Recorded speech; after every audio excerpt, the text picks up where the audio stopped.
Might have made Exert too loud. Yeah, it's a little loud. Probably better.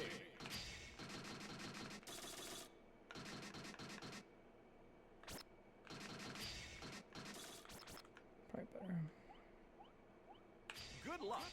I don't think my buttons are set. Maybe they are.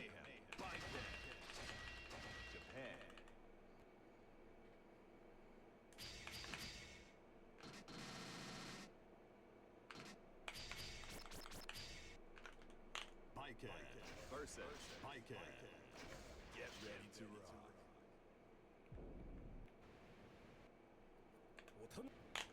Heaven or hell. Duel. One. Let's rock.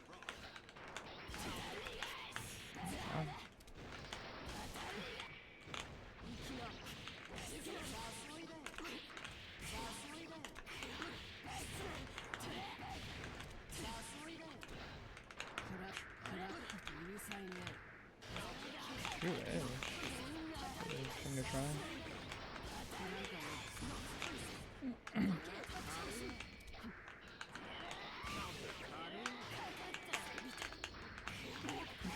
It's supposed to do 2K, not 5K. Sure.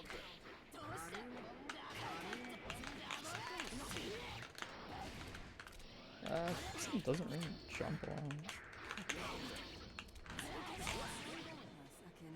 I think I'll keep that in mind. Duel. All or nothing.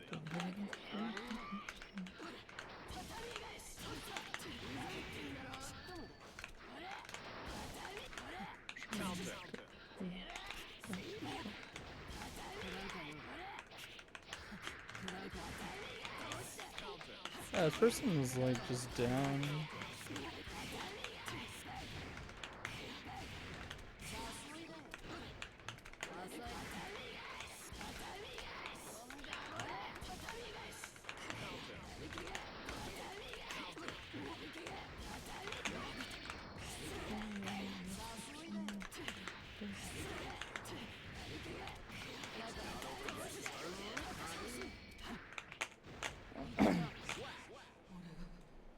Let's see if I can turn that one thing off. It's like still on. It's kind of annoying. Hitbox viewer is on. I feel like I'm gonna break it if I take it off though. That's probably fine. I don't really notice it that much. I don't know if it lets me turn it off from in-game. I kind of don't want to fuck with it. Like, have my game crash.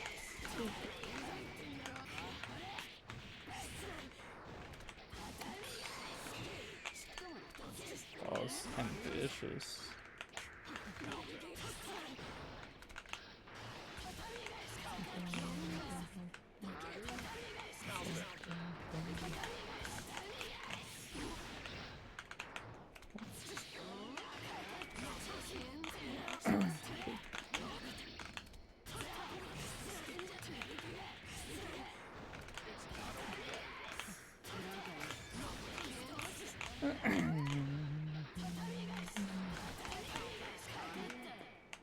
Oh, I don't know about that.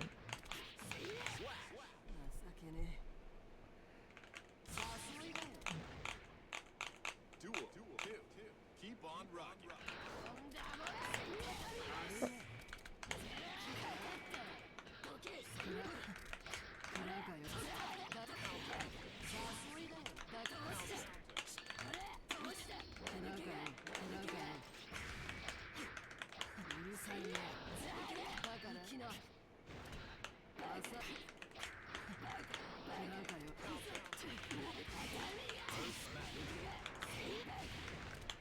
Oh, messed it up anyway.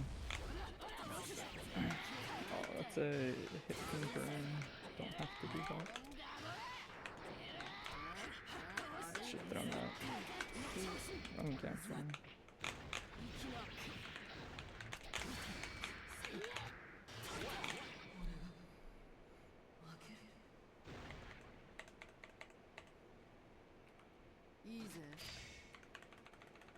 Heaven or hell. Duel. One. Let's rock. They press S a lot. I haven't really been able to figure out what it is. It has them so attracted to it. S is like okay. It's like not that great for both. She kind of like gets more mileage out of what's it called? 2K. Honestly.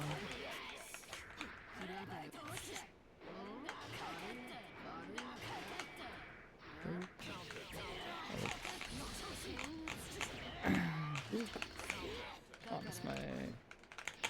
Ah, that's so long.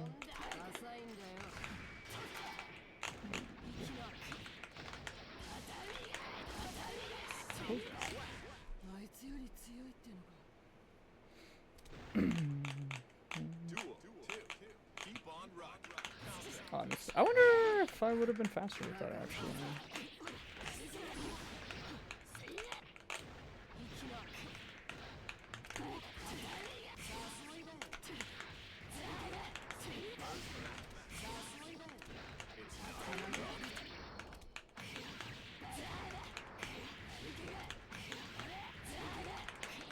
I'm surprised that all comboed. I didn't expect that jump punch to combo.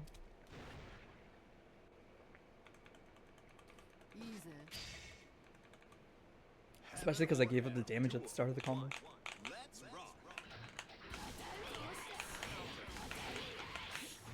Here I always tap back so that I can control the space in front of me.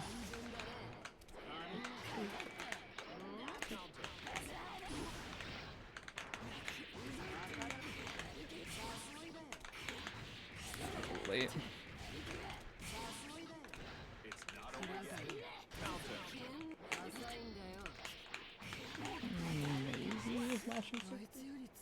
I was kind of down to just get supered because it's like you're gonna have to deal with the same shit as soon as you super me, so I'm pretty down with that exchange.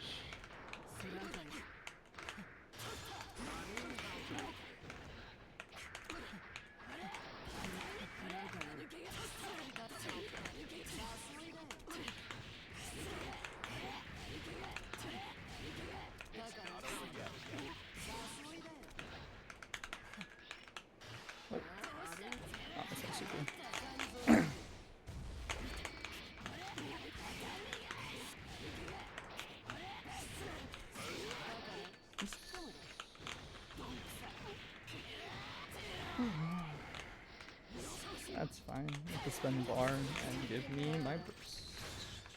It doesn't really matter that much.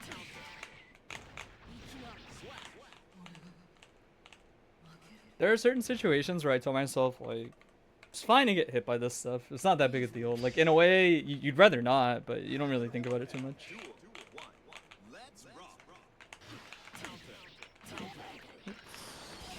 That's not what I wanted.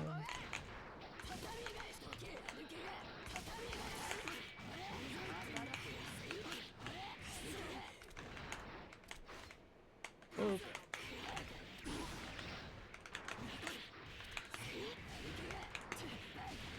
Might be too high. It's not.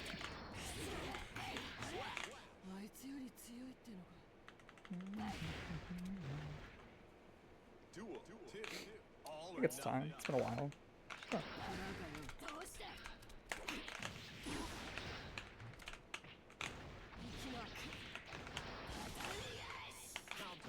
Once you're a zombie there, you're punished. You're guaranteed punish at some point blank. I'd rather get the actual punish than like anything else there.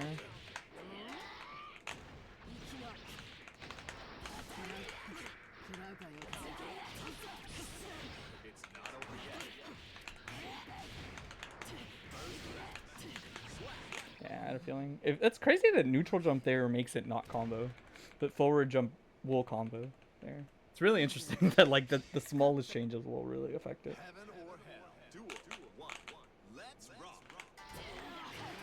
Oh, it's throwable.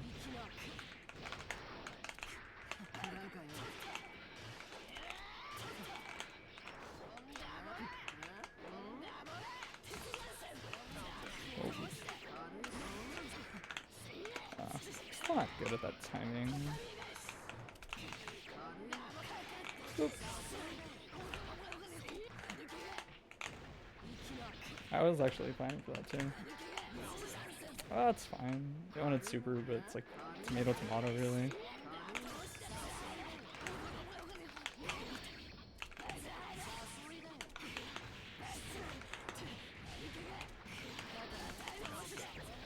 They're like very down with this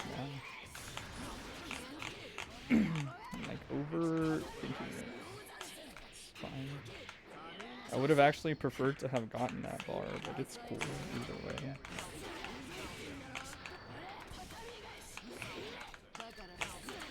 I don't know, it's always trying to tuck buttons. They press S a lot. It's actually kind of funny because like it's awkward for Baiken to punish us without just committing to like Azami, but I think committing to Azami is like unnecessary is the way I put it. Do it a little bit. Oh my god. Maybe it's the mod. Maybe I'm just off. Probably just off.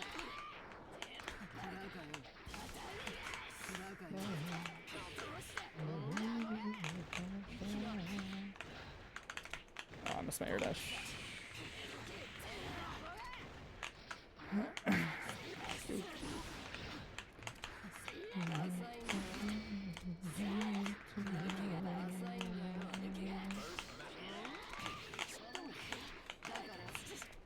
Boop.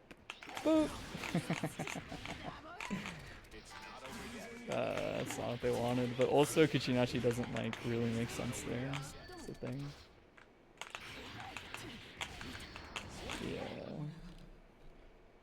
Yeah. They're starting to like drift in the negative direction that is using Azami like too much to solve your problems, and it's like I don't have a reason to press there.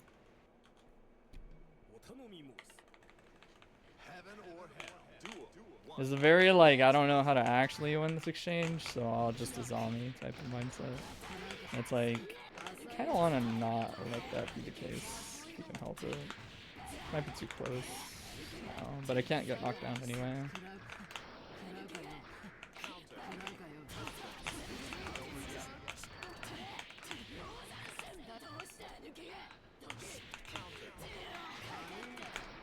They really need to take that knockdown. They kind of just like they push back a lot. They rely on like FD a lot to solve their problems, and I think it's okay. But like Baiken kind of wants that meter, and her button presses are like kind of whatever, honestly. In a lot of spots. Oh no, I think this mod is like fucking this shit up. Guaranteed.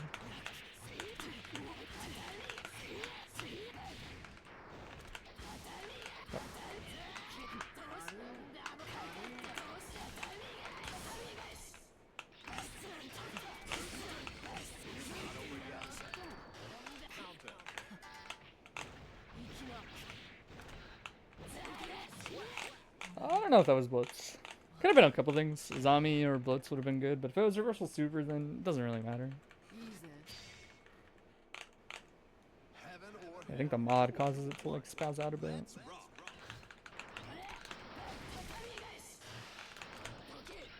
Of course.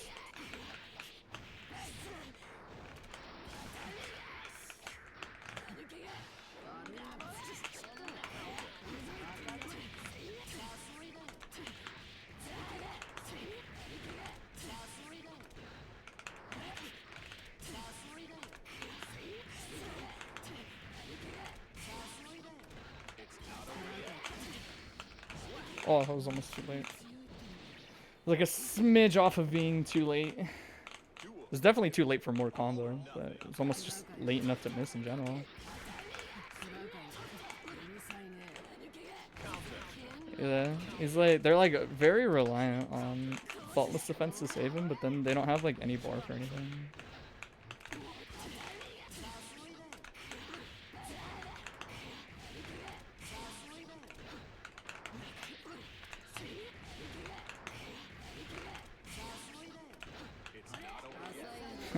I did too early. I thought I saw the flash, but it was the fucking hitbox like changing color.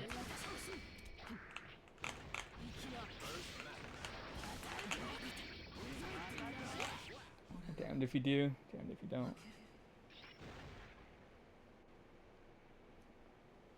I wonder if it'll let me do it here, maybe. Don't show boxes, maybe. Will save me. I just don't want to see them. Okay, that's good. Oh, the fact that doesn't do anything is crazy. That's unlucky.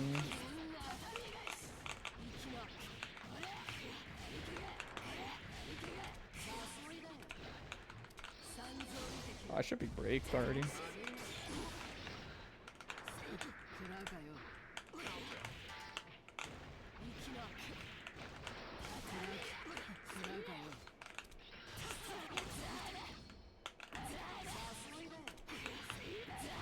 Might be too high. Nah, bike gets pretty big, man.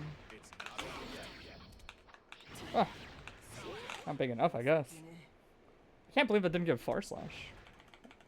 Duel. Turn up the heat.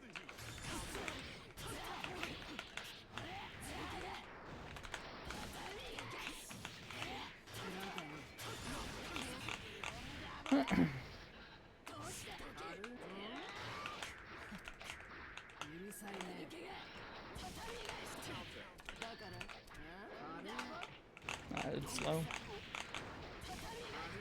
He's doing pretty alright on it too. It's fine.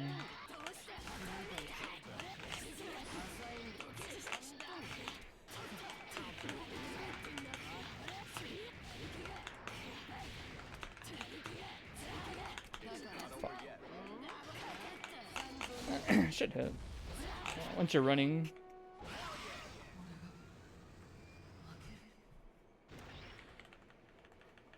It is kind of interesting to me when people enter like a point in the learning curve where they're like getting better at using a resource for something, like meter for something all the time.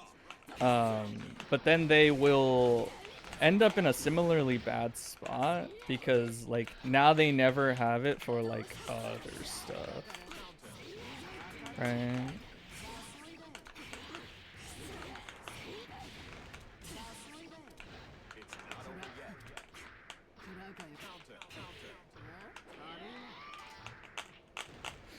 I wonder if I would have been better off super in there.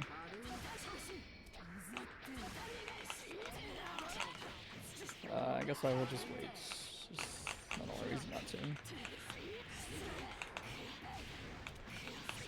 JH will be good if I act preemptively like that, but if I wait and I see JH at a meter deficit, it's just a free blitz. You just get your punish anyway, so it doesn't really change much.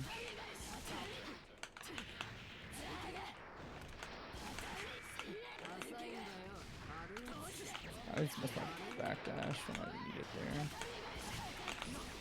there. It's a throw.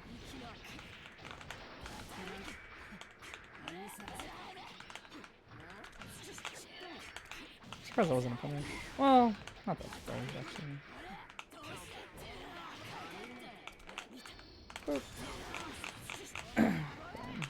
So we will just drag it out.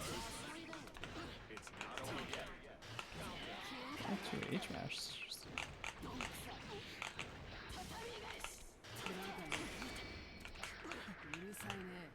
Uber maybe? Oh, you don't have the bar for it. I'll just slow it down. There's not really like a point in worrying about it. If they're gonna just faultless me out every day, I don't. There's like not a lot of reason to take those gambles over and over. And like I could just do shit like this, and I will be fine.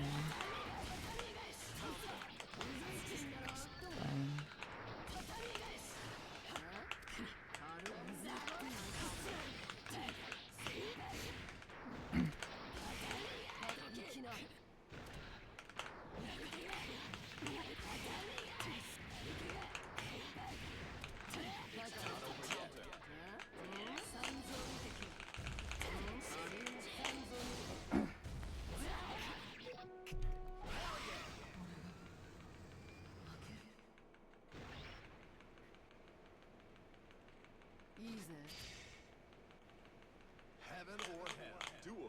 One. Let's rock.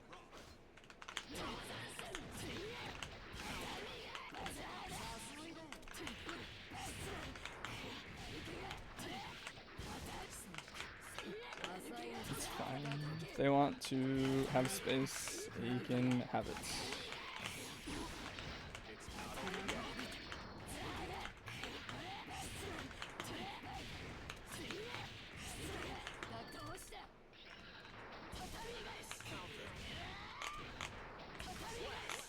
It's not a... Well, you can YRC that and then block, and then it's like you can force it.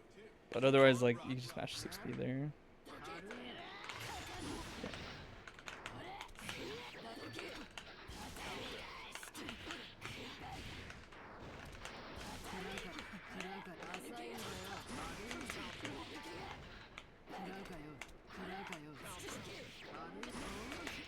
Fine.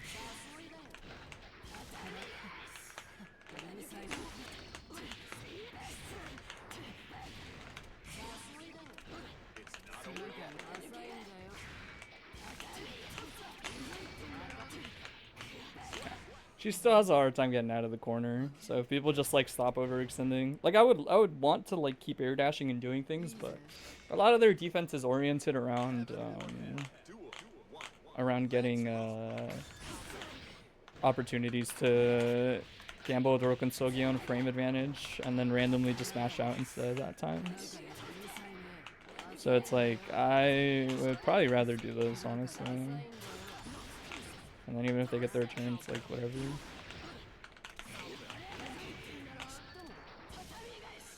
Take it slow.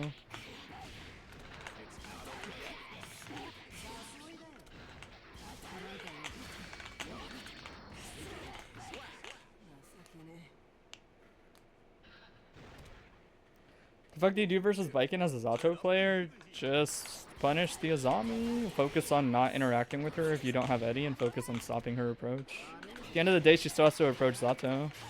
Is that like gonna solve all of Zato's problems? Not even slightly, but jokes aside, Baiken, you fight her like you would Potemkin. Like, she's a grappler. She's a much better grappler. So you should fight her with that mindset.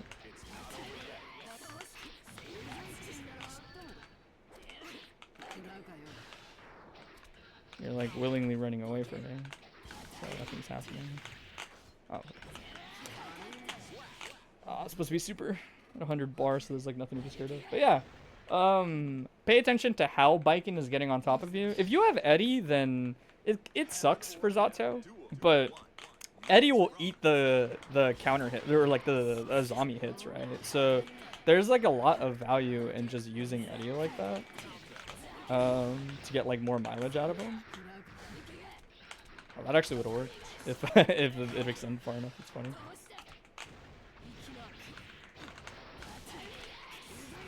They always burst in that exact context.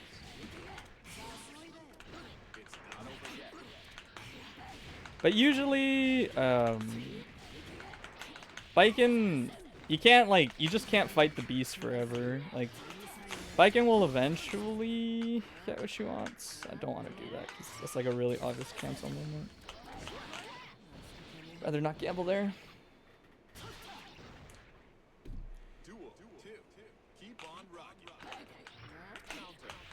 Nice.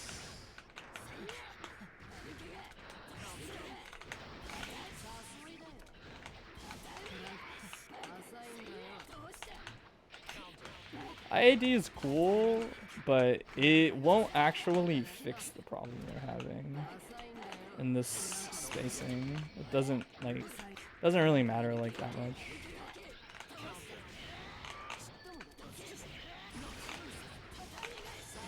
Oh, shit, that'd be funny.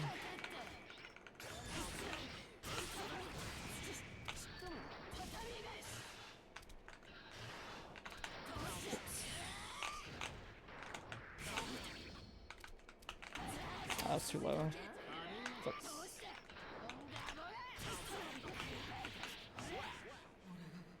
But yeah, things to keep in mind are Baiken tends to sneak in off her air dash a lot. Did I hear about Strive 2.0? Yes, it is still Strive. To me, it is still Strive. It's the same game. But it looked like a good change for the people that are interested in that game. Looked like a smaller adjustment. Yeah, Baiken will probably get in on top of you like frequently off of IADs, the Kita Tatames, etc. Right? So you mostly want to focus on like stuffing her in that sense, and like you'll get a ton of mileage out of it.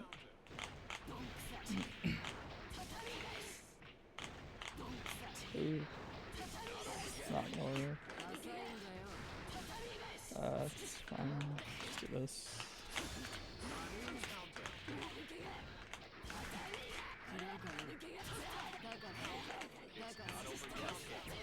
Person is like very down. Just smash on S. Good kill. Yeah. But yeah, never give Baiken too much credit if you're Zato. Of course, she's just going to keep trying to Azami you. Also, use 6k more because she's going to do crouch Azami a lot. And so she'll probably just get hit by 6k more than you think, basically.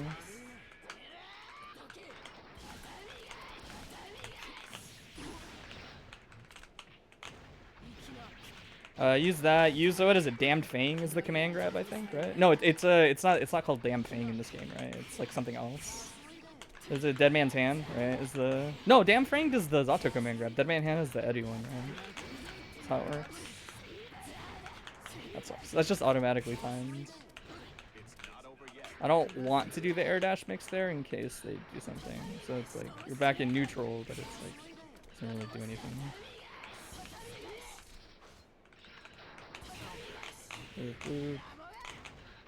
No, it's too slow.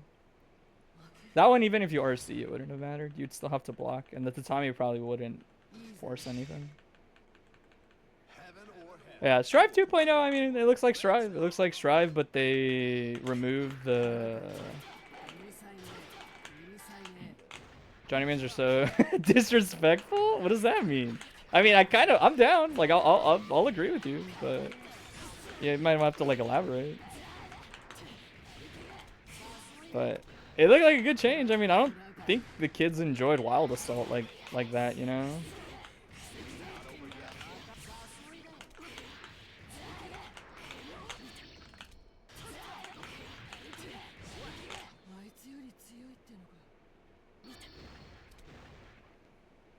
Like, I think the Wild Assault removal looks smart. It looks like a good change for the game. I would imagine most people fuck with that change, is my guess. Minus now. Sure. Minus now.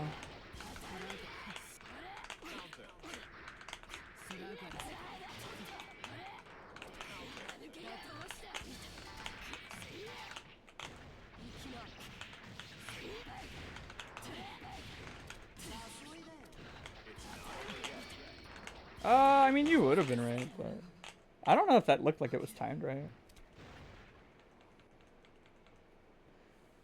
Pod Exerd looks shorter, but in Strive he looks big.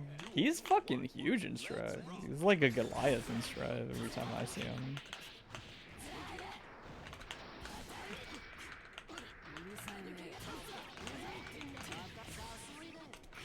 What's interesting is this person doesn't really, like, none of their defense involves fuzzy jumping, which I find is, like, pretty frequently helpful when you play Baiken at the beginning. Meter penalty.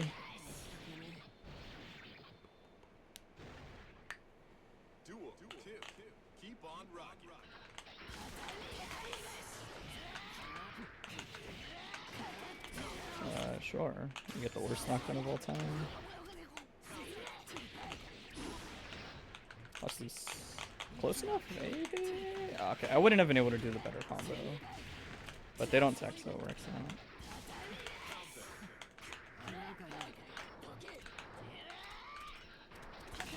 That was too slow. It was a little greedy.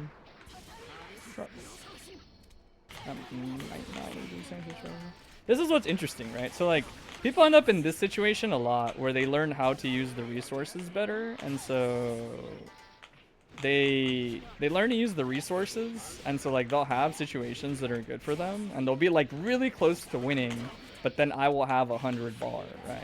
And so it's like, you're on paper, you're, like, very close to winning, but not really. Not when someone has 100 bar, and essentially, like, all other resources are the same, that guy's winning. That guy is winning. Like, even if they just got knocked down, like, that guy's probably winning. Which character, in my opinion, would be the hardest to play in Exerd? In general, do they have previous fighting game experience? Like, I think all the characters are pretty difficult. It depends what you consider more difficult. Do you think it's harder learning a character that's bad, or do you think it's harder learning a character that's, like, just difficult mechanically, right? Because there's like a handful of characters that are difficult mechanically, but are like busted as fuck, right? Like Johnny, or like Ino's up there. Like in Short Queen.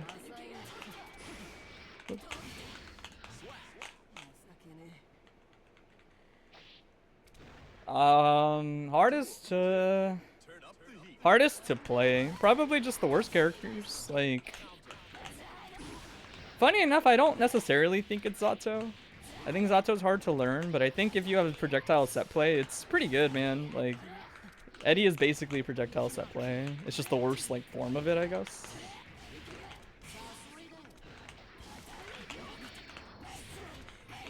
I don't know. I actually would have to, like, think of it. I think it's easy to be, like, lazy about it and just be like, oh, the worst character would be Potemkin. But, like, even Pot's really simple once you know what he's, like, supposed to do. Oh, the game is hard. Fundamentally, Exert is just hard, right? Like Exert is just fucking hard. So it doesn't matter who you're picking into the game. It's still just going to be hard. That's why I'm kind of like, okay, who has, like, maybe the most uniquely difficult time or something, you know? Like... yeah, Answer came to mind for sure. Answer's a weird one because he's got a godlike projectile, so that helps a lot when you play him. But I guess his game plan is like less crazy than other people's.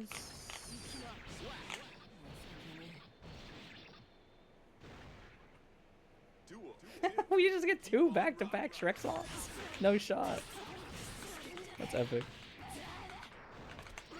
Yeah, it's definitely stuttering a bit.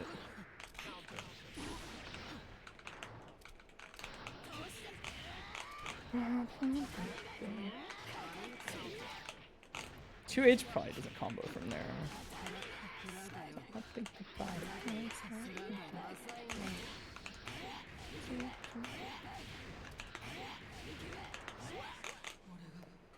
Yeah, Zato might be up there. Yeah, Zato's probably like the hardest to play.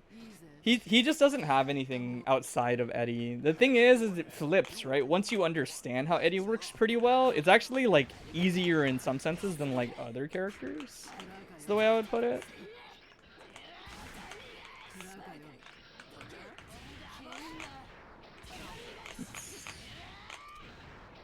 Oh, let me do this. It'd be funny.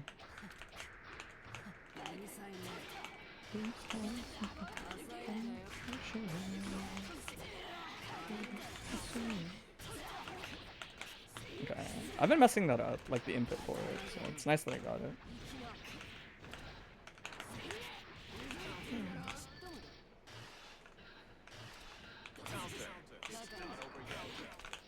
I missed it. I missed it. I missed the ID on it.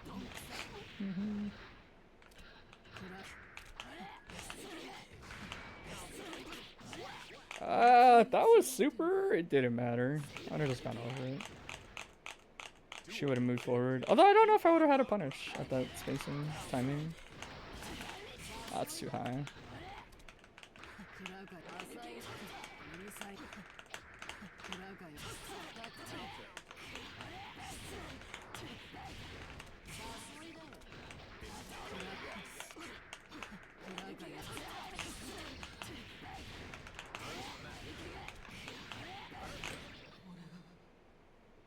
You actually enjoy playing Raven and Exert because he's easy to use? Yeah, Raven is relatively easy. I think even as you learn the more difficult things with Raven, he's like Raven's hardest aspect is like his defense. Because you just have to like, at a higher level, you have to learn how to like actually react to strings and use the stance properly, like on reaction to situations a little bit more. And I think there are just characters where it's like if you play Soul, you just have like heavy Volcanic Viper, right? And like you don't have to think about it. I mean, obviously you do, but you understand what I mean. Like it's a little easier to navigate an invincible DP than it is like a, I think it's 5-frame startup. I think it's like 5-frame startup on the armor. But like mechanically, he's like pretty easy, I would argue. Like he's not that like complicated mechanically. That's too far.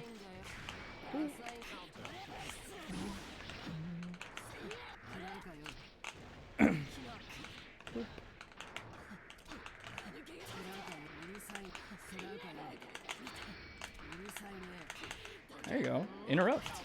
That's like how the defense in this game works. It's like you can't just be passive all the time. You have to interact with shit, man. Like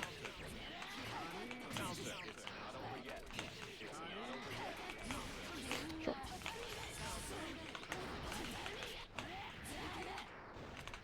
Oh my god. This actually is kind of like a shitty connection, low key. Oop. Oop. Oop. Oop.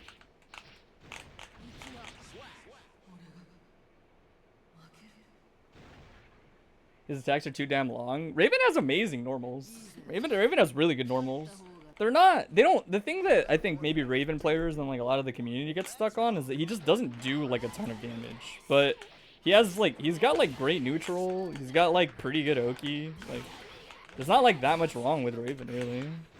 Like he doesn't really do damage. He'll actually do like a pretty good chunk more if he gets the excitement, honestly. Like he does pretty solid damage. I wouldn't call it like high damage, but he does like pretty good damage.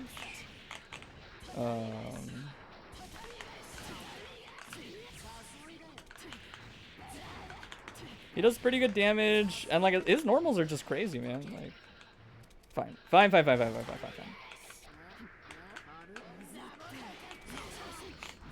Boom.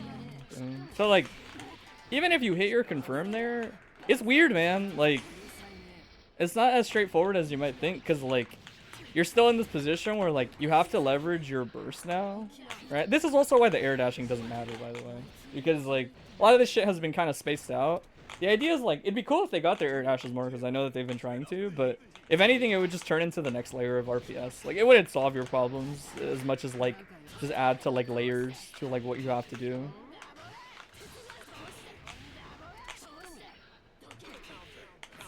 Like I don't know, they have a lot of like weird isms, but I think it's because like they want the game to work like a certain way and it just like doesn't. Like not holding up there tells me like you don't play Exert. A lot of Exert players just hold up there. Yeah, holding up is busted, bro. Like it's really good. Wrong follow up and stuff.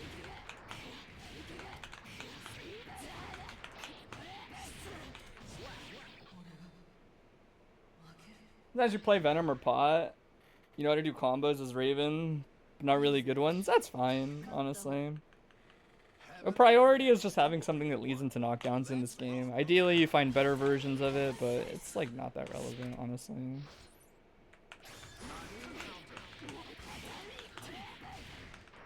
know what's funny is that shit hit me, I'm pretty sure. Sure, just wait. We'll just wait.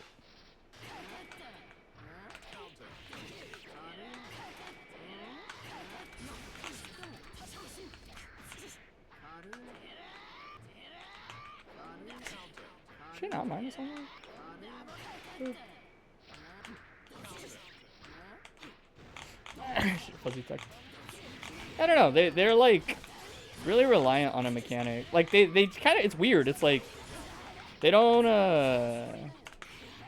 they're definitely actually like using way too much Kabari. I get what people mean now, where it's like you can't really abuse Kabari forever, because like I'll just start fuzzying like other defense, or I'll backdash, or I'll blitz. Honestly, I'm just like, it's just one of those things where you just have to not be lazy, and like Kabari loses a ton of value. It's like how it works as an option. Also, like Viking's stuff like this is not that crazy, so it, like kind of doesn't matter. Let's see. I guess I just can't do it there. Yeah, you can't Tatami neutral jump there. You don't have the frame advantage.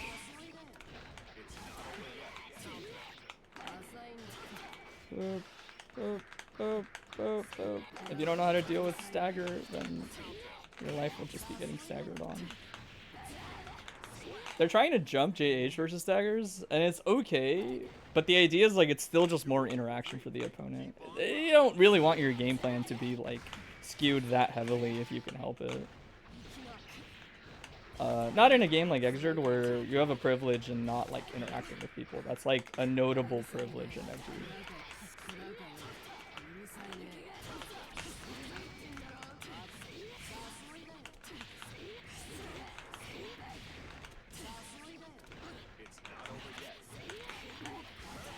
Like something that's interesting about Exert is it's you're reacting to specific things in specific spots, but you're also really just kind of generalizing people's offense and defense, I think, whenever it comes to situations like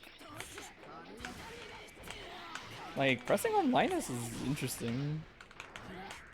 Cause like they haven't really been showing off like a willingness to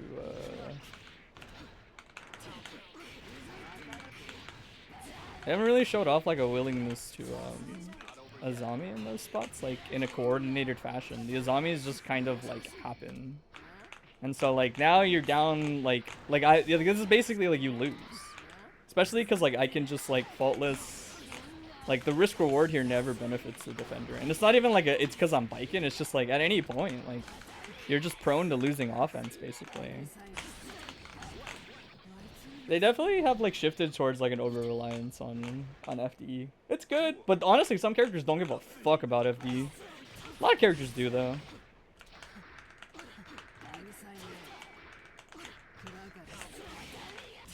It's gonna hurt like a fucking truck, isn't it? Oh, if I hit my combos early.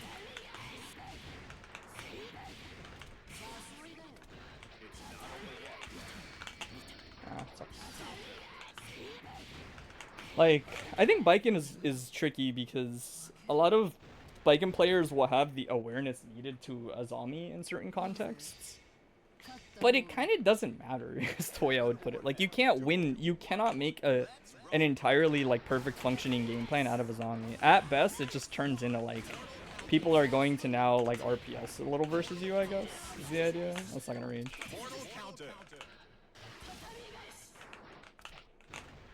Right there.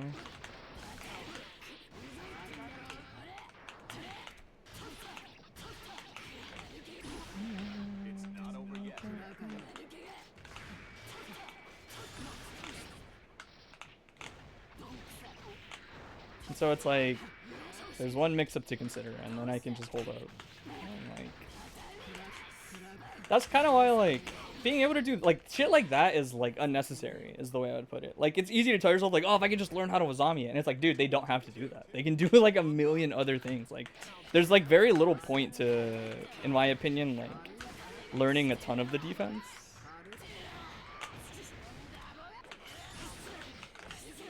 There's like not as much point as you might think to like hammering out perfect Yozansons, because like it really doesn't matter as much as you might think.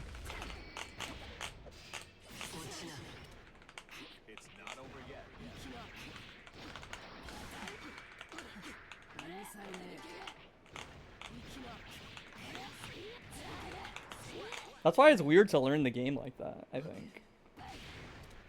Or not weird, but like it's probably like more of a waste of time at the beginning than it is like actually like actively improving your overall strategy, which is why it's interesting.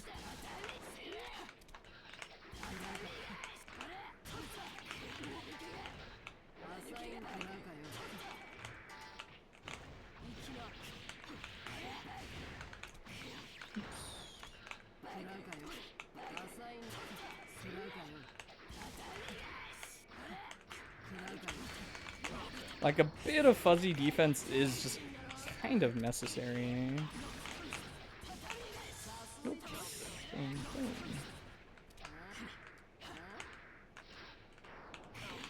Like if you notice, I didn't even have to like IAD. A regular jump cut it, right? Ooh. Last week, you beat a rank 20 Johnny. If I don't believe you, come look at your search history. What if I told you respectfully? That's awesome for you, but I don't really care. You should find satisfaction in your own wins, like for yourself. Don't look for validation. I mean, I guess it doesn't sound like you're looking for validation. But the way I would put it is like that would probably mean more to somebody that plays Strive.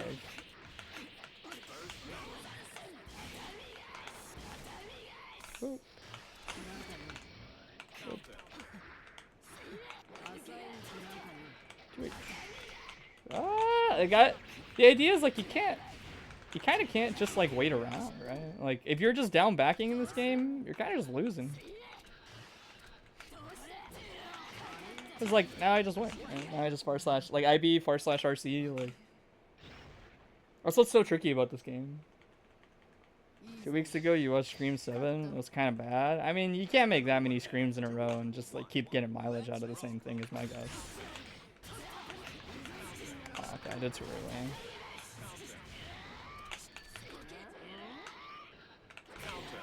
That's fine.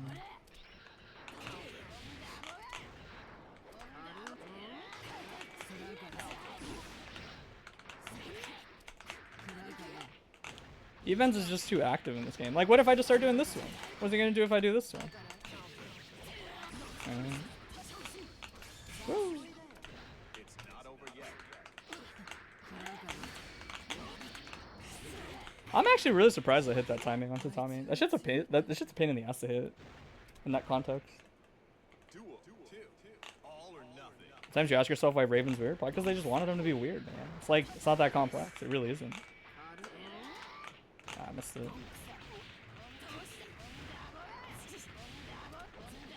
Ah, it doesn't knock down. Hey, what's up, Burgess? Boom, boom, boom, boom, boom.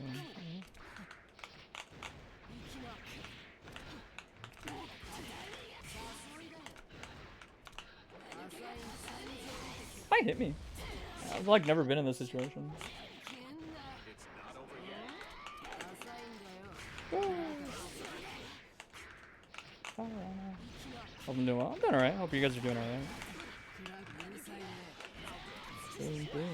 Like it's like weird. It's like it's a form of defense that works, but it's just kind of like inconsistent. It's basically just like everything is in the hands of the opponent, if you want to think about it that way. Because all the options are gonna carry risk the way that they're playing. That's why you have to be like careful about it.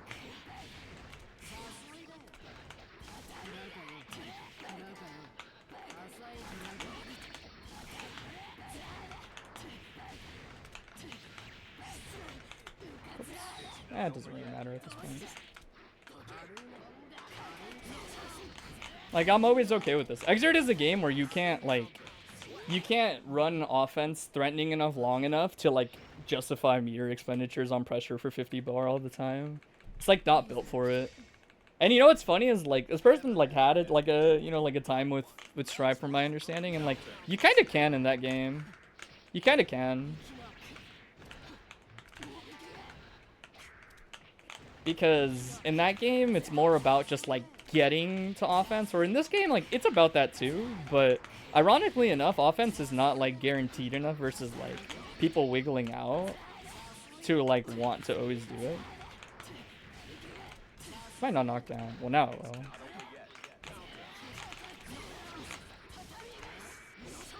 Like, this is fine. I honestly, like, it's kind of fucked up to say that, especially now because it doesn't knock down, right? But it's more just like, it just like doesn't really matter. It's too hard to kill at that point, especially because I have burst. Like, you'll get my burst, but the round is like basically mine. If that makes sense.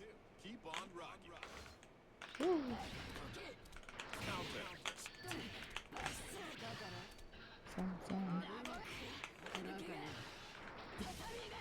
Person has like very not Xrd-esque movement is the way I would put it. It is very much like what I would think of as like Strive movement.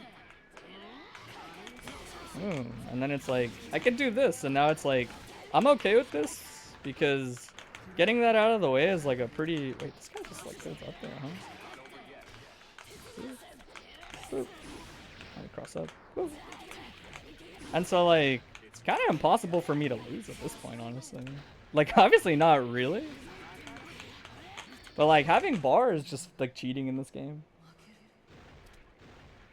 You don't even read the lore of the characters because you don't really care. I have never read lore for characters. I've never been a lore guy. Only for this game, for a month, you know, the combos. That's all you need.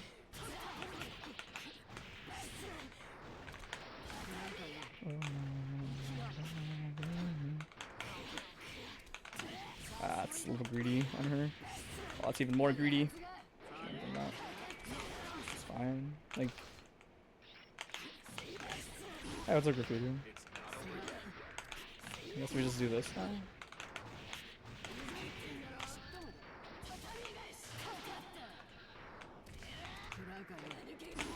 I just won. At that point, it's like a resource thing, where it's like I've always looked at it that way. I don't think I put too much stock in being the guy that says like, oh, I really want to make sure like I keep my burst and like I don't need to use bar and like etc for a lot of these situations. Because in my head I'm like, fuck it, man. Like I'm just gonna get all that shit back. You can't get rounds back. Right?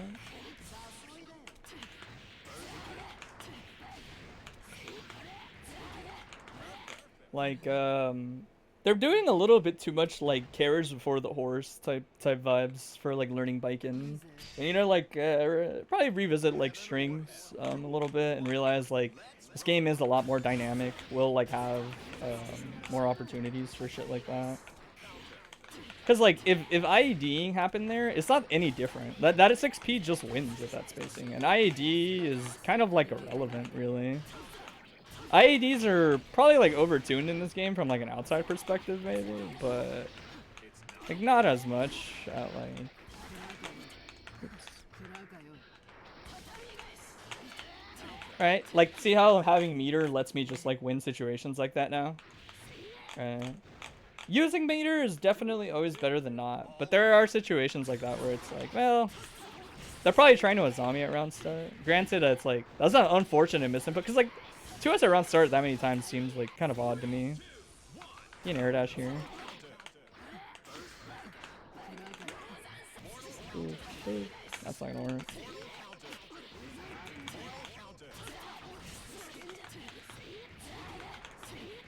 They also need to embrace Rokonsogi. Rokonsogi is a pretty, like, this is whatever. It's damage, but it's like, burst 30% of my health. Like, it's one of those where it's almost just like supering for the sake of supering. But they need to use Rokonsogi more. They got plenty of hits where Rokonsogi would knock down. Tatami is not as consistent as the pop-up as you might think for other stuff. You know, you get ticked up very fast in this game. And I think that kind of thing maybe throws people off.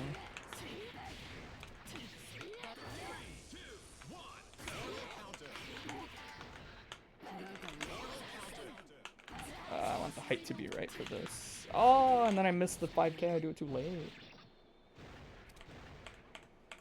Turn up the heat.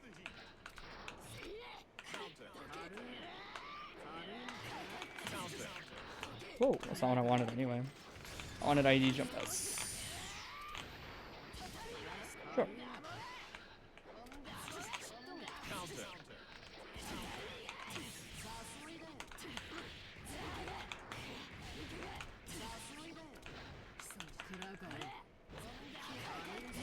That's my idea. Like, this is whatever. It's like, now you just have to RPS a million times anyway. It's, well, I shouldn't downplay it, but I guess it's more like, they shouldn't do it like every time.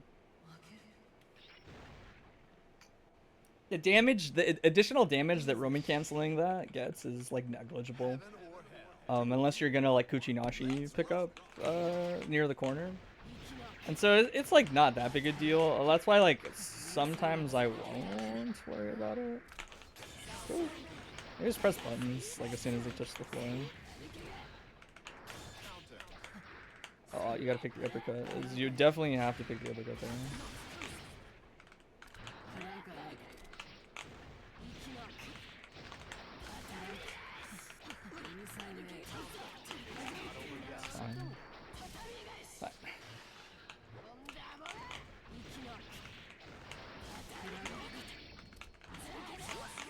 Next week you can play Exert. That's tight. Somebody type Wahoo in all caps. That's how I feel. Reading a statement that's like, next week I can play Exert is just like, Wahoo! I fucking love that emote. I love that 17V emote.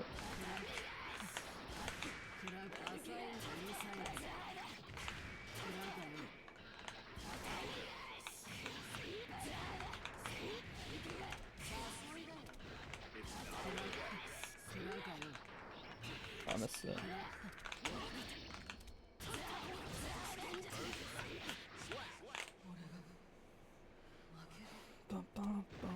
time is it? 7. I can go to the store after I go to the gym. Heaven or hell. Duel. I need to go to the gym by 8-ish, so we still have like a good amount of time. Sure.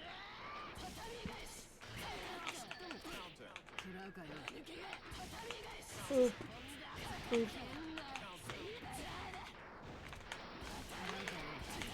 Oh, honestly. Boop. That's why jumping back and air dashing forward is like still not that good in this game.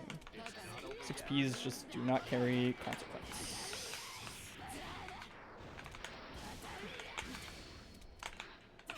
Oh, that's my super. Sure.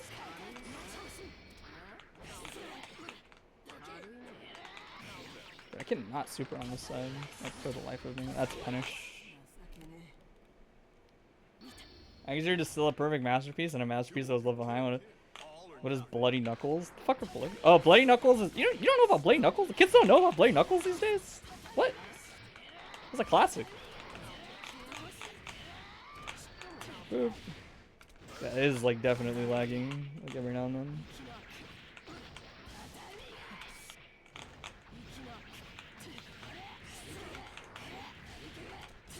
Yeah. You know what's funny is when people say Exert's a masterpiece, I'm like, eh, eh.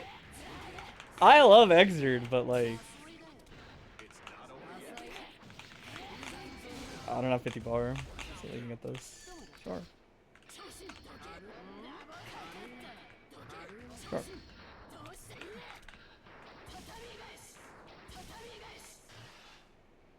Oh man, you have to like, you gotta actually get the hit, man.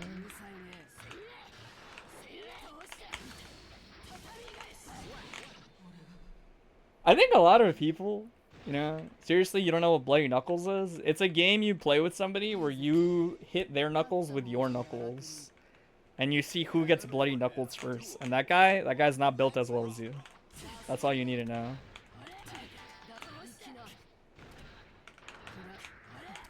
Fuzzy Jump's cool. Fuzzy Jump's good versus that kind of thing.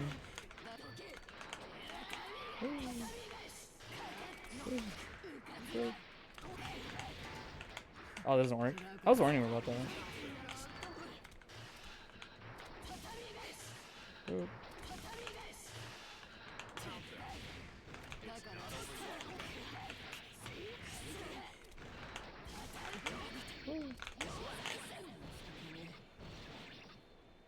You remember this? Yeah, man, it's Bloody Knuckles. My friend, my brother used to play with his friends. I never played Bloody Knuckles. Fuck that. I'm a pussy.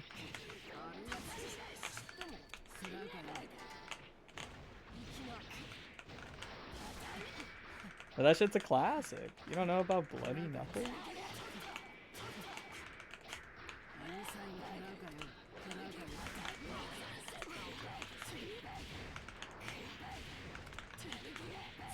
This might kill. I guess it doesn't matter.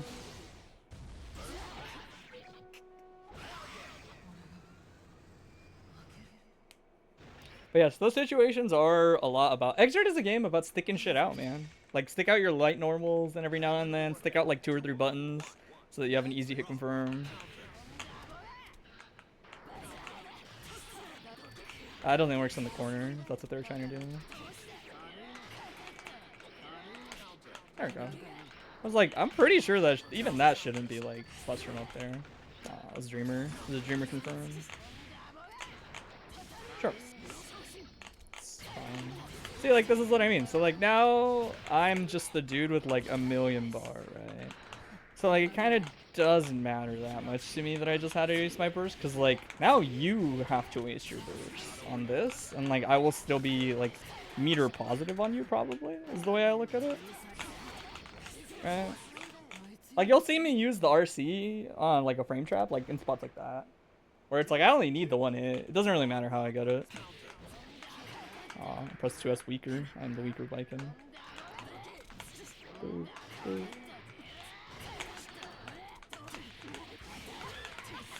So follow. I have my notifications covered, so I didn't see what it was, but thanks.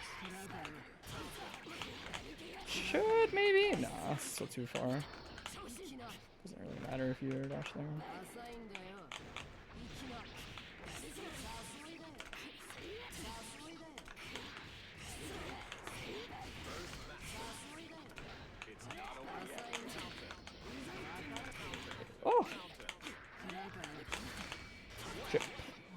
factor.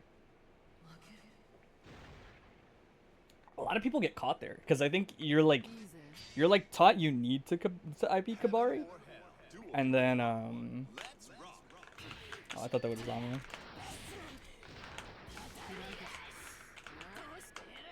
That's why dude, FD breaking is so busted.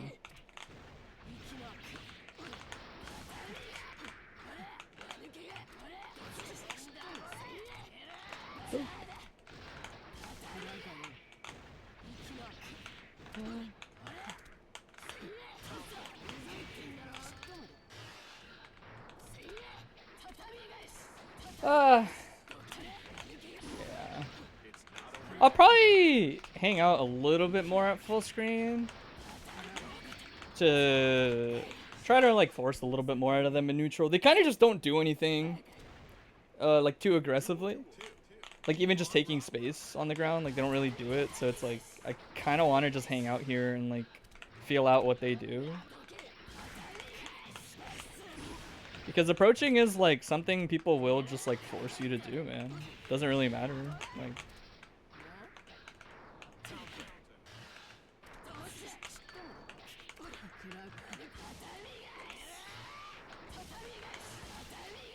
sure.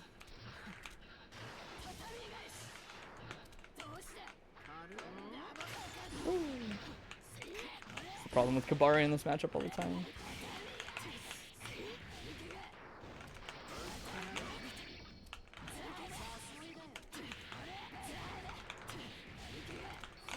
This might kill. Like, maybe. Yeah, with burst. That shit adds that little bit. The reason why you pick your name as I forgot your name is because you thought it was funny. I could see it. You strike me as like a younger individual. That sounds like young people humor, I guess.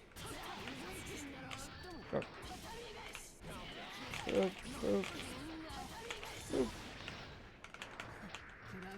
What's funny too is like knockdowns in this game are not, especially like Rokonsogi's knockdown on like the follow-up is like so like underwhelming. It like kind of doesn't. So like this situation, right? Like I technically have more health, but more importantly, like I just have my win condition now. So it's like any hit, right? Second land. Why does Foss look different in Strive? I don't know, man. It's just like they just thought he should look like that, I guess. It's just spins.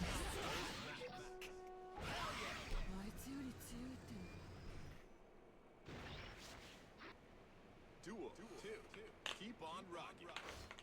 That's fine. It's fine.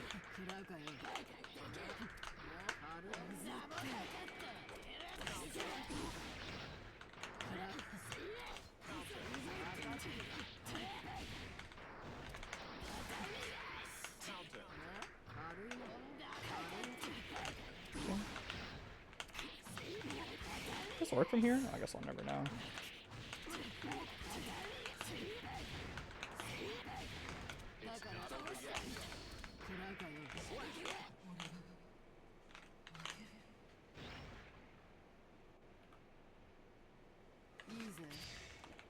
Johnny feels weak in Strive? I wouldn't be able to tell you yes or no. The last time I checked, he was pretty good. Or like last I heard, he was pretty good.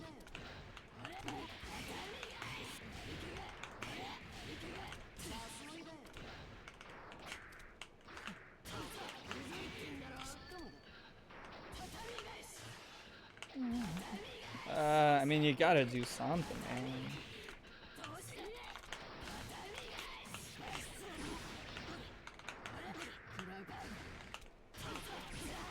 It's not over yet.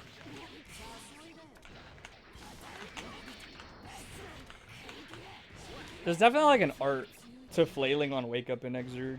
I think it's like important to learn it. Like learning to backdash, learning to throw us, like that kind of thing will like passively just shut down a lot of shit. It's like not that big a deal.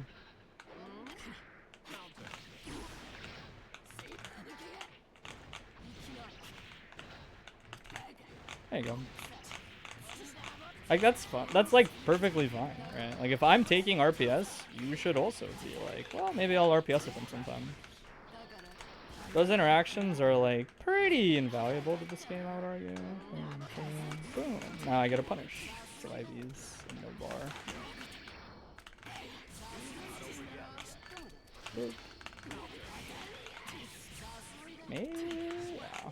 That was a greedy slash pickup. I don't think that ever works on lightweights. I thought maybe the 2D counter hit would fix it somehow, but I guess it doesn't really make sense for it to do that. Oh, I missed it anyway. Boop.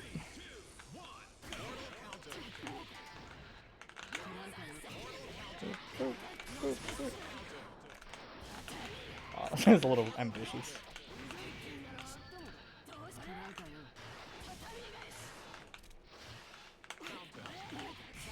Yeah.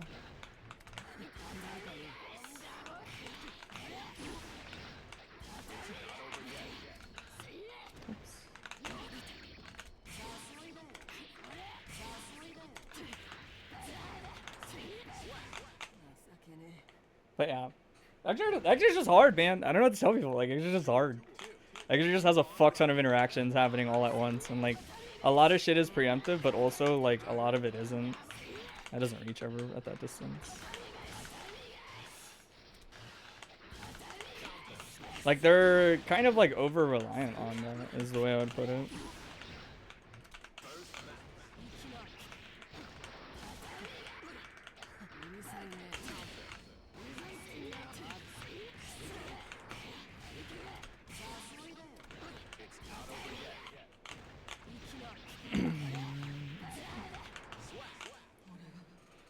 You think they should bring back instant kills in Strive? I would love to see them too, but I don't know how you would do them. I feel like you would just have a way where you do it like every single time if you're not careful. That's enough of that. Sure. Peaches.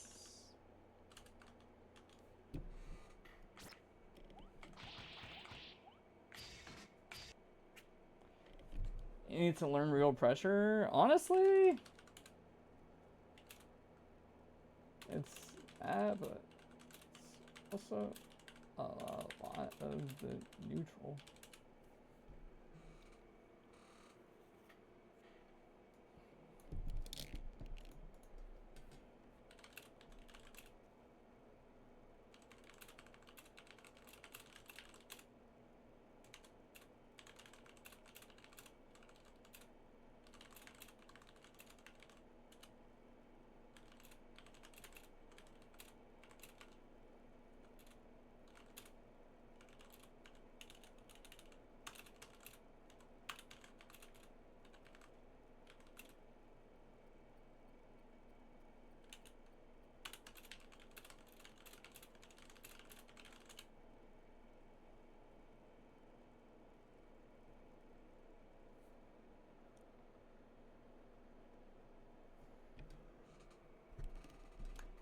You think okay will be implemented with 100-meter situations? What? Oh, Oki. The opponent is 40 and below. The super... What? I'm not sure what you're talking about, Graffiti. Oh, I see what you mean for like 100-bar situations. The thing is like they kind of have a lot of bar. Although maybe they won't now that they don't have Wild Assault anymore. Maybe. Maybe they could bring him back. I thought they were gonna bring him back when they put Lucy in the game. Because when they put Lucy in the game, I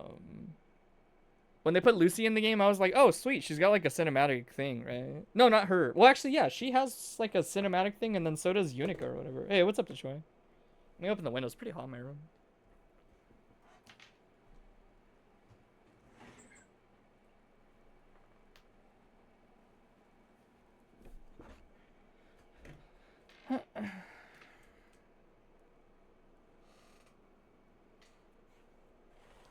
I really, really don't like complicated, predictable.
Slayer and Dizzy basically have insta kills with 100 bar. Oh, I guess that's true. They have like super cinematic supers, right?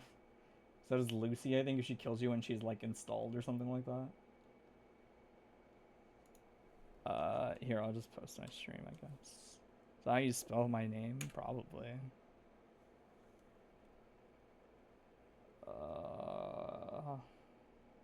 I'll put the 2000s playlist on, I guess.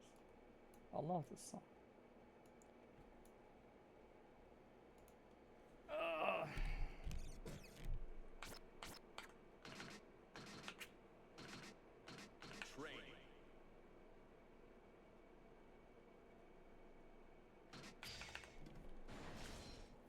Who dares to enter the mayhem?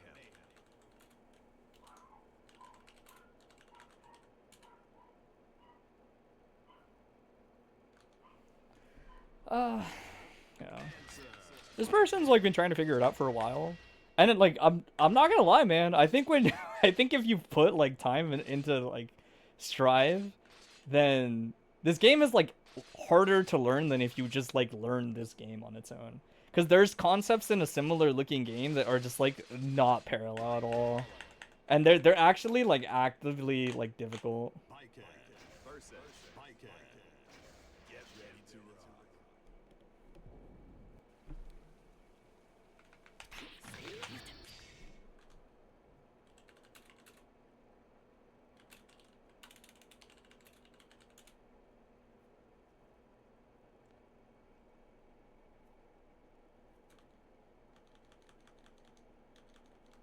I don't know.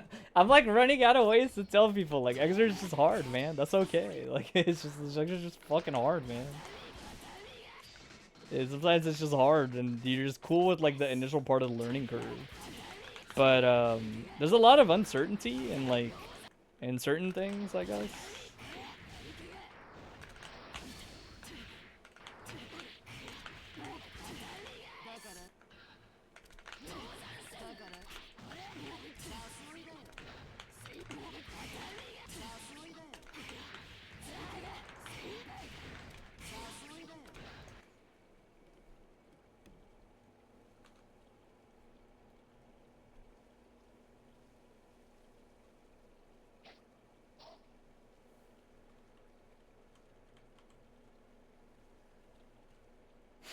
I don't like this person's just gotta chill out, man. They're just like crashing out. I'm just like, please just open my stream, bro. Like, it's gonna be fine.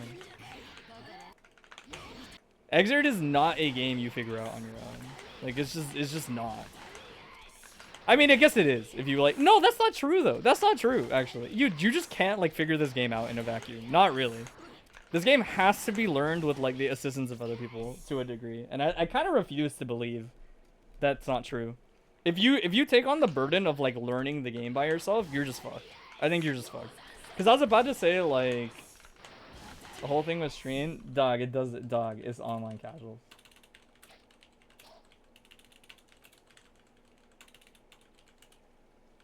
To like 4 people. It's gonna be fine.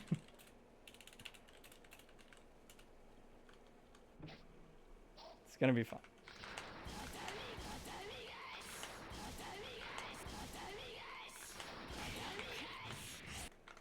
Is someone molding? No, molding. Well, maybe molding is the right term. It's like a more sincere form of that. If that makes sense.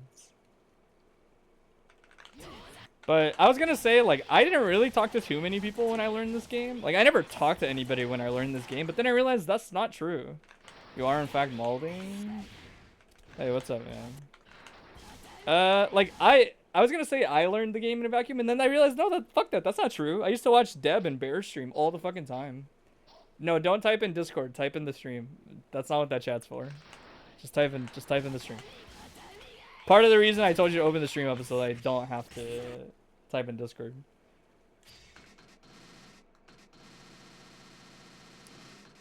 But look, Exert is a hard game, but it's also really hard if you're not playing it the right way. It's extra hard if you're not playing it the right way. Game's got mad nuance. That's what's the appeal. I agree. I think this game has like endless learning curve. But if you don't approach it correctly, then it's like not really worth it. if you think, by the way, like the first small thing I'll say, and it's kind of like small. You can do them if you want. It doesn't really matter, yes or no. But like, you can't formulate. She cannot formulate a game plan around this move. She can't do it enough to just like, if Yozansen is like the this is how I win, like that shit will not work. And that's fine. That's fine, by the way. That's like, it's not like you always do it, but like right now, it definitely feels like this is just like how you hit people.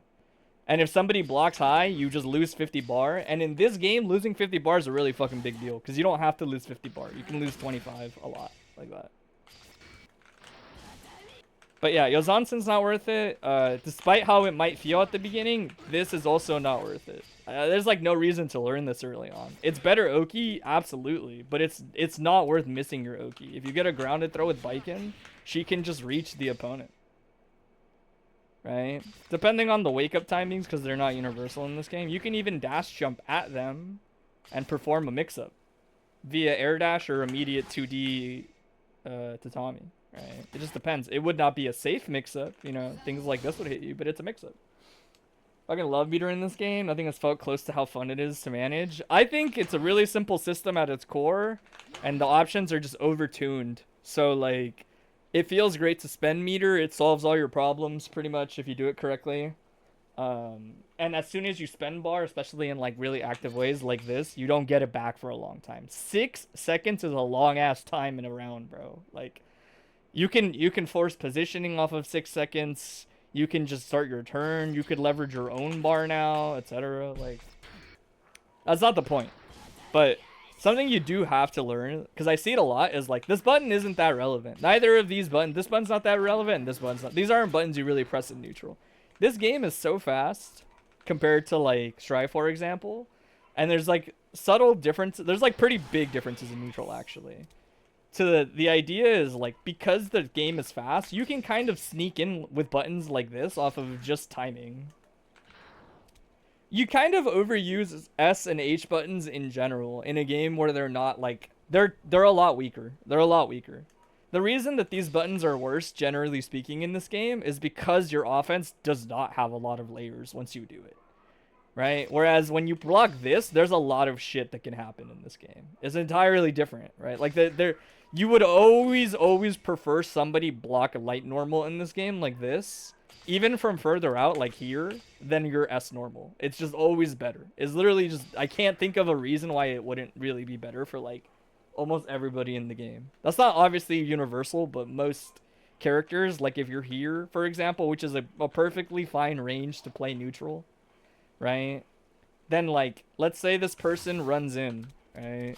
Say this person runs in like this, and you're like, how am I ever going to get to that range if they press a poke like this? Well, there's a little bit of nuance to it, because they might start doing this.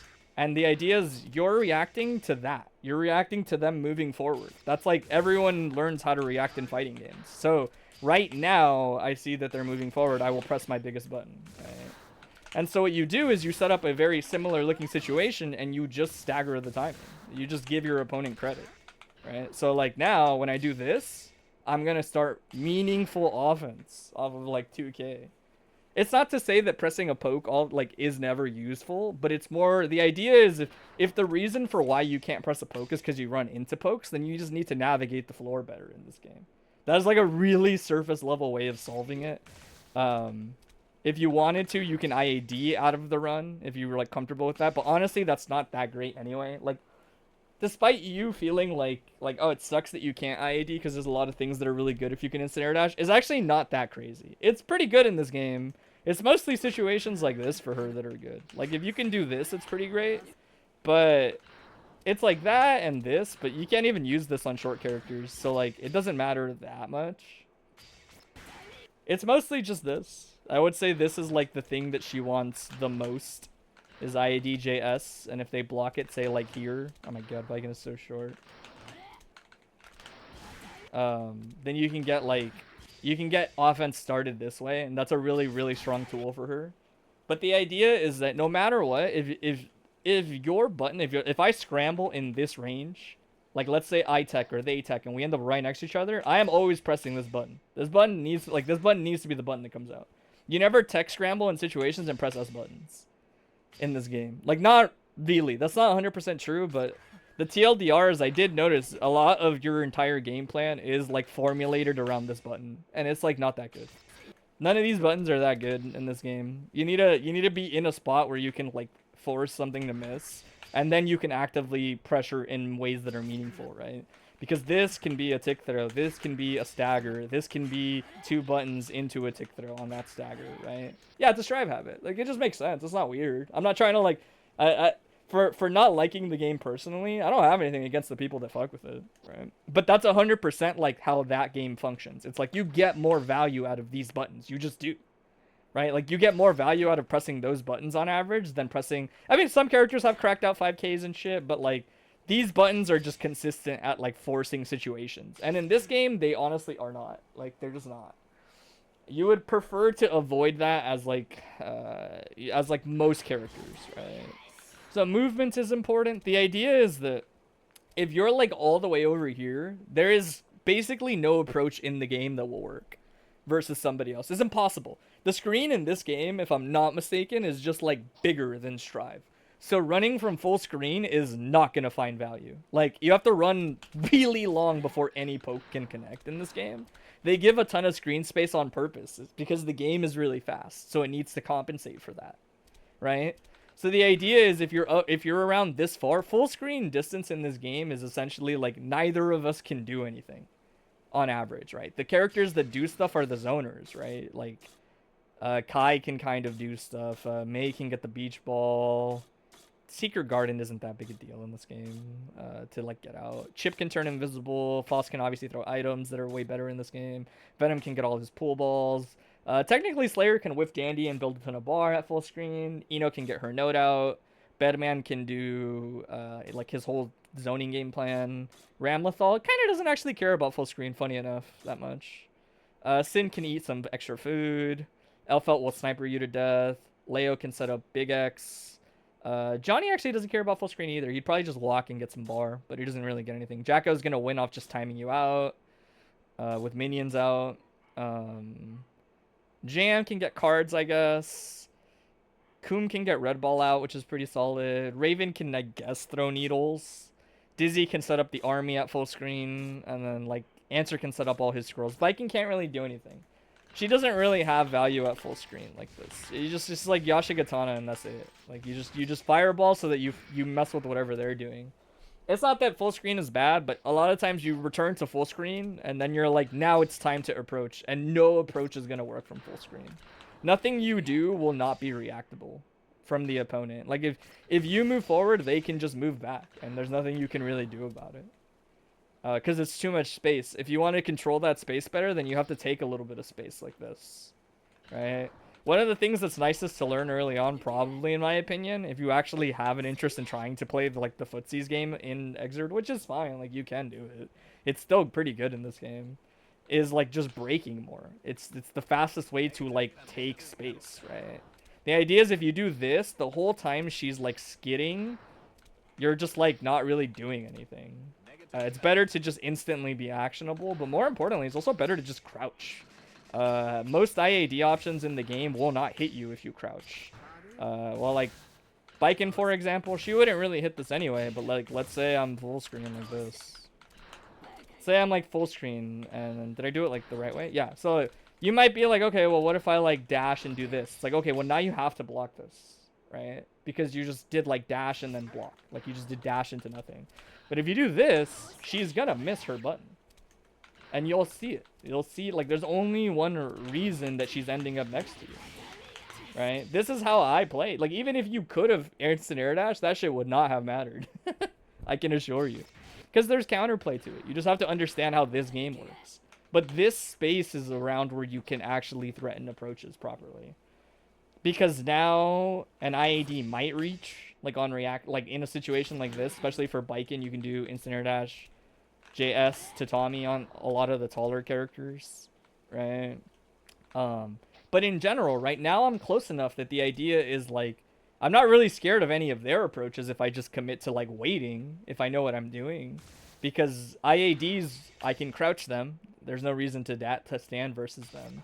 And if they run at me, then I will just, you know, like, call it out. But at this range, like, you can crouch under buttons, see what happened, and punish them. And you pick a punish of your choosing. You can even do this if you want, right? But taking this space and crouching, you crouch a lot in this game, generally speaking. If you're like trying to slow the pace of things down, you can just crouch more in this game like this. But know that it only gets value if your opponent is actually trying to approach you. At the end of the day, this is more like the defensive side of neutral, right? But yeah, full screen doesn't really do anything for you. Like, doing this doesn't really do anything. At least if you get here, like, people have a reason to run into it. If you're doing, like, other stuff, you know? Or, like, jumping at them like this has more value now. Because you could fall into their anti-air, or you could, like, air dash back and put Tatami out and run behind it. And then you have a shield to protect you. Baiken actually has a pretty great time just, like, slowing down the pace of neutral in a lot of matchups via air dash back in situations like this. But the idea, so like for example, she does this, she backs off, right? Let's say we're like this distance. I might want to anti-her because anti-ring there makes sense, right? Okay, well, let's say she baits it like this. Let's say she baits it. I always hate getting this input on hitbox. I haven't like gotten there yet. Like, let's say I need to be a little further back. So like, let's say I anti-her like this. And I'm like, oh, I'm gonna stick a button out like this. If you do it right as Baiken, then you can just get I think it's like that. There we go. It's better. You can make it so it's like harder for them to want to shove shit out in your face, or you can just footsie them off the tatami, or you can Kabari again, or you can do etc. Like, IAD will be important eventually for you when you want to force the neutral, but even when you can do it, it kind of serves no purpose understanding how IAD works if people will just start going this far versus you. Because once you get to this distance, it doesn't do anything for you anymore. Once you're this far, you have to know how to take this space better. Otherwise, people will just do this to you. And then it's going to feel like, wow, I have no counterplay. Like, wow, this guy just crouches. This guy just crouches, and then if I run forward, he just presses a button. And the idea is, well, you can run forward and break, and then they will get punished for reacting, right? I think the thing that makes Exert kind of hard is that you have to actually, at this level, yeah, you just need to focus on absolute basics of existing in a space. I mean, yeah, it's kind of the same reason I told you. Like, you don't need replay takeover right now. It doesn't really matter. Like, yeah, it's cool if you can replay takeover, and let's say you learn how to do like this, for example, like via replay takeover. Like this is cool, I guess. But like, if you notice, like, I don't do that. I just block Yozansen. Because missing shit like this isn't worth it. It's not worth introducing like unnecessary RPS in this game. That's the thing. It felt like almost every single option you pick is like directed in the sense like I need to turn everything into like as much value as possible, right? Like I could RPS here in a zombie, and it's like not really. Like, you don't want to do this in this game. Like, you can if you're at like no health, then you might as well, right? But this is a great game for letting you mitigate risk compared to like Strive, in my opinion. It's harder to do, you know, like you have to learn how to mitigate risk. But you actually don't need to play in like a very risky way at all. It's just a lot of understanding pressure concepts that you just don't like understand, basically. Like, Exert is a big game. Also, granted, you have to understand, like me specifically, I'm just going to have a lot of the defense fleshed out, right? Like, I know essentially like all the defense in the game, like a general level, right? So no matter what solution you find, I'll generally already know like what's good versus it, right? Which makes things an uphill battle to begin with, right? But more importantly, the idea is, like, one, you have to stop pressing, like, S-normals all the time. They're not that great in this game. If you are in a space to press them, that's fine. Like, just press them. But there are a lot of spots where you end up, like, right here, and you don't press, like, 2K. Like, you don't press your fastest button, which is, like, you just 2K. Like, the big thing in this game is that it's okay to just throw these out, because they're either going to turn into block strings or they're going to turn into combos in this game, right? If I'm panicking on defense and I do this and I clip them, I can confirm that situation, right? I have 3 buttons to do this, right? So, like, if he gets hit, Rokon Sogi. If he doesn't, then I'll start doing a block string. I like to do 2S there. Don't worry about it. But that shows you how, like, with practice, you can actually just internalize how the offense of the game works. I hit 2K close slash, and that like the CPU blocked, so there's no point in pressing 5H anymore for me. But that's fine. Even if you press 5H, it's not that big a deal, right? My point is that you have hit confirmable strings. If you hit confirm in 3 hits, that's not a big deal. It's not a big you'll get there, you know. But the idea is that's why it's okay to mash in this game, because you're not putting yourself in a bad spot, really. Like, if this makes contact, you're just not putting yourself, like, objectively, you're just in a good spot now. right? That's why it's okay to find a lot more willingness to mash on like staggers, for example. It's not to say that it's something you want to always do, but let's say, for example, I stagger. I get a hit now. Like, if this guy's always doing 2K in a microdash 2K, I am preemptively mashing 2K and S, right? Usually it will be close slash. But the idea is, boom, I get a hit, right?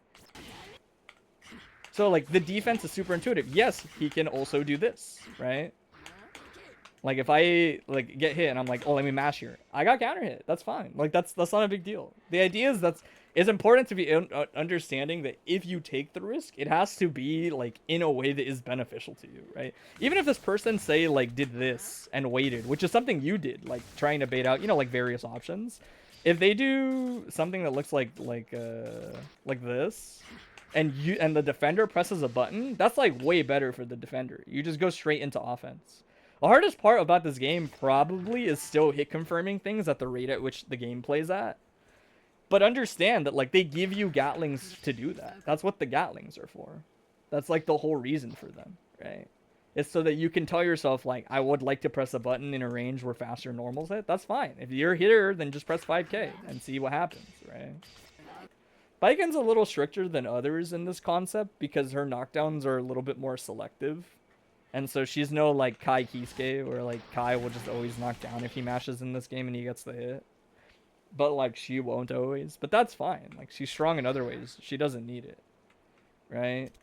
But there is sort of, like, a proactiveness that is needed with defense in this game, is the way I would put it. You don't get value out of just, like, waiting around in this game. And you can't make a reliable game plan out of mashing in terms of risk reward, because hit confirming is so, like, low committal in this game, right? For example, like, if I do this and I press these two buttons, that's a frame trap, and I'm just going to do a block string now, right? That's why offense can feel so smothering in this game. Is because you do this and, like, you get, and it goes both ways. I mean, in terms of improving your offense, it's understanding how that works. It's understanding that that is a hit confirm, but it's also pressure potentially, right? But what it means for the defender is, like, it doesn't feel good to take a gamble in a spot where, like, if I block, he just gets a block string, and if I mash, he's just gonna get a hit, right? This is why frame advantage is fucking scary in general, especially in this game. Because in this game, when you say, like you know, in like Strive, I'd imagine it's like close slash is scary, but the idea is, like, you can never lead into, like, super big confirms off that situation without committing into something kind of bigger, and it's not like that in this game. It just isn't, right? For example, like, let's say this person only blocks the first hit, right? If I did something like dash up 6K and I do this, I get a whole combo now, right? That's a big deal. I got 50% of that guy's health off of jab 5K, right? That's why offense in this game can feel really, like, terrifying, and why it's not worth only understanding, like, I'm just gonna wait around or I'm gonna mash. Like, you just can't live that life in this game. It's also why things like this lose frame advantage when you instant block them, because the game is kind of, like, in a way, like, meant to be played that way. But the beauty of it is that you can't always instant block, so you have to learn how to play situations a little dynamically, which is a part of the appeal of the game, I think.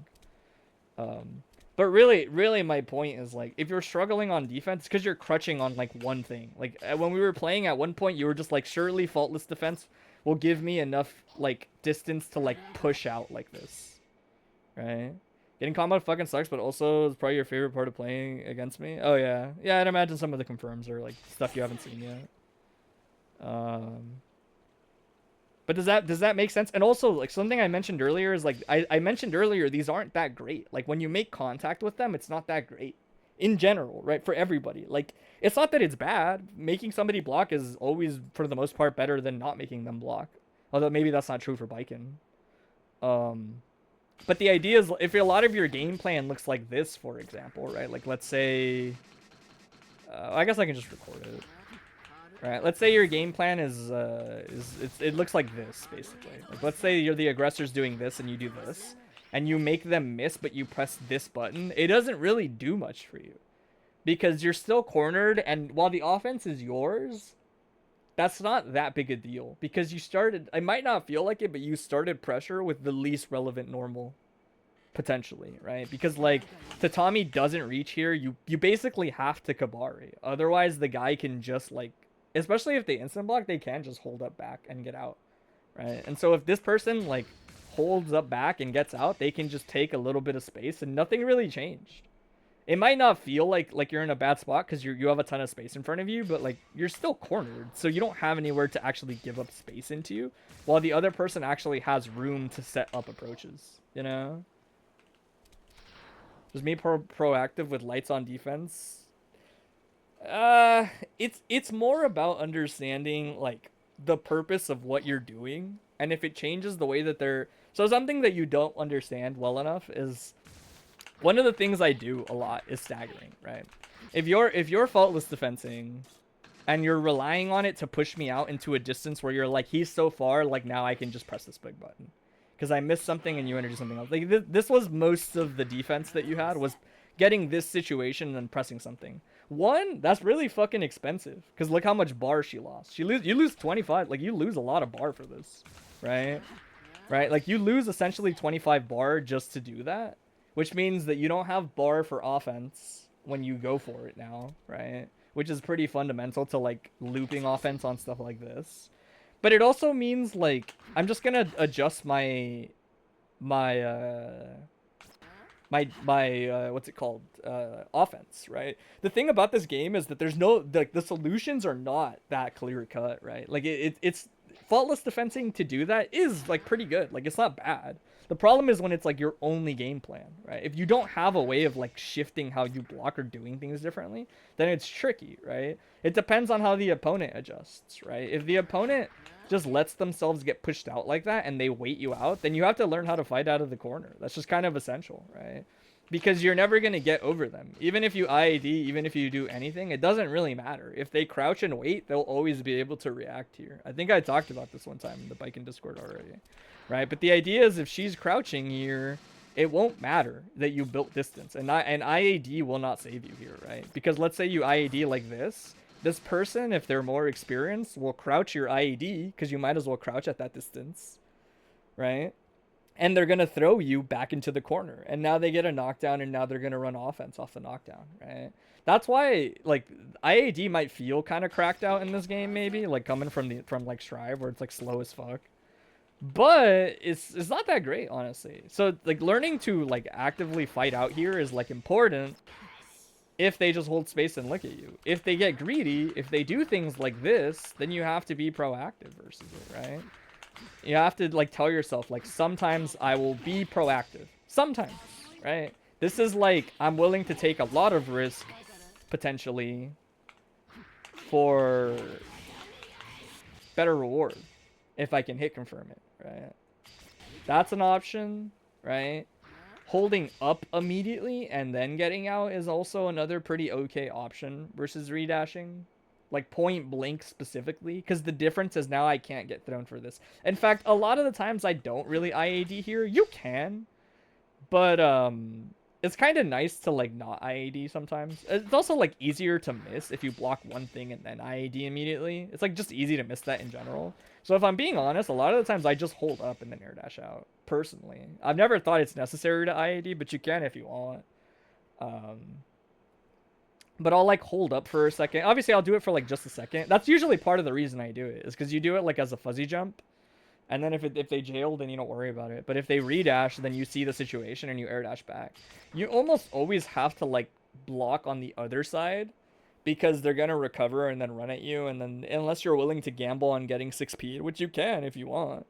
But unless you're willing to gamble all the time, it's probably better to just faultless defense. They're going to run up because they're going to recover off the light normal. And so she'll run up and she'll do more offense. But you're in the middle of the screen now. So there's more leeway in getting out. That's an option. It depends how they adjust, right? Somebody might do something like if you jump, then they're gonna, if they're smart, then they'll stick a normal out here. That's a low, right? So that when you block the first hit like this, you get clipped for fuzzy jumping. Whenever that happens, I mean, faultless defense is generally pretty good. The more buttons people add to their strings, generally, the better faultless defense will be, like, upfront value, because it's gonna stack up across the normals, right? Hey, what's up, Fire? Right, so for example, like, look how far just this leaves me, right? This leaves me like pour one out for me at the local. What do you mean? Oh, I guess because I'm the resource, right? That's the joke. I like completely forgot that we have like a thing we do now at the local. I was like, what's the big deal? But I go what you mean now. Yeah. Now I gotta answer 2 months worth because I won't be there. Well, that too. I appreciate that you guys want me there. Makes me feel wanted.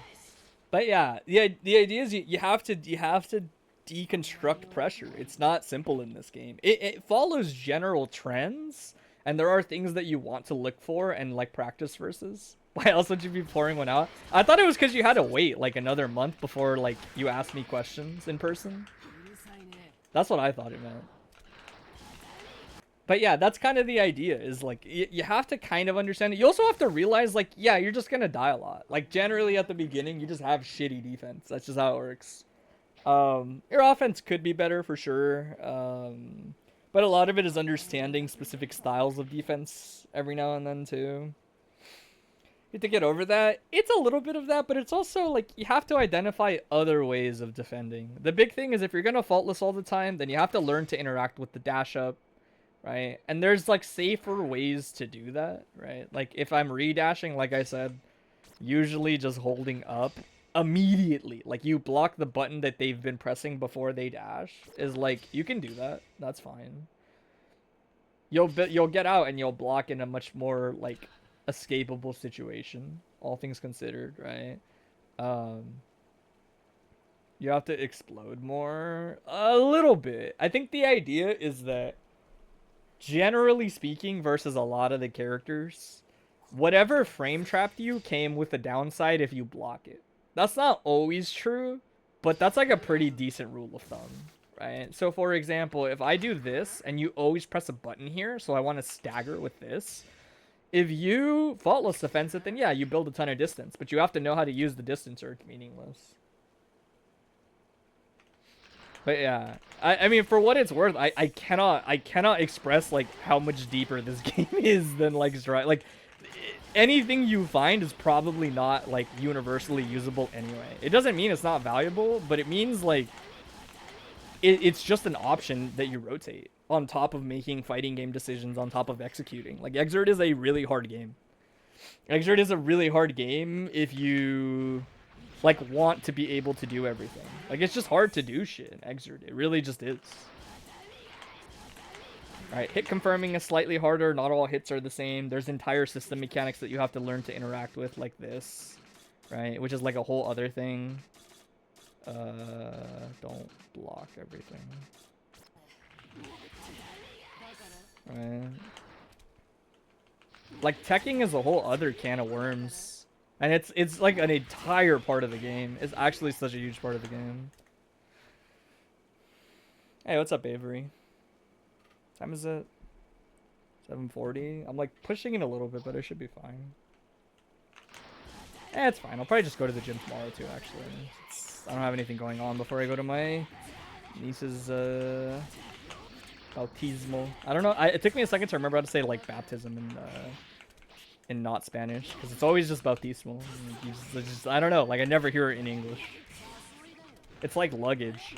I don't really hear luggage much, like obviously as a word, but anytime it comes up in my household, it's maleta, so it's like.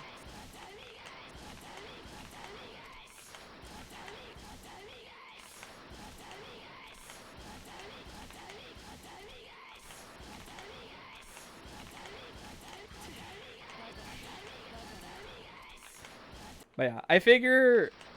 Hey, what's up, Lauren? Let me know when you can hear me again. Otherwise, there was something I was going to explain to Avery, actually, really quick.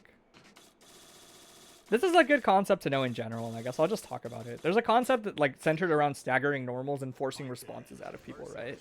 So the way I would put it is... Let me turn my lights on and start in my room.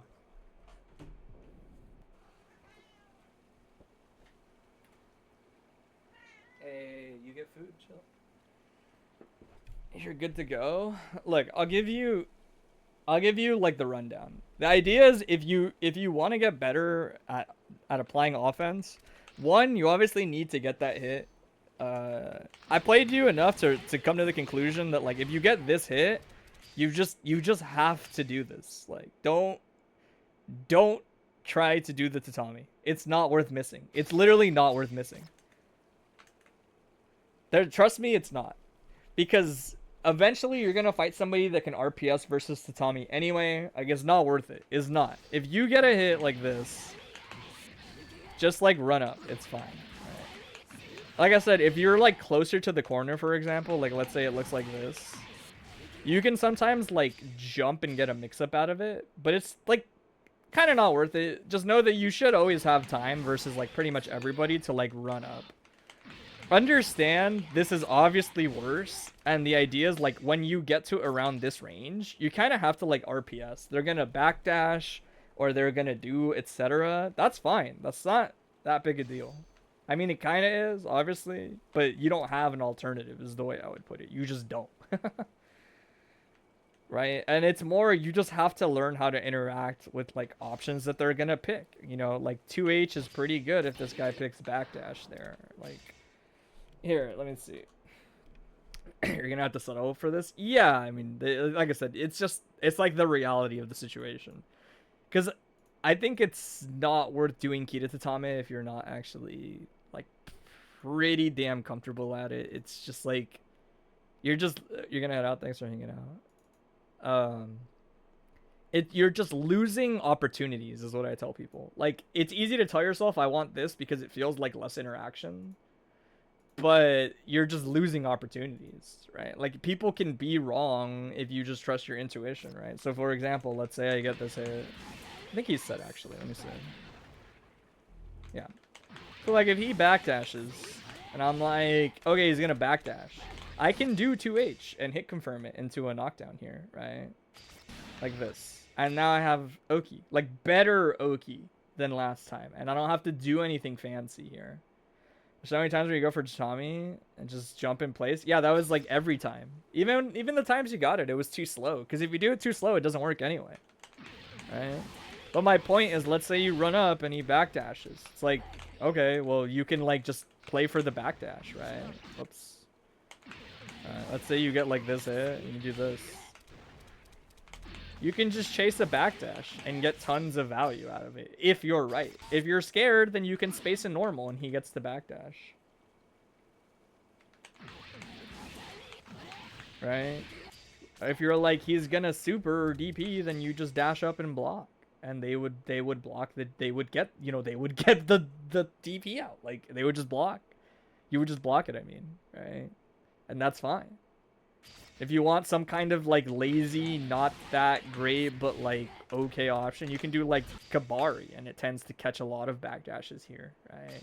And then you get like a slightly better knockdown now, right? Now you're closer when you do things, right?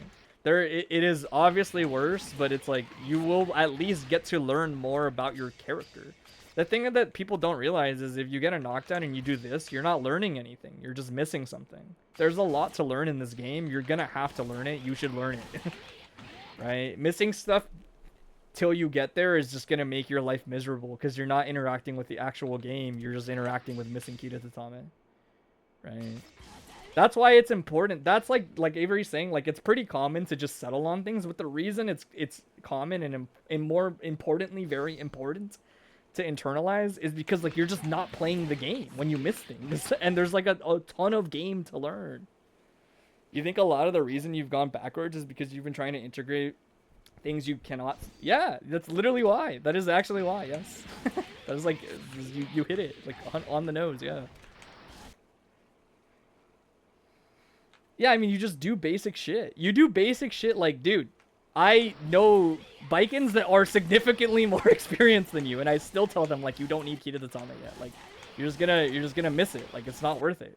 Learn how to play worse Oki. Like, at least you're still playing Oki.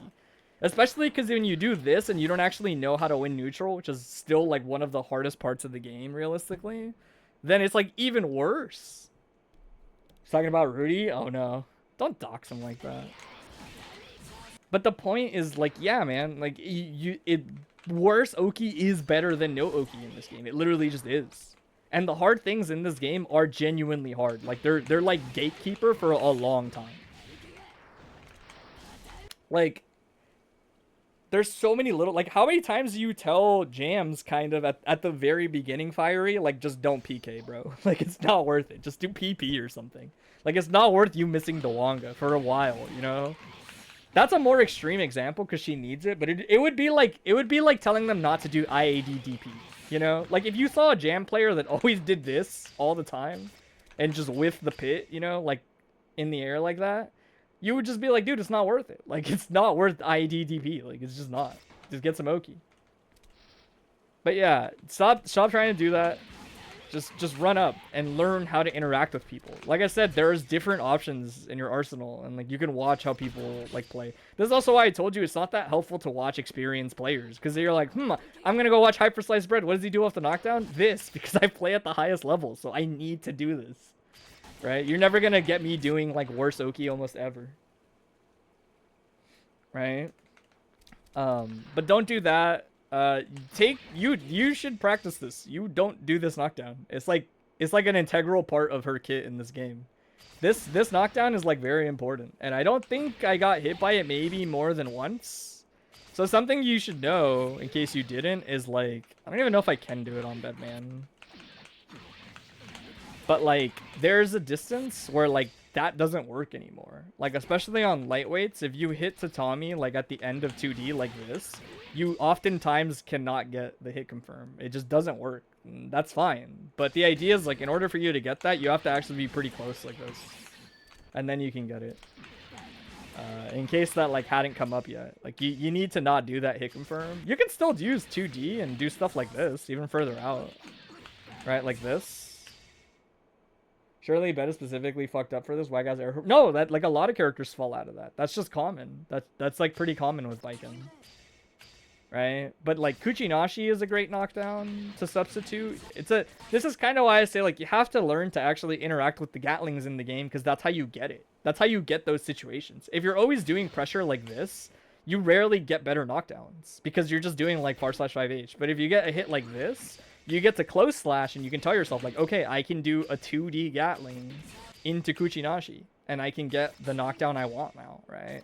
What if I had pressed Tatami here, right? He might hit the wall and now I get no knockdown, right? Like that's important to understand, but really it's more the idea is like in order for you to set up Tatami, you kind of have to be able to 5K or close slash, right? Which both involve you pressing another button or two before so that you can hit confirm it. You're never going to hit confirm raw close slash. Like that'll never happen, right? You'll always have to dial in another button, which means that you're forced into a hit confirm like this. And then you have to take that hit confirm instead. But stop Kita Tatamiing, take Roken Sogi knockdowns a lot. There's a counter hit that is like fundamental to understand and like ideally react to, honestly. Let's see if I can actually do it. Like this. Where I go for basic Oki, I'll show you. It's like really easy to do. Like I mean that. Like it's actually pretty easy to do. But if you're gonna play off your poke, then you have to be able to like generally hit confirm 2H. It's fine if you can't. Like I don't do it half the time because 2H is godlike. But like if you do it correctly, like if you're pressing this and you're like anticipating that it's gonna counter hit, like you can get Roken Sogi like that, right? So it's like pretty chill to usually like. Maybe I can't hit this hit confirm as well as I used to. No, it's pretty easy. It's pretty easy if you're like waiting for it. Maybe not though. This might be like harder than I remember it. I know I definitely used to like always wait for this. It feels big in the moment. I don't know how to describe it. Like it's really easy to hit this in the moment. But / counter hit 2H. Hey, what's up, Kamalo? This is like a really fundamental thing to understand with Baiken, because the idea is like you're usually counter hitting off of these anyway. Like if you're poking off of Kabari, these are counter hitting, and versus most of the cast, like 2S, 2H, Roken Sogi, like on like the counter hit 2S will make this a combo, and now you have Oki.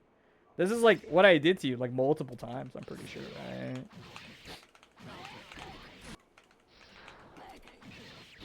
Oh, that is harder to confirm than I thought. I guess I do just send it. But like I said, it's kind of fine to do that. Don't do Tatami. Tatami won't over combo. That's like a thing you did, I think, once or twice. This is what I mean by like people can be too far for this hit.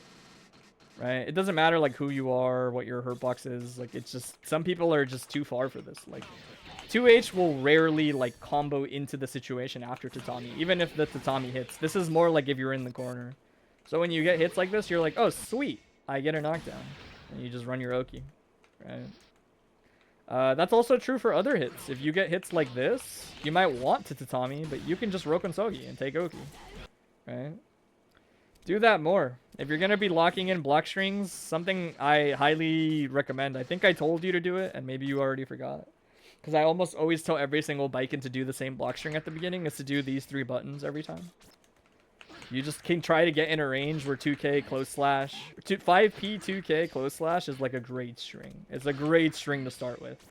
Like, it's plenty of hits. It oftentimes knocks down, but like, it's like selective, if that makes sense. But like, you see how like, if I'm getting this hit when I'm applying my pressure, like, you just do this. Right? Like, notice that, wait, is he always? Okay, I was like, he's getting hit a lot. Right? Like, you have like all day to hit confirm this into 5H Rokonsogi. Or go into Kabaru instead, right? Like that, if I can't get the hit, right? The idea is like, adding extra hits to hit confirm like this will make your life easier. That's just how this game is meant to be played. You can't play this game like doing this. It's not gonna work.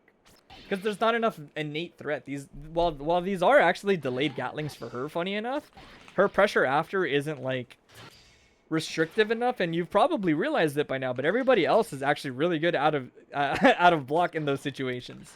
Because that's how the game is usually. Like, once you're in that spot, once the cancel hits, like, it's actually really hard to keep them jailed in this game. That's the difference, right? Like, when you play, like, to me, that's like a big difference in this game. Is in Strive, when you commit to a cancel, like, they're kind of positioned, and options like this don't exist. Like, fast options like that don't exist in that game. But in this game, they do. So pressure like this just has, like, shittier value, right? You might notice, like, I can get this from, like, decently far. Look at how far I can hit that from. Right? Look how far my jab is sometimes connecting with extra momentum, right? You get a knockdown and you do stuff. Or you don't and you pressure, right? The better and faster you can do this, the better your offense. That's why I don't really jab that much, right? The only reason I tell Baiken players to jab is for the extra hit. But, like, ideally, you kind of want to be able to do, like, this with Baiken eventually, right? Like, you want to be able to get it in, like, 2, like that. So that you can navigate your pressure better. Or get the hit confirmed sooner so that you can get better hit confirms like that if you need to. Right? Which matters more like on dust loops. Not really like mid-screen. But yeah, like just do this. Like do this block string more. If you're gonna get offense or if you're gonna do tick throw stuff, like just do that.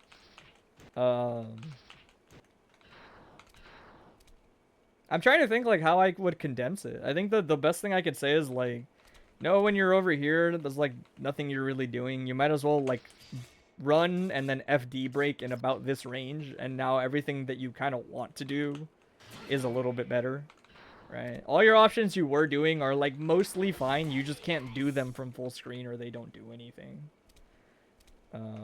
Breaking to stagger to like stop people that always footsie every day is pretty good, especially because if you're anticipating this to counter hit, then you dial in 2H and then you get Rokonsogi counter hit. Confirms on the far slash if it counter hits. Right? If you're gonna get close, ideally you want to have like this as your go-to. And then one thing I usually tell people early on is like a lot of Baiken players might do this and then be like, oh, I'm so far. Like, how am I supposed to keep my pressure up? And like, you're right, you are too far. That's why if you can confirm by close slash, there's a lot of matchups versus a lot of people where you can just do this like immediately. Like, there's nothing that says you can't, or you can do it on a button like this instead, and now you're actually in the range for buttons like this to hit. You're plus off this. Like, this move is +2. It's not bad to be close to people. You're only scared of doing this all the time close up like this. If they IB, then it's -2 instead, right? And now you don't have that initiative. But, like, even versus characters with DPs and stuff, it means, like, cool. Like, you're just forcing the RPS more. You're not going to get around the fact that DP exists when you're +2. It's just going to always exist when you're +2. But at least when you do stuff like this, the throws are like right there. They're like in your face. You don't have to do it. Look how fast that was, right? If I want to do something like this, I can't throw this guy unless I run up like kind of notably far, right? If But if I do this, I can practically take a step and do it. Like, the reason this is hard is because there's actually so much block stun, I have to wait for it to finish. Right? Oh, you get fuzzy mash on a lot when you tick throw. I guess it's only good after applying mental heavy stack. Well, I think the idea is throw isn't your game plan. It's like getting people to escape your throw. Well, throw is your game plan. Learning to stop people that escape your game plan is how you play the game, right? Like in practice, right? But yeah, like you might tell yourself like, wow, like do I really just do that block string every time? And I'm like, yeah, that's fine. Like this is a great block string to start with. Because if you're not interacting with the gatlings of the game period, then like you're missing the entire game basically. Like you're just kind of are. And Baiken has awkward gatlings compared to other people, to be fair. But this is like an integral part of the game, you know? Yeah, this is a good go-to block string. And like I said, I'll use jab a lot like this. Like I'll do this for setting up tick throw stuff. Or if I like get the hit. Like Baiken's weird. You can't hit confirm everything, but you can like set yourself up to hit confirm a lot of stuff too. Yeah, do that. Doing this all day, like, doesn't really do anything for you. At that point, you might as well try to Suzerain throw sooner.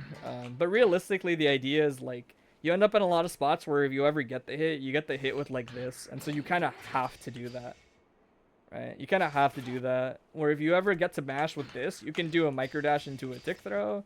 Or you can stagger your 6k, and now they actually has reason to. You can 6k into the 6k into Kabari to pull them back into strike throw range. If the 6k counter hits, it'll combo anyway because that's how 6k works.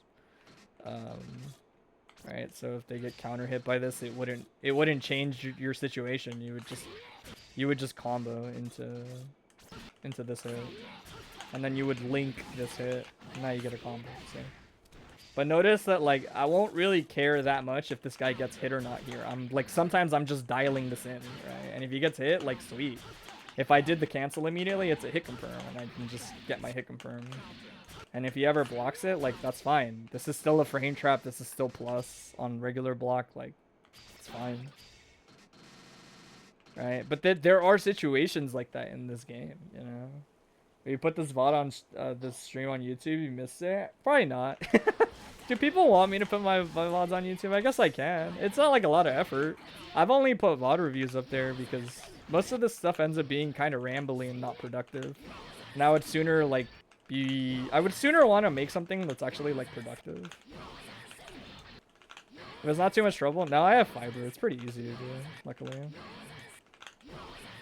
You like the rambling? Sure. Yeah, I'll upload it. I'll upload it later today. It should be up. It's on the exclamation point YouTube thing. Like I said, I mostly just put VOD reviews, and those are really just for the people that want to go back for their own VOD reviews. They're not even really for like the. Oh wait, I forgot I typed it out. Right? They're not really like I'm trying to grow. The concept of like growing Xrd like content creation channel is like so funny to me because it's like the deadest game of all time. It's just the homies. Like they don't need that shit. I guess it would just be like if I want to make content for the homies, basically. But yeah, the idea is like you need to drift away from over relying on these a lot when you do actually do offense. Like it's fine. You mostly want to like do that kind of like structuring on your block strings where you can get an early hit and early hits make you do this. You know, me when you see new Xrd content in the year 2026, dude, I'm saying. Right, but do you notice, like, this is actually hit confirmable. Like, you can set a computer to random block, and you can do this, and you can confirm into Rokonsogi like that. That is going to improve your offense. And then understand that, like, yeah, like, the hard part of fighting games is still, like, being right. In other words, like, I was talking to a player once, and I explained this to them, and they're like, I did this block string, where they showed me a block string that looked like this.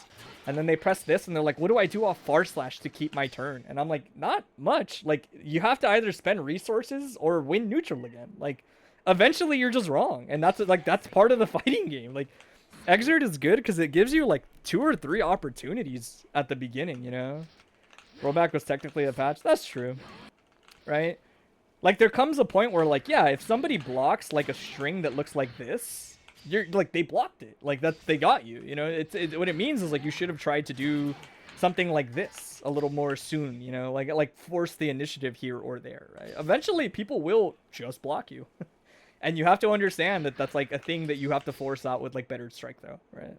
For her at least. Or that you're just okay with that and you can control space better. That's fine too.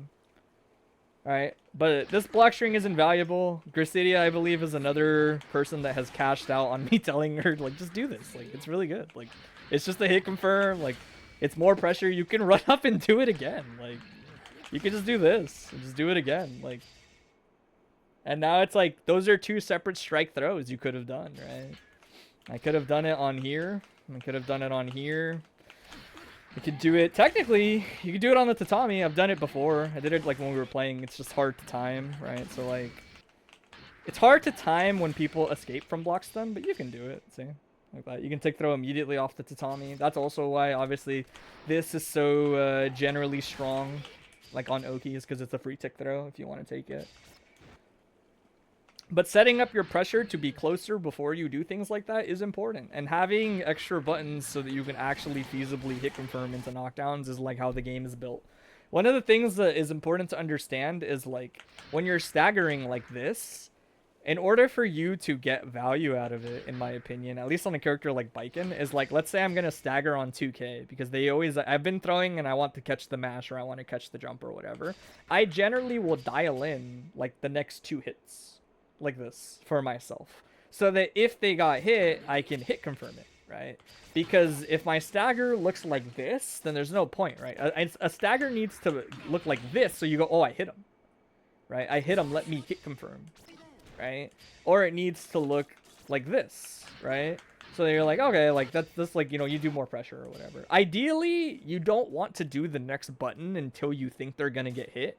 Like in a perfect world, you only want to do this 2 buttons if you get the hit, because otherwise you want it to look like this, right? I don't even know how I do it. Let's say I would have to record it backwards, but the idea is like, let's say I need to stagger twice before they do something, because sometimes that's just how it works. Like sometimes they don't do it on the first one, but then they panic and they do it on the next one, right? That's why my pressure is so kind of awkward looking sometimes, maybe to other people, because a lot of the times, like, I'll do staggers like that, and that is the hit confirm, right? Like, I'll do staggers that look like that, and I'll try to save the extra button for the hit confirm. And the reason is just because it means that you have more chances to make them freak out, right? Like, once I do something like this, I kind of have to earn my turn back, right? If I stagger like this and I do 2 buttons, especially if they're really good at blocking, like, something smart to do on a stagger is, like, you block kind of regularly the first time, and then you can, like, faultless defense the next hit. Because now it really matters, right? Like, let's say I do this, and I press 2 buttons, like this. Now I'm, like, far as fuck, right? Right? But if I do, like, this, and I stagger, like again, or I do this stagger, like, I'm still in range to do this button into this button, and it would counter hit, and it would hit confirm into a situation I can knock down off of, right? That's, like, the idea for how you get mileage out of staggering in general. Right? But don't even worry about it. You don't need to stagger. Like, Baiken has, like, built-in frame advantage. Like, you can just do this. I mean, you could stagger on frame advantage if you want. But anytime you're +2, pick your fastest button followed by, like, another button and see if they bit, you know? She also has a pseudo command grab in the form of this. So, like, eventually you can just do this to, like, most of the player base. And this is also really strong. Right? These are, like, all things. But if you notice, have you noticed none of this involves, like, TK Yozansen? Like, at all. It's part of it. Every time you reset somebody like this, you can Yozansen, right? 40 frame command grab. Put some respect on Suzuran. Suzuran's like 29 frames, buddy. 40 frames, my ass. Suzuran throw is like dead ass like 29 frames. It's like fast as fuck. For like what it is. She also has an actual command grab. I hit people with Himawari, just saying. I got setups. I've Himawari'd you before, low-key. This is like the only good Himawari setup. It's like, if you can learn to the time many times, yes. I love this one. This one's great. It's just really hard to get. But yeah, understand, like, it's gonna take you forever to actually internalize. But do you see why, like, trying to figure things out and trying to, like, oh, let me lab against this and that is, like, it's not that productive. Because there's too much situations. It's better to just generalize your offensive options. Hold on, somebody's calling me.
My bad.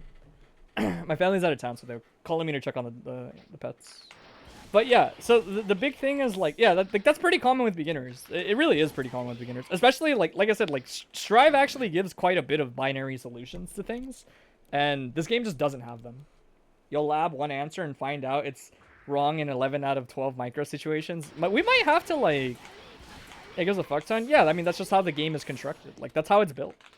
Strive is a game of like instant gratification, and like that's just a game design thing. I don't like the way it's designed, but it has its merits, you know?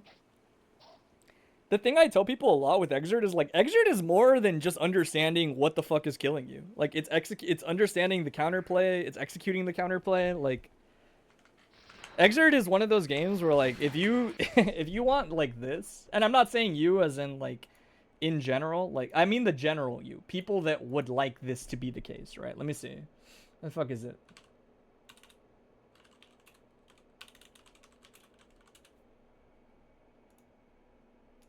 Like I don't mean this in a mean way, and I say that because I think the image gives the impression that I do, but it's more like this is like how Strive is designed for like most interactions. Like it's designed like this on purpose. Like it's just like, yes, like this is the square piece, like put it in the square hole.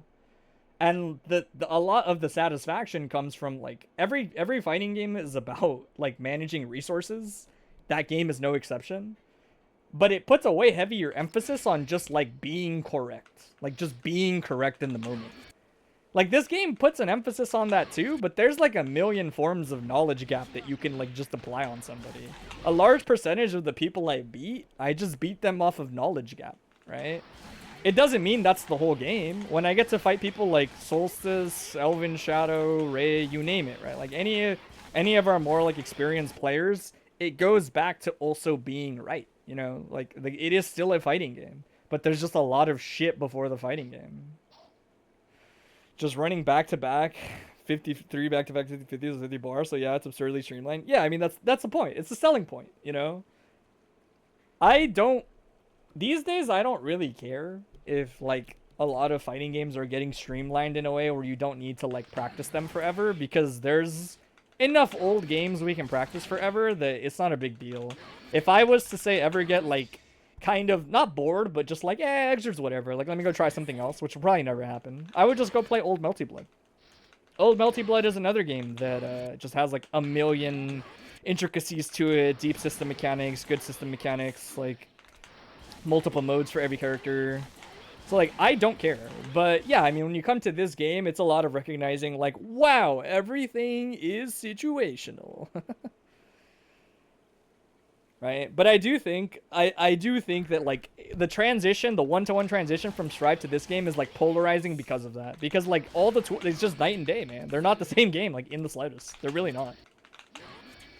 They are both fighting games. And that's like kind of it. There's like maybe some general concepts, burst as a concept, etc. I guess, like, but they're literally light and day. The main reason you picked is because Viking is way cooler. Zombie is such a sick mechanic. It's pretty enabling. I love Azami. Azami is the reason I don't have to care about like a good chunk of the specific defense in the game. I just have to get better at Azami, which I already did. Which you do too much of, by the way. If you have to do run up Azami in neutral as a solution to your problems, that's bad. That means you're bad at neutral. Don't do that too much. Feel free to always ignore what I say, but it's like just like don't do it. Like, because to me what it's saying is like you think they're gonna stick out a normal and you don't know how to deal with it. And it's like this game has amazing movement. You can just break and then run forward and you would accomplish the same thing, basically. Right? Where like this is like just corny. Like it's just corny. It's just like over reliant on them pressing into you. You've been very slow at picking up the real meat of player-to-player decisions. But now you're like actively doing it and adapting. It's been so much fun. Yeah, Exert's kind of funny if you haven't played a simpler game, Avery, because it's the opposite. Exert actually has so many things to filter out other people in a way that's independent of actual decision making that it's actually just easy. Like it's actually easy in that sense. The bad habit from fighting your friends. I already told you. I already said if you fight people that are worse than you, then you just apply arbitrary limits. You can also just play randoms. This game is like fairly active, right? If I go right now on a Friday night, like There's quite a bit of people, and I would wager most of them could push your shit in if that's like what you're trying to get done, you know? Playing more Street Fighter has helped you, and ironically, yeah, absolutely. Because Street Fighter is the opposite, right? Street Fighter's all interaction. Like, boom, lobby. Lobby with people that would push your shit in. Right? Already just chilling there. You could also just make one. You'd be surprised. If I make a lobby, it takes maybe like 5 minutes and somebody joins. On average. You just have to have like decent windows. Like, do it in maybe like the early afternoon. Do it in like this like evening-ish time slot. Usually you'll get like a good amount of rooms. Where's Bedman? We actually want to talk about Bedman stuff. Oh, I guess I can record him. That's probably fine. But yeah, this game is ironic because work schedules are important. Yeah, a lot of the people that play this are just fucking working Joes, so you have to like actually play outside those times a lot. But to like finish the thought, a lot of this game is really funny because either people come from more streamlined games where the decision making is like upfront and they hate all of the bells and whistles, right? Like you need to do this in a specific way to bait, like throw, mash, etc., etc. Right? But then there's also the flip side. Like if you only play this game and you're like only used to this game, when you go and you play other games, like a lot of it is just making decisions. Right? It's like it's still a lot of, you know, like managing shit here and there, but like projectile set play is a hell of a drug, man. Like if you can master projectile set play, it just kind of skews your views on like fighting games entirely. You start to believe that like, oh sweet, it's just about me. It's like pseudo PvE. Like it's like a pseudo PvE mode where it's like, oh, I don't really like have to interact with you to win. Yeah, zoners do that in general, Avery. Any character that can facilitate their win by not actually going in can get a lot of value off of that for a while. Alright. Q at 11 a.m. PST on Thursday and Friday. Both of those are work from home days. There you go. I mean, there's lobbies most hours of the days, but yeah. But yeah, the idea is like, you have to interact with like more of this shit. It'll give you more mileage. And then Avery is like on the other end of the spectrum. I was going to talk about staggering pressure, right? So something people don't understand, maybe like well enough, is like if you do this and it works, you don't have to do it versus better players anymore. Right? It just depends. Obviously, this is a fighting game decision type of thing. But if you get this throw, you should probably just bait throw for like the next 3 or 4 interactions. You really should. Like, throw has already happened. It's not about, like, yeah, you want to throw people if they're just going to block. But you have a lot of reason to believe that it's not going to happen anymore. And this game has pretty low committal ways to bait throw, right? Like, if I do something like this would bait fuzzy throw. Like, right away. If I do this is, like, not a great bait because I have to be, like, really close. But, like, let's say I do this, right? So let's say he does this. And I do fuzzy throw, which, let me see if I can time it. Oh my god, this is a crazy... Damn, Bedman got, like, pretty big throw range with his walk, actually. Bedman's pretty good at doing this. I didn't realize how early I have to tick throw here. That's actually really good for him. Because that means that if you do this, like, pretty fast, you can just get the low, right? And it's not that the low is high value, but it's kind of like the thing I said, where if you're the Bedman player here, you can essentially do something like this now, right? You can set up a tick throw, and let's say you get the hit like this. You're like, oh, sweet, I got the hit. I just get a knockdown, right? Like, now you just press 2K, S button, and then you get a knockdown. And that's how like a basic strike throw works, right? And the idea is you had a lot of control of that situation, right? So that's kind of like layer 1. But if you notice, you kind of have to like set up something meaningful afterwards. And what I mean by that is like there's levels to it, right? Like let's say you press this string. When you get to here, you kind of want to tell yourself, okay, they blocked it.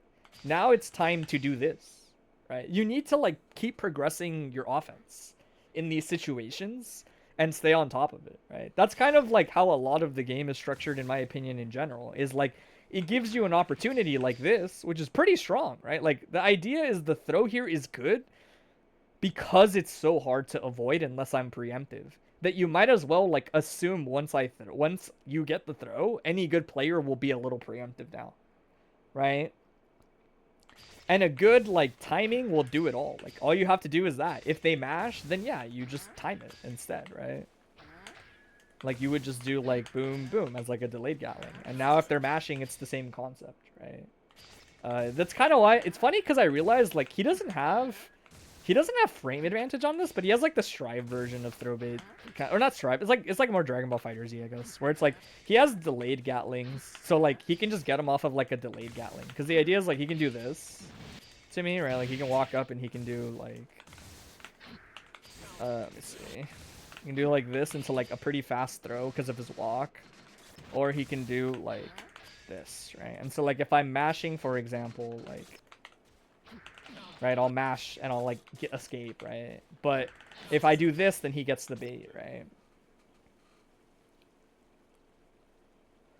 That's what you wanted to bring up, what you said in Twitch chat recently. You've been trying to be a lot more aware of each individual button press and react to what's happening, and it's helping a lot. Yeah, the way I would put it, Avery, is you want to think of them as like combinations, right? It's like the thing I said earlier, where it's like you're never gonna hit confirm 2K on its own, right? Like no human being is hit confirming this consistently. It's just too small of a normal. Like even on counter hit, it's not big enough. So the idea is that you have to look into like structuring what the next button is, right? Let's say you have reason to believe that like they're gonna get hit by close slash. Close slash is pretty solid, right? Because like let's say like for whatever reason they're actually gonna get hit by close slash, then you can do shit like this, right? Like let's say, because again he can stagger like pretty well off of like this. Well, maybe not.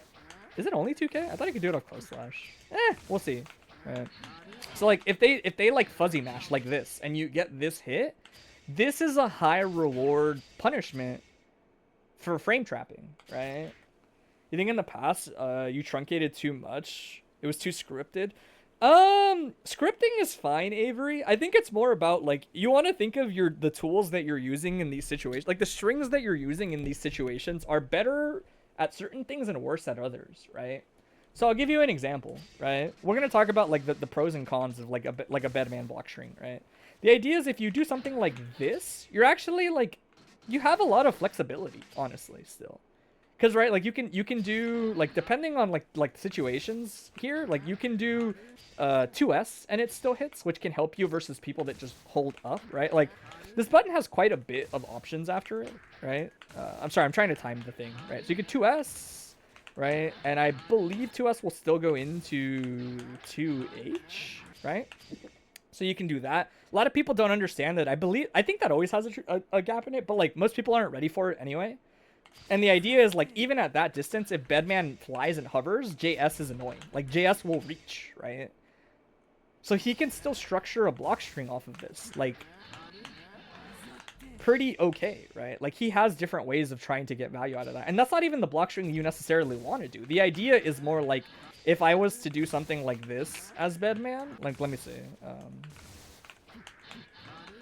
right, and I always do it, then like they can just hold up and like get out of that situation in a way that Bedman can't stop, right? So maybe you do actually want to introduce a low, because that's a preemptive decision on their part. They're probably just holding up there, right? And so now you get the 2S, right? Like that kind of response is, you can kind of pay attention to whether people are doing things immediately or not. In other words, like let's say I like fuzzy jump like that, you wouldn't see the input even though I tried to jump, right? But the fuzzy jump is worse if you were to just do something like this to me. Like there's kind of like an idea for like each, right? Like if I'm like I'm gonna fuzzy jump here, then JP catches me off the fuzzy jump now, right?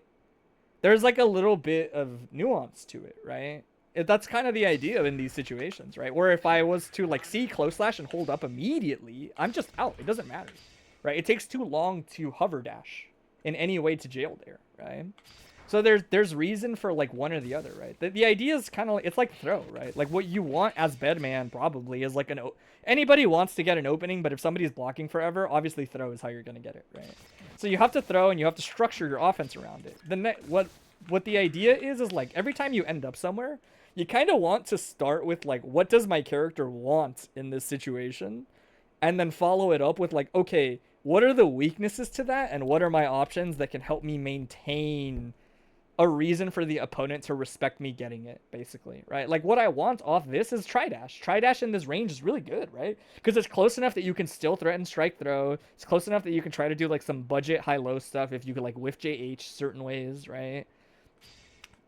And the idea is like, yeah, you can press things like 2S. 2D is okay, but obviously 2D is kind of worse in that, well, assuming Obviously, it reaches farther, I believe, than 2S. Well, actually, maybe they're identical. I always assume 2D reach farther, but they're like about the same. But yeah, 2D is good. The problem with 2D, and you'll notice it, you probably have, is that you want to try to restrict the moments when all you have is special cancels. Once all you have at your disposal are special cancels, most characters in the game have a hard time getting around that. That's just like the nature of the game, right? Your pressure has bottlenecked into like one thing or another, which if you notice has not been the case for all this other shit so far. I have a lot of options at my disposal, right? But I like, before I kind of go off on a tangent too much, it's more about understanding. So like, if you do this, you give yourself 2 hits to confirm the situation, you set up the next situation, and you go from there, right? Another big thing, like in tandem with that, is like, I've been picking 2K like as the go-to a lot like this, but 2K is low reward if it hits, right? If for whatever reason they're like fuzzy mashing, right? In other words, like, let's say they want to do it like this, right? Let's say they want to get out of throws like this. So like, if I do it, maybe I can't do it on Bedman, but like a fuzzy mash can still kind of get out of a throw. And let's say like, okay, well, if I know he's gonna mash, why wouldn't I try to do something like this? Right? Well, you know what I mean. Like if he's gonna fuzzy mash like this, because now you have access to something that is high damage, right? Like this is a good starter for Bedman. He can get, I don't know what it's like on lightweights. It might be kind of weird, but he has like pretty good stuff there, right? You think 2P 5H frame traps, you don't do it nearly enough. I don't like 2P 5H that much, but I guess it's okay. The tricky part about 2P 5H, I would say, is like, yeah, I guess it's probably fine. I don't like opting for a frame trap generally in my pressure, or my options are like really limited after. 5H is essentially you have to gamble on the jump cancel, or you have to gamble on the 2D, and there's not really like much leeway out of that as Bedman.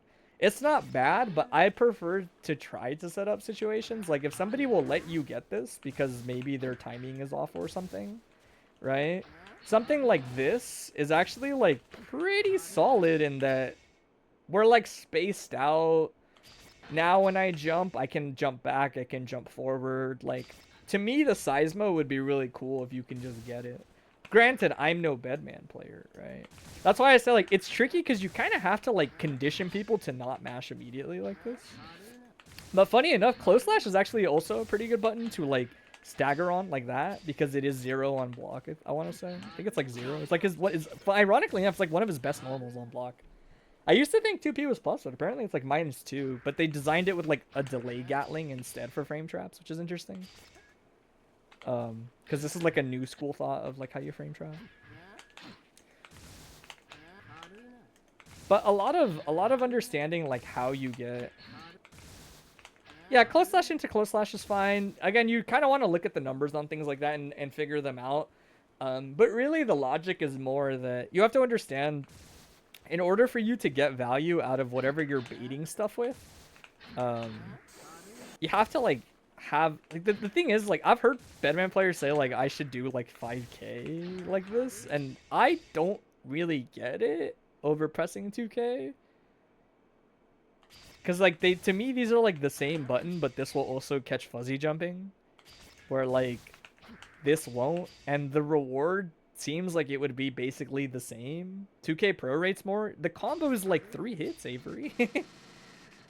I get what you're coming from. I guess yeah, but in my head, I'm just like, damn, is it like that big a deal? 5K can jump cancel? Yeah, but it doesn't either way, right? The idea is you're not hit confirming on one button anyway in my head. Unless this button is uniquely different, if that makes sense, right? Like, what's the point on staggering on this button if you're not going to commit?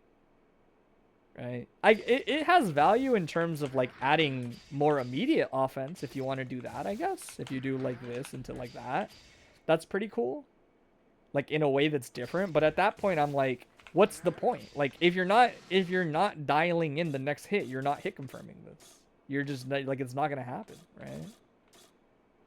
So to me the idea is like, if I press this and I'm like, oh, it hit, I don't like, even on counter hit, I doubt I can get it, because you need to have people that get to do that are people like Soul, who have like big delays on Gatling cancels, so you can sometimes still get away with it.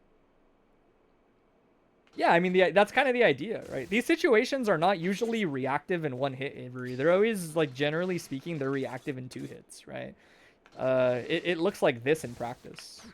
Like, oh, I got the hit. Oh, like you have to do it very like this is how it looks in practice. Ideally, it's like you want to get it in 2 hits, and you'll usually find like more value potentially out of that.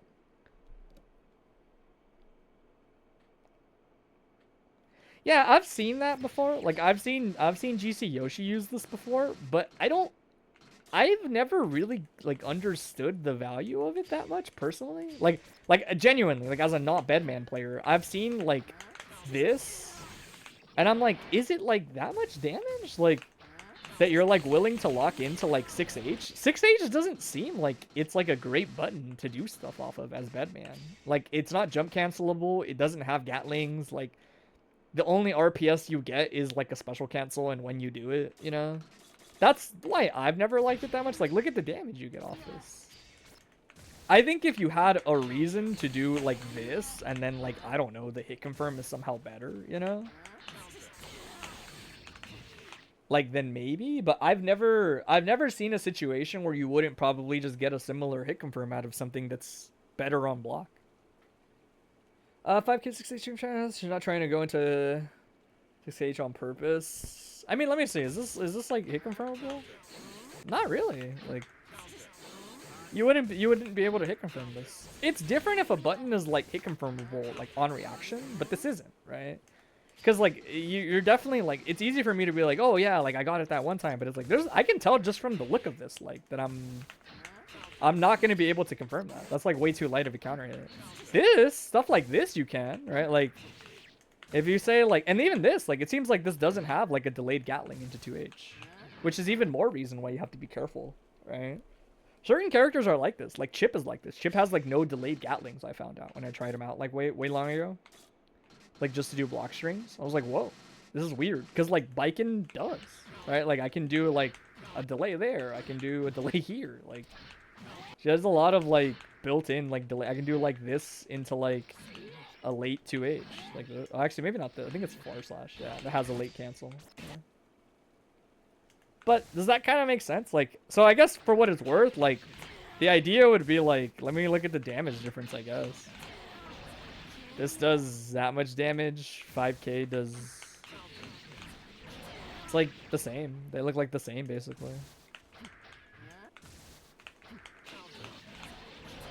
Like you get maybe like 10 more damage on the 5K, but the idea to me is like this frame traps and catches jumps. The other one doesn't catch fuzzy jumping, or fuzzy throwing. Sorry, like it might catch fuzzy jump maybe in the startup still, but more importantly, it doesn't catch fuzzy tech is what I meant to say. Like it doesn't bait fuzzy tech here, and that's like pretty important to bait.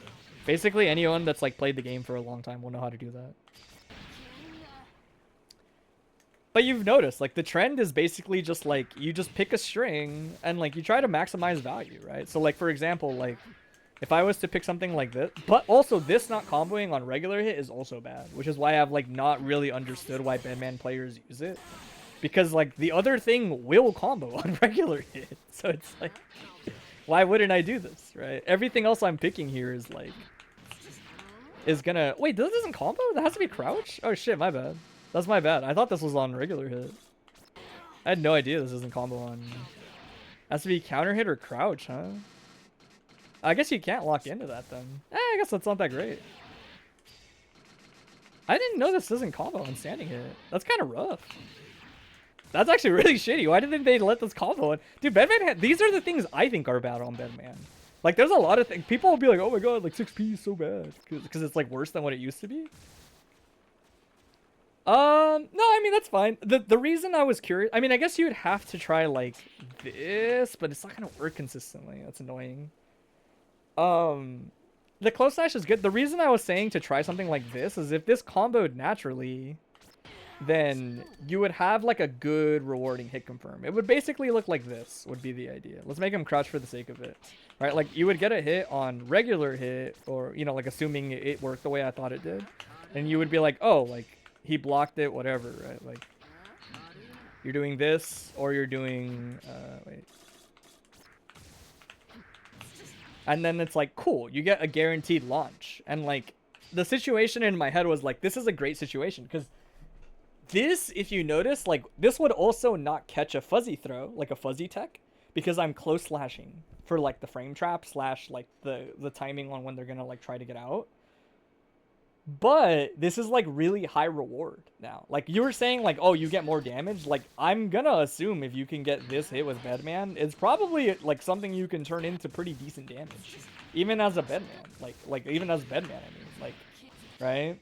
Like you can do that. You could probably like glide off of that hit, maybe, but it's like a little dicey on a lightweight if I had to guess, right? But does that make sense? This is the only reason I was curious about this. Because being able to have like a 2-hit hit confirm like this, and you're like, oh sweet, like I can actually juggle off of this, I can do Bedman things. I guess you could probably do this, right? I wonder if this would work. This would work in the corner, I think. Oh my god, I can't like... How would this work? Timing-wise. Oh, I've never had to like... Spinner's on S, right? This is so weird on Hitbox.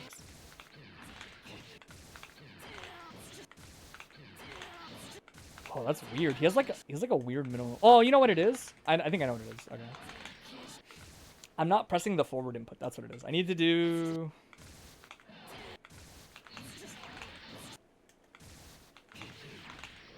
Yeah, there we go.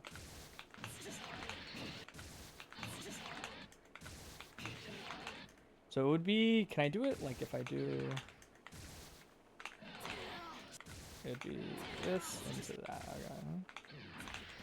Trying to get the timing on this, like, if it's better to... I haven't practiced this Tiger Knee, like, type of situation. There we go.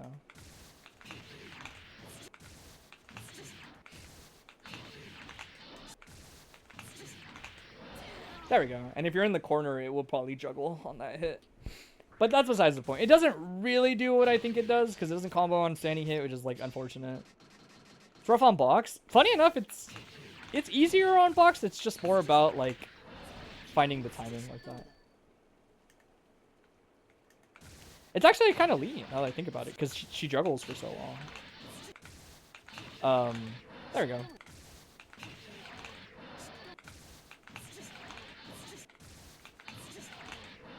No, I'm still not like... There we go. But that's besides the point. Really, the takeaway is, like, if you're going to be playing a character that has reward off of their throw and kind of functions like that, it's not that pressure is your game plan, right? The way I would put it is, like, if you're a Bedman, and let's say you do this and you get to here, like, for the most part, like, you're not really trying to, like, spend all day getting back on them, even though you have a pretty good way to do it. Like, you have ways of, like, hovering there, hovering back, and then 2H'ing, right? Like, that's the usual Bedman game plan. But what's important is, like, if you do things like this, it doesn't do anything for your offense. Like, it just doesn't, right? The only reason you want to keep block strings tight... what's Breadman going for? You don't have audio? What?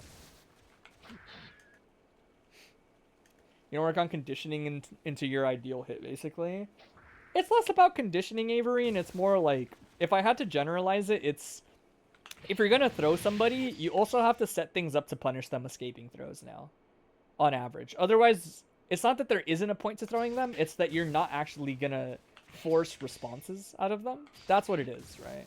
There is value to keeping things true, but it needs to be like, it needs to be a thing where you're like, oh, I need to do this, right? Like I'll give you an example, right? The thing about strike throws in situations like this is if you leave a gap, guess what you can do like every time on the gap, and it doesn't matter what you're doing, right? Let me see. Oh my god, I gotta block that initial hit. Let me just make my life easier and delay that shit. Right, there we go. Oh my god. Can't get it. But the idea is super obvious, right? Like, invincible reversals exist. Invincible reversals exist. Things like this are the biggest reason you have to not do that. And funny enough, a lot of those inputs involve standing. So if you do like a button like this and then the immediate like low hitting button like that, you have a really good chance at catching him. In fact, Bedman actually has kind of like a chill time because he has 2 consecutive lows. That is also why it's pretty like easy for him to like, not easy, but like feasible for him to do 2 buttons, walk up, and still maybe get the throw. But this requires like a lot of conditioning. Because if you're doing it spaced out like this, because I talked about it earlier, I said like sometimes you stagger and you're like, you know what? They never bite on the first one, but they bite on the second one, right? Like they don't bite here, but then they bite after the, like they'll do it not there, but they'll do it here, or vice versa. Like they wait for the 2 hits and then they always act right after to see if they can get something. Then you can do things like now you do this button, and I want to say this is just jointed enough that like it doesn't have to be plus. You're just like far enough that you hit them, I want to say. Like at the tip of it where you don't have to worry about anything. So like let's say this guy's like mashing here, then you get that hit. Right? And the same logic applies, right? Every time you're putting yourself in situations where you kind of like pause the game like this, whether it's on actual frame advantage, whether you're just abusing the fact that you're spaced out versus them, etc. Like a lot of the value comes from telling yourself if you're gonna commit immediately, right? So for example, like I think he's gonna mash. Now this combo's on mash, right? Etc. Right? That's like where a lot of it comes from, I think. Bedman has like less immediate reward, but it's still like just the game. It's too big a part of the game to not play like this. And you only really focus, like I said, on keeping things like airtight if somebody has gotten good at like RPSing. Right?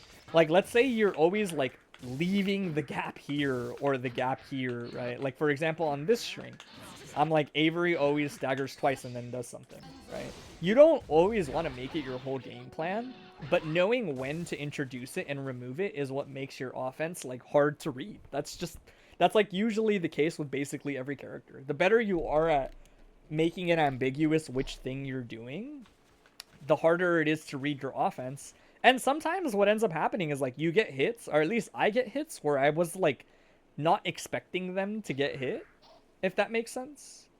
You think I'm pretty easy to read right now? When I'm doing offense on you, yes.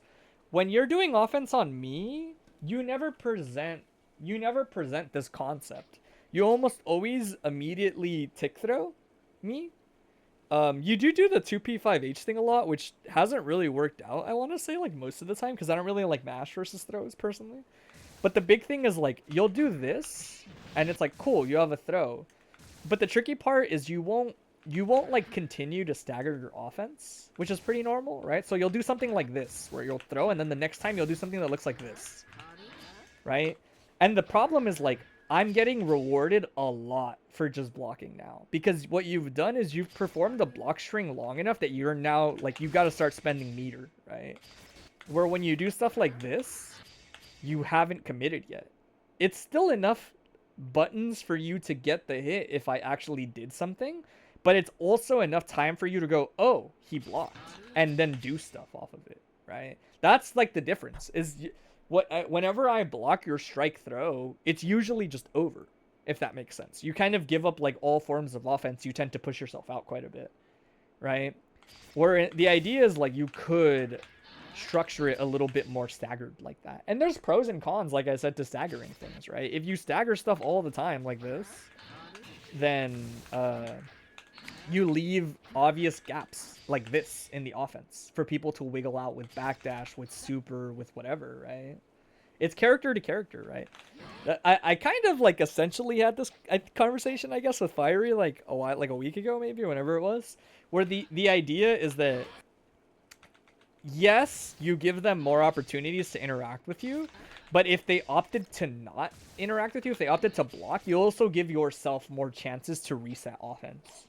Right? And what it does, or what it should do, is it should force people to act more preemptively, right? Because they're not getting rewarded for waiting anymore, right? The idea is, like, if he's like, always trying to backdash there now on that offense, then I won't, like, if he's, like, always waiting for that spot, then it's like, okay, I won't do it. I'll just do this now instead, right? Or I'll stagger on different normals, or I'll change the timing, right? Because the short of it is, blocking is good because it just pushes out most of the characters. Not everybody, not the characters that are built to stay in, but a lot of characters push themselves out, right? And so you kind of do just get rewarded for going like, oh, I guess I just blocked. Now Bedman has to guess like how I'm going to escape his pressure, right? Where when it's like oh, you're waiting for stuff? It's like, ah, shit. Sorry it's taking you a while to get what you're saying. No, that's fine. I don't mind. I do think this is maybe like a little unintuitive to fully understand, because you're okay with situations where you might get a hit and not the hit confirm, if that makes sense, right? So like, for example, like the thing I was saying is like, I might do this and then stagger again because I expect you to mash here, not in the earlier spot. But what if you did? Like, what if you did mash here? Then I'm just giving up my hit confirm and I'm getting this instead, if that makes sense. Like, that happens. You'll see that happened on my offense like that, right? Where it's easy to tell yourself like, oh man, what if I had done 2k close slash and committed on the stagger? I would have got a hit right now. But the idea is, if you had done this and I blocked it, you're losing offense every time a little bit, right? You're pushing me out slowly, and like slowly but surely. Where it's like, you kind of want to change the timing on when you finally commit in general, if you're trying to like get mileage out of your block strings all the time, right? You really don't have to worry about this too much, depending on the context of the match, right? Like, the way I would put it is, you don't have a lot of reason to stagger and to force a ton of interactions, which are kind of like equal, you know, like they could hold up, they could backdash, or they could super. If you have a health lead, there's like not really a reason to do that, right? You might as well, like, if you have a health lead, you might as well kind of push somebody out and be like, hey man, it's your job to figure this out now, right? Like, maybe you do the initial stagger and then you call it a day. You don't stagger anymore after that. You just push them out, focus on zoning. But a lot of this is maybe like more than you need right now, is basically like the reason it's probably confusing. For now, I would say you're gonna get a lot of actual, like, the concrete thing that you should just do more is you should practice hit confirming this, like, in matches. Just like at like whatever your stagger is off of this, you can hit confirm it, right? And what I mean by that is like, hit confirm is like easy. It's funny because the easy part, ironically enough, is like the combo. The combo, ironically enough, is actually probably like the easiest part of this, right? It's also some matchups is pretty good to just keep them away. Yeah, it's matchup to matchup. It's character to character, person to person, obviously. But yeah, you want to start with this, and if you get the hit, then you're like, sweet, you know, like, I'm like in a range where like I can get close slash and get that, or, you know, obviously you can even add 5H for the first hit, I guess, if you wanted to. I don't really know like why. But start with this, and then the hard part is low-key, it's not like hit confirming it, even though it might feel like that at the beginning. The hard part is going to be this part. It's going to be like, oh, I didn't get the hit. And so you kind of have to like figure out how to play this situation with your character. And for now, you can basically just experiment with that. This button has, like I said, a lot of potential. It has 2D, it's jump cancelable. You can even stagger it on itself, technically, right? Like this, if you really think that they're just gonna wait and try to react to everything, right? You can be preemptive. You can even get really weird with it and do like I think this won't jail, if I had to guess, right? And you could throw a preemptive thing like this. I'm no Bedman player, but the point is that this is like a thing that would catch a throw escape, and it also leaves a ton of opportunities for you still to do other things. You can even back off if you want, right? Depending on the matchup. You can back off if every time you back off, they always do something. That way you back off and you do this, and then you use that as an opportunity to throw another one of these, right? But it's important to not always just do this, right? You want to leave gaps for people to do stuff.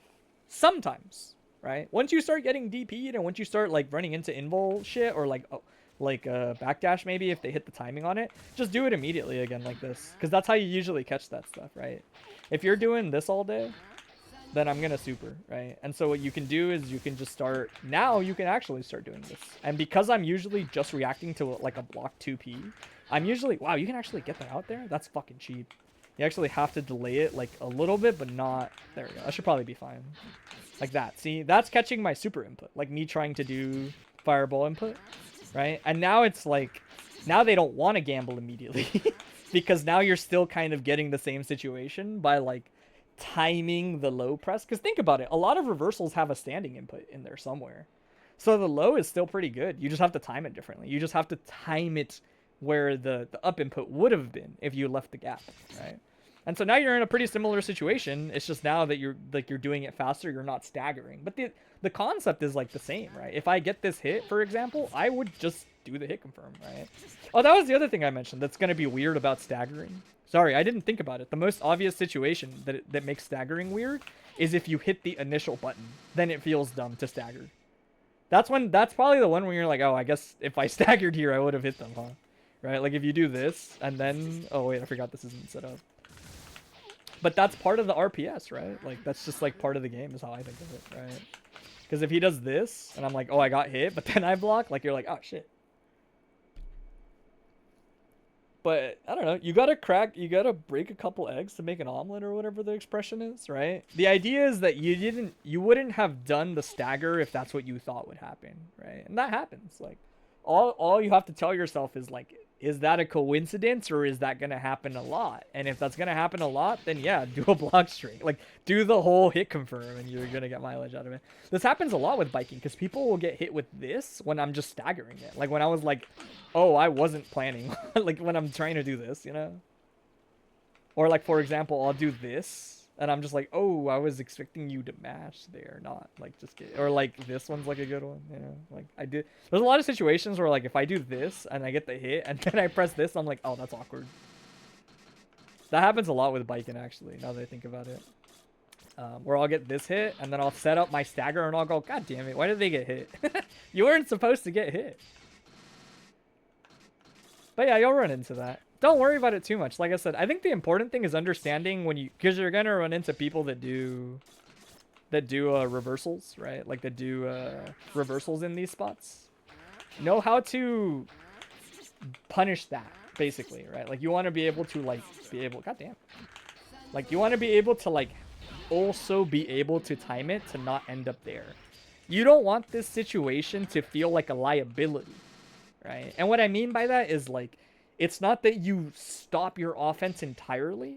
It's that you have to tell yourself, like, if you want the easiest way to do it, record it versus your own character, right? So, like, do something like this, where you're like, okay, what's the timing on the stagger? Like, what's the timing on the stagger? And then tell yourself, okay, now let me practice the timing so that 2K is, like, a little delayed, but still catches the super, right? Apparently, if you do it, like, right away, it's not. It's, like, too fast. Which makes sense because people won't be able to react that fast usually to like the 2P on block. See, like I inputted a super there, but you can't see it. Let me turn on input history, right? So like if I confirm I blocked it, I still got my super out. Like I fuzzied my super because that's too fast. It's actually too fast to bait super. It needs to be like this slow to do it. You need to do it like a small stagger like that. Not like very subtle, right? But do that and you're going to be like, huh, suddenly people are getting hit. And if you're baiting the option, in other words, like I'm doing this stagger, or like, you know what I mean? I want to call it a stagger because I want to avoid confusion. But if I'm ever timing to bait the reversal that they're trying to use to get out of strike throw too on the staggers I've been running, make sure you input more buttons. This is not a situation when you're like, oh, let me see what happens. Because the idea is you're anticipating this to hit. So realistically, it should look more like this. This is like a good situation to show like you kind of do want to do the next parts of the block string because you're planning for them to get hit trying to do their reversal input. So you need that extra like hit, right? It's the same thing as when you do this. It's the same actually, now that I think about it. They're the exact same. You kind of just need to dial in the next two buttons. Right? And then you'll find like, cool, that helps a lot. And then it's cool because you set yourself up for more. You don't have to do more pressure, but you can. The problem with stuff like this to me is like, if you do this, oh my god, you have to do it immediately. Oh, I really don't like this. If you do this, Avery, it's like, think about your options when this 5H hits compared to like, if somebody blocked close slash here, right? Like one of these just feels way better than the other, right? Is jump to oh my god, wait, is that one dude here still? Is Bees still here? I never told them the Oki on Rokonsogi. It's actually really easy. I just forgot to mention it. I didn't even think about it. My bad. I'll just mention it next time, I guess. Is jump to Tommy a good Oki after Rokonsogi mid screen? We'll talk about it. We might as well at this point. But yeah, start with that. That's like your way to like play around strike throw a little bit, Avery, and you can even add layers to it, right? So like for example, this doesn't feel great, but like let's say somebody's really good at like blocking kind of initially and then fuzzy jumping, like I said, right? So like they're really good at doing this all the time. Like they block this hit and then they just kind of like start holding up. So like they block the low and they just start holding up like this. Then you can spice it up. And by that I mean like you can do things like you can start using 2-2s like this so that when they block the 2k they can't just hold up after they block 2k to make their life like easier, if that makes sense. Right? And that's still a similar block string. It's just now I'm pressing 2s. 2s is worse, right? It doesn't have jump cancel properties, but it will help me at catching that, right? I would still, I'm not going to talk about this anymore because what I realize is like you just need to do this more. If you do this more, people are going to start to do the things that will make you need to do this instead. But you need to do the other part first. You need to be able to do this consistently before you have a reason to try to do 2S and 2D and 2H and things like that. Because I know for a fact, like I know that these things aren't a coincidence. Like they don't give him lows like that for no reason. They're there for a reason. But we'll talk about it when you get there. For now, I think this will probably, hopefully, like give you some ideas. Like I said, it's nice too because you'll get to RPS a lot of people off of this by just doing like immediate JP if they try to fuzzy jump, and other stuff. You're getting lost by Johnny, cool. I mean, it's up to you if you want to actually pause and listen. But I'll talk about the Rokkan Ogi. It's really the Oki is actually like really straightforward. Most of the hits, it's technically dependent on the hit. That's why I don't always hit confirm two hits of Rokkan. Basically, you kind of want to end up like here on the Oki. Whenever you end up on this distance on Rokkan, you don't land in throw range, which is important because it means people can't throw option select on wake up versus you anymore, right? They can't do this. A lot of the times, the reason certain mix-ups are bad is I'll show you, right? So like, let's say she gets a hit like this, and she decides to perform a high-low mix-up, right? So she goes like this, and she picks the low. It doesn't matter that she crossed it, right? She picks a low, but she's landing in my throw range. And in this game, you can throw on the very first frame you wake up, and it beats throws. Like, it beats anything. Like, even if it's active. Like, if a move is active, it doesn't matter. That move was active. I was literally waking up into 2D, as you can see. Right? Like, I'm waking up into the button. It's hitting me meaty, right? But the game is set up where throw mashing takes priority over that. It's one frame, it'll just take priority on that frame you wake up. So, you kind of want to have access to Oki where you don't end up in that situation if you can help it, right? Like, this Oki is out of throw range. Neither of us can throw each other. I believe maybe only like 2 characters in the game. Like, maybe Jam can throw there, but she's not very consistent. The tricky part is you want to be close enough so that your hit confirms actually work. Because the farther you get, the less likely it is, right? I'll show you, right? If I do something like this, I'm really far. Even if I go low, like nothing happens, right? Rokkan always kind of travels like roughly as like the same distance when you're going through them, like this. So sometimes you kind of want to learn the spacing, right? So for example, if I hit from really far like this, with like the very tip of close slash, like this, oh my god, it's really hard to do this on Baiken because she's so like skinny. This is more like on other bigger characters. On Baiken, you would probably just do this and it's fine every time. Something like a 5H is generally always going to put you like around the distance you need to be, like this. Well, actually, see, that was a perfect example. This is actually this is the distance I want to be with Baiken, and I had to do it on 2 hits. But if you hit them really close, you have to add an extra hit like that, right? And you'll notice that the spacings are actually like identical for the most part. Look at how like their hands are like basically like in front of each other. And if I add like an extra hit, but the hit is deeper, when I do this, like it's like roughly the same. I'm like right inside of them. Really, just being out of throw range is like the only priority, and being kind of close enough that your hit confirms work is good. Anytime you hit this, you can essentially like do kind of like a budget high-low. It depends how much reward you want out of it. The options on the lows is you can do immediate 2D, right? So like if she does something like this, you don't have to press a button on the way up or on the way down. I like to do them. I think it just adds confusion to the situation. Hey, what's up, Lombardi? Right, so if you do 2D like this, into Tatami immediately, it's high reward in the sense that you got an ad. That's pretty funny. Get fucked. That's pretty funny. Do we have? I think I just likes pressing OM. Open mid is like a funny thing to just like. I think this emote's really funny. Just like such a mood, I guess. Is the way I would put it.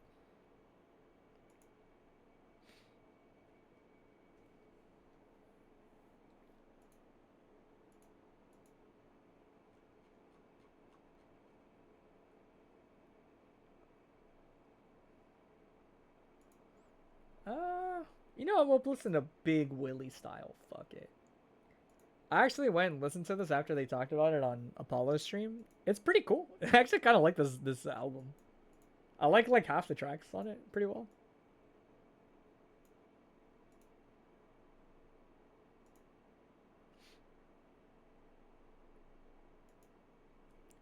Will's kind of got it, man. Low key. This one's great. What is that, like mods, I think? I don't even remember what I have enabled anymore. Clean. Oh, that's the one. Clean. The ones people always trigger are like this. People always trigger what? What? There's a lot of dumb ones in there. I think all the Berts are like great too. What was it, like Zaza Bert? I fucking love the little little Bert just ripping it. That one's good. This one's also another good one. You're trying to convince Joey to get 7TV. It's a rabbit hole, man. You don't think he gets it? It's definitely just like substituting words for, you know, like gifs or images that will get the point across in place of words, basically. It's definitely a thing that you either like get or you don't get, is the way I would put it. Right. But I know people that don't get it. I think some people, you know, just go like, I don't get it. It's just like a cat smoking a giant blunt, and I'm like, that's not funny. Like, that's not sick. It's like tiny cats don't normally smoke small blunts, right? That's my logic, right? Is that they're silly in a way that is not normal. You know, they're not things that happen in real life, or they're just, I don't know. I do understand that it is a slippery slope to a very brain rotty like substitution.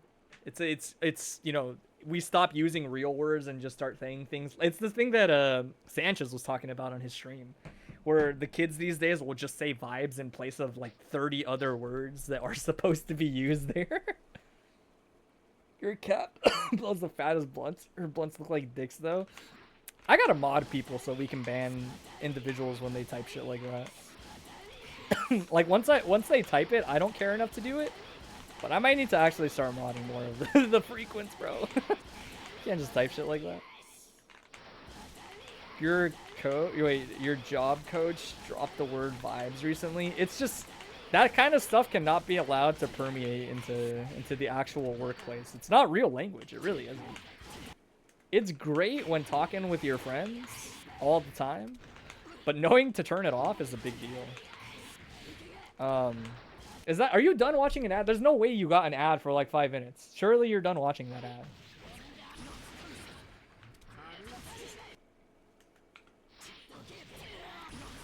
I was waiting? Of course I was waiting. You got an ad. People don't think I'm just nice, like I'm a nice guy. Like I take the time out of my day to do shit like this. The ad was 20 seconds. That's kind of what I figured. I was really surprised that you didn't say anything.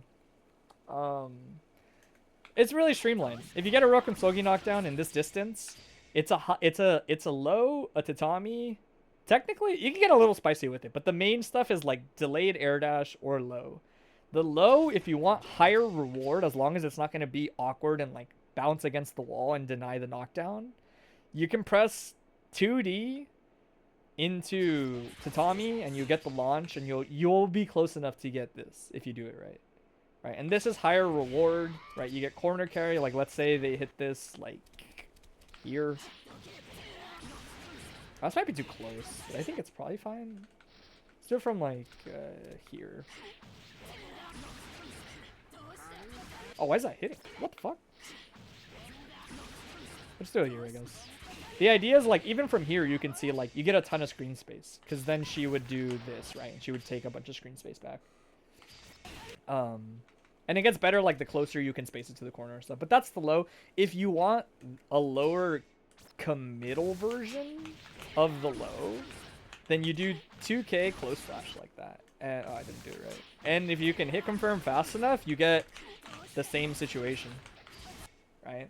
It's like a pseudo vortexing Oki. That's why people like just get stuck in. There's like an infinite Tsukiyomi. Like people just get stuck in this shit for like a while if you let them. And the idea is like the low is like pretty low risk. Like I said, you just have to make sure you space it properly. Notice how like some of these are not spaced, right? But it loops, right? Like it's within its own range. So you can just kind of go high, you can go low. And the idea, obviously, is if she blocks it, this is better on block, right? Whoops. See, that was enough hits. I need a little bit more hits. Oh, she blocked it. I can now do something else. I can do Kabari, I can do, right? The idea is it's better when they block this than the 2D Tatami. Blocking 2D Tatami like this is the end of your turn, essentially. You're -4, so it's not bad. Like, you're never going to get punished. Even if people instant block just the Tatami, it's usually not enough. So it's like, this is the trade-off of the Tatami, right? Is if they block it, it's less block potential. And I personally do not believe you can hit confirm this. Like, I don't believe you can do, like, hit confirm and then buffer and then actually get this. I find that you have to just do it instantly, right? There's some softer callouts you can do. That will give you like some pseudo Oki. I'm a pretty good teacher. I would hope so. I've been trying for fucking forever. It'd be really funny if I wasn't. You can do some cheeky stuff too, right? So like for example, I'll teach you like no, I'm gonna teach you the real Oki first. I'm not gonna teach you anything else. Because I have a habit of doing that. For the high, you just do this. And this is all reliable. It's great. It's like a ton of corner carry. Right?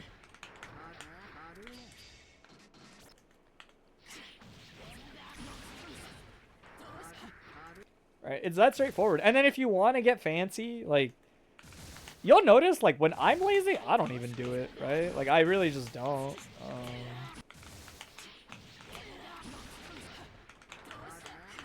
Why do I not have her set? Okay, but can they 6P the high? Yes, but they can never 6P the low. So if you're going low, and they're trying to 6P it, they just get hit for free. They also can't 6P the Tatami. Right, if you want to be simple, just take an easy hit confirm like this, right? And you get Oki, right? Or you can run up if you can't do Hito Tatami. It doesn't really matter. But you know, like the better hit confirm would be something like this. If you time it late enough, oh, I forget she's a lightweight. On lightweights, you just have to do immediate Kuchinashi after you hit it, and you should be able to get a juggle off of it like this. And you can get more out of it. You have to do I think that works, actually. I'm pretty sure you can just do JS. If not, it kind of doesn't matter, honestly, because you can just do an easy, like, 5k 2D, and it, like, works out. Don't worry, I've been a good teacher. I've got the OS of raising X player. Who's X player? Oh, you mean, like, in general. I'm dumb. But, yeah, see, like, that's more corner carry if you do it like that. That's usually what I'm doing if I want to sweat. There's actually a really good version of that on Just Johnny that's great. Finding trouble, finding reliable Kuchinashi routes. Kuchinashi routes are tough. I tend to not... They seem very character specific. Not necessarily. Let me finish talking about the Oki, because this is more productive for you actually learning. The idea is that, though, if you notice. It's just, those are your options. You can loop them, see? Like, and then as soon as you get to this, like, this is what usually has better payoff, because it's going to amount to, like, way more corner carry for you, right? And then the last thing is if you're like, what if they RPS? You can just do this. You can just do Tatami. Tatami beats all non-reversals, pretty much, from what I've found in my experience. What do I mean by that? I mean, well, not including backdash, because backdash, I guess, is technically a reversal. But, like, if she opts for something like this, it loses to supers, it loses to blitzes, it loses to DPs. The blitz will reject, right, like this. But I think one, there are matchups where like there's just people that can't stop that, right? So like let's say you're fighting Eno and Eno gets knocked down there and has less than 25 bar, you can just neutral jump to Tommy and she has to hold. There's nothing in her kit that would save her there. She has no DP. Backdashes get caught. The splash catches them if they backdash here, right? Because people will tell themselves, I want to backdash out of the low, right? Because the low is something that people want to backdash. So whenever I Tatami here, I usually just wait. Because you're already next to them anyway, you don't have to move. And if they get clipped, you want to be actionable for the free hit. So usually it does look like this when I do Tatami. Like I usually do Tatami splat like this, and then I just wait. Or I dash, and I dash kind of deeper than normal in case they get hit. That way, like, when I'm mid-run, so for example, like, if I was doing this to, like, the CPU, I want to, like, kind of be dashing in that way. So I guess this will be a little awkward to show, but maybe not that awkward, right? So, like, if she gets hit, she gets knocked down, and I do Tatami, it looks kind of like this. See, like, I do a deeper run. There's usually a gap there, but it doesn't really matter, honestly. I'm rarely worried about, like, not comboing him or like jailing or whatever there, because the idea is like if they get hit by the splash, I really want to be able to get that hit confirmed, and if you press a button too early, you kind of never do get it, right? Notice how I'm dashing like kind of notably deeper there than you might normally, and the idea is like I'm kind of waiting for this so that I can do a last second jump if they get hit. What I'm really reacting for is like this. And if I don't see this, then I know I just press 2K because it means they're on the ground. Right? And you get a free hit confirm. Right? So there's like a lot of characters. Like I like this Oki a lot versus Johnny if he doesn't have 25 bar or if he's not willing to spend it. This Oki is actually pretty great versus Johnny too. Now that I think about it, because there's like other stuff you can do. I don't really think you should rotate these core options right now. These are all like good enough, honestly. Neutral jump to Tommy. The only other thing you can add is if you want to, if somebody is dialed in and all they want to do is block the mix-up, right? They're like, you know what? It's just a high or a low. Like, it's not hitting on the same frame. I can fuzzy block it. If you fight somebody that just turtles all the time and you don't want to do Tatami, you can just do micro dash throw. A lot of the times you've already killed enough time like this that you can just do a dash and you get a free tick throw. That is also, like, pretty underrated there. But it's, like, the last thing I use. Because most people don't sit still. Most people will fuzzy jump or do whatever, right? So, I don't usually do this for a while. But, like, this is pretty busted. Especially if you ever get it, say, like, in situations like this. Where, like, let's say I hit Roken Sogi and I do this. I can now throw you, like, into a combo. Right? That's pretty good. But that's kind of the gist of it, honestly. There's a little bit of nuance, like the thing you pick when you go low, the thing you pick when you go high, etc. Like, there's nuance to it, but honestly, it really is that simple. It's those core options. Oh, and don't forget, a lot of people don't know that if you opt to do this, now you're safe jumping. If you do super jump through, a lot of people think you're still going to perform the mix-up, and it's like, nah, sometimes I'll just safe jump, right? Because if you notice, the one thing that's rough about this... Oh, shit, Noah was streaming? That's sick. What's up, Noah? Yeah, safe jump is good. The idea is, if you notice, the one thing is this mix-up is not safe to reversals.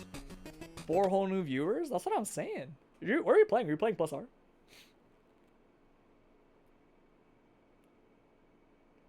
Oh, you were marathon gaming. Yeah, people are pretty into marathon right now. But yeah, that would be the one thing I would say is, like, don't forget that you can still just safe jump instead sometimes, because that mix-up that you're performing is not protected. The only thing you can do, but I don't really think it's worth it, you can do this if you want, and, like, Tatami right as they're waking up. And I think it dodges, like, even the blitz. It definitely should dodge, like, all the reversals if you do it right. I don't really think it's worth it. Like, I think it's fine to just do a safe jump instead at that point, or air dash back. A lot of people that have DPs or like 50 bar and it's like kind of obvious that they're maybe going to use it, like sometimes I'll just air dash back like that, right? The same way anybody else would in a situation where you're doing a mix up and it's vulnerable to like DP specifically. You just like back off. That way, even if they have the bar, it just like whiffs, you know? You're 2 weeks clean on plus R. Expect some exert appearances. Nice. I was almost like 2 weeks clean on Exert. It was crazy. You know how long it's been since I haven't booted up Exert like every other day or so? I played like 80 hours of Slay the Spire 2 in like a week and a half. It was crazy. That was the first video game, and God knows how long that just like pulled me away in time. I barely even want to play Exert half the time. It's just I was like in the mood today a little bit. But I found something way. No, I was gonna say way cooler, but that's not true. I found something new to grind, I guess is what it boils down to.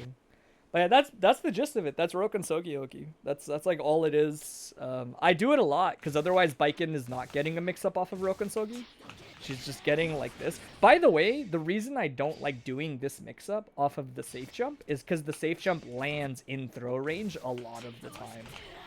Like if you do this and you fake it, not always, but like I'll show you actually. Because if this guy presses a button, it's gonna be close enough that it will like get thrown. Almost certainly. Like maybe not from Baiken, but like a lot of people can throw this honestly. Yeah. Yeah, like it's in throw range where the other mix-up isn't. That's why this mix-up can be a mix-up, because they can't throw option select in this distance. They have to commit. They have to backdash. The backdash gets clipped by the high. The backdash is a little awkward to punish. I'm not going to lie, actually. Because you have to usually catch it with Tatami for a good punish. Otherwise, you have to start doing things like this, which will help catch backdashes, but not really be a mix-up anymore, I guess. I guess this is something I should mention. So, like, let's say this guy thinks that he can backdash. Like, if you do this, like, air dash JH hits meaty enough that 5k will combo. So you'll still get a punish that will lead to an actual knockdown. Let me see if I can show it. It'll look like this, basically. Or if you do, like, the other string, it won't. I might have been a little late on it. See, so you would hit that 5k, jump S, jump D, etc. And so, like, you can explicitly punish backdash like that for like a good value. Because if you do a string with a bunch of punches like this, it can get kind of awkward because they're too high usually for you to actually like get the knockdown now like this. Because there's not enough like they're usually too high for you to get this now. Which I usually don't mind. If people backdash a lot, I just Tatami. Tatami is like still relatively safe till a lot of shit. Catches them if they backdash for like a guaranteed punish, and applies offense if they just waited, you know? And will still beat throw OS, actually. I forgot to mention that. Tatami will beat throw option select there. Right, so if you do this, and this guy, like, for whatever reason thinks like it's in throw range, they just get duffed. They don't even like get a chance, honestly. Right, like they just get hit. And this is even easier to react to, because the counter hit pop-up is like way longer.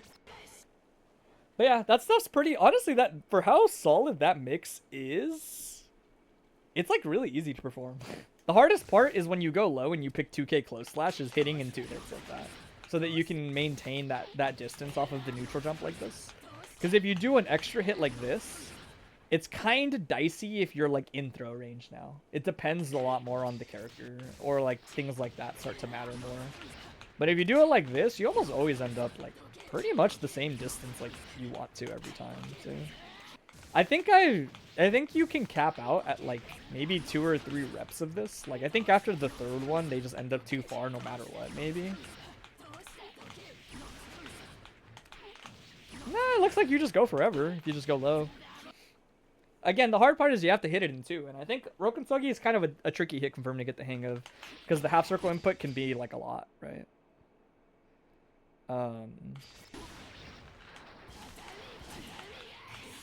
But yeah, I would say that's the Oki. As far as Kuchinashi combos go, a lot of it is just understanding that like certain hits are gonna just be hard to get knockdowns off of.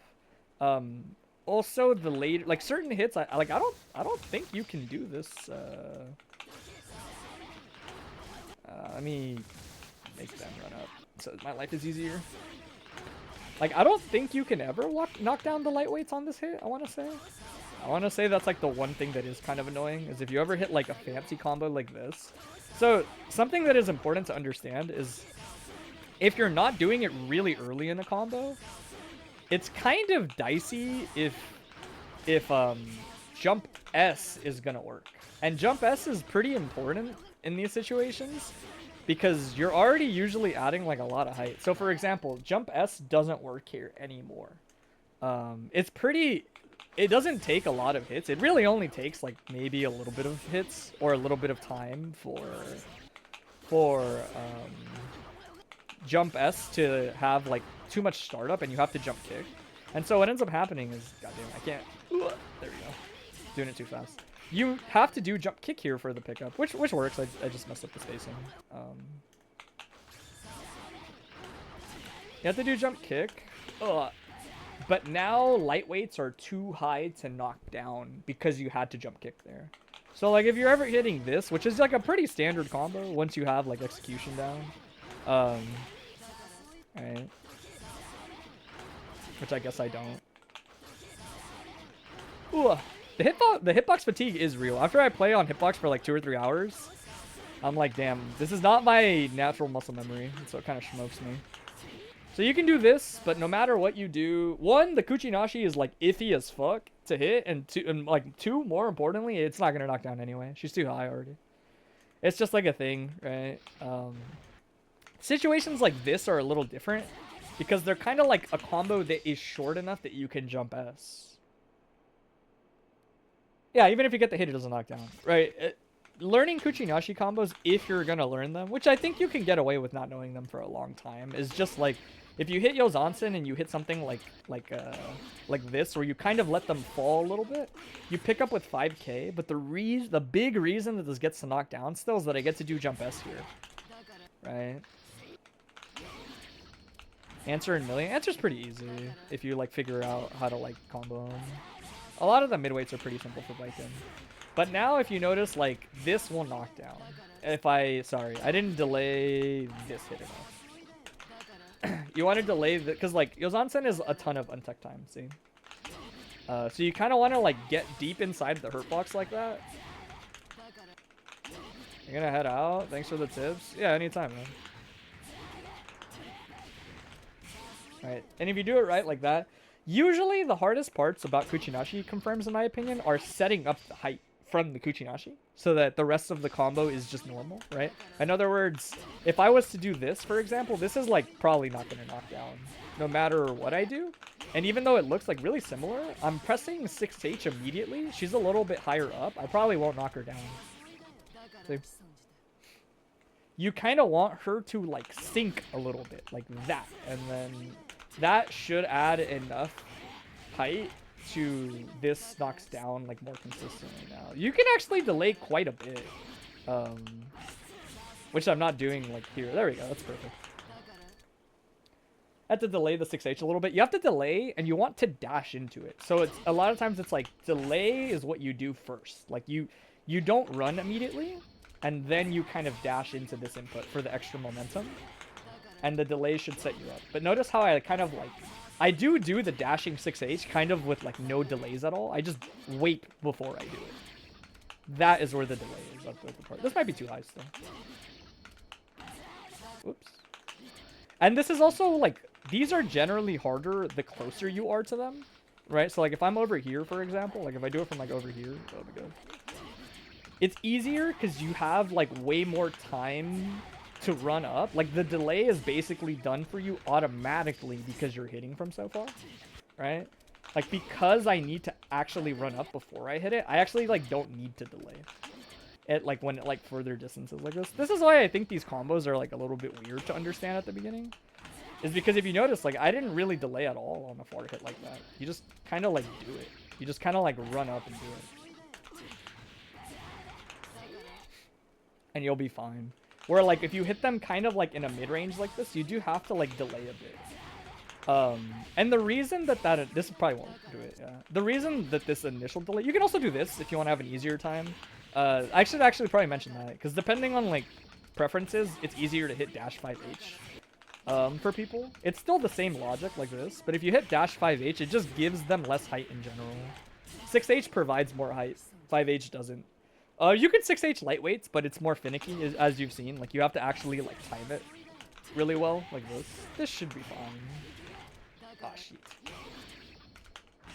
But when I'm lazy, for what it's worth, I usually just dashing, I do dash 5H a lot when I'm lazy. And, like, any like, slight delay should cut it at that point. Like, any very slight delay should, like, be good enough. There you go. Dashing 5H on lightweights is a pretty good one to do.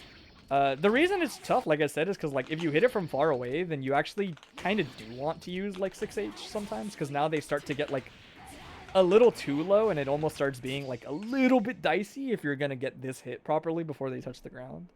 But for the most part, it's fine. Like I want to say dashing 5H should work like most of the time like this.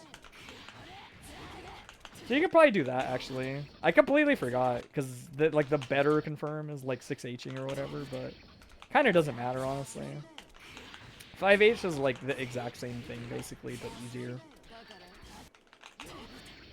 You can also do this, but know that if you ever do, so if you do this, which is like, if you notice I didn't do any Kabaris. If you do this combo, you can't knock down on her Dust Loop anymore. You can only do it like in the middle of the screen like this. If you do a Kuchinashi like this, you can do this combo. This is like the standard mid-screen route, I want to say, off of Yashigatana. But I assume when you, yeah, that combo is fine. What I would say is if you're ever close to the corner, you kind of don't maybe want to do it, in my opinion, because you won't knock down anymore. So if I do this from like the middle of the screen, I have no way of knocking down anymore on a lightweight. I think midweights you can still knock down, but I honestly don't remember because I just never do this combo. Because you get this air dash JS and that's it. And it's good damage. Like, it is pretty good damage to do this. I don't like this combo as much, personally. I'm too far for the... You can get that JS, but you have to be closer. I don't like it because you can't knock down. Where it's like, if I get a hit in the similar situation, I can just do this. If I do it correctly. This is too high, but I can delay on that part, and I'll get it still. Right? I get like a pretty similar, like, I don't know, what's the damage difference? Let's look at the numbers, I guess.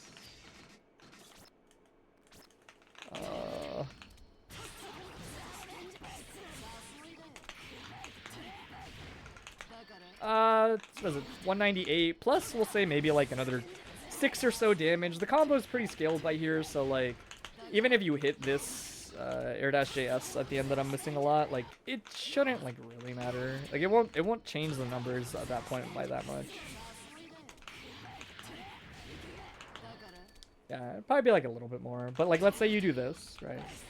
We'll say like 205 is like the number I'm trying to beat, because that would probably be like pretty close. Oops.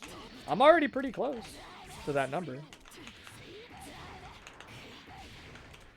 Yeah, this does like equivalent damage, right? But this knocks down. It's a screen positioning thing. Once you're close enough that you know that it will carry to the corner, you just have to know that you're in range to be able to do like 5k around this close to the corner. If you're ever farther than like this distance when you land in the corner, then you might as well probably do the other route, because you probably had the screen space to not hit the wall, right? In other words, like, let's say I get the hit from like here, I can definitely do the other one and I should be fine. Well, actually, maybe not. I probably have to like jump back and see if that works. This is why I don't like this combo that much, personally. I'll do it like if I have this much space for sure, because like, you have to be almost like corner to corner, I think. Otherwise, I would probably rather, even if you just do this, it's better, I think. Like, well, actually, that won't knock down either. And pretty much, if you add this to the equation, like, you're probably not gonna knock people down anymore if they're a lightweight.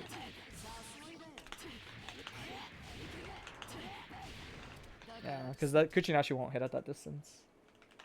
So I tend to just let go of the Kabari a lot in favor of like just doing something like this.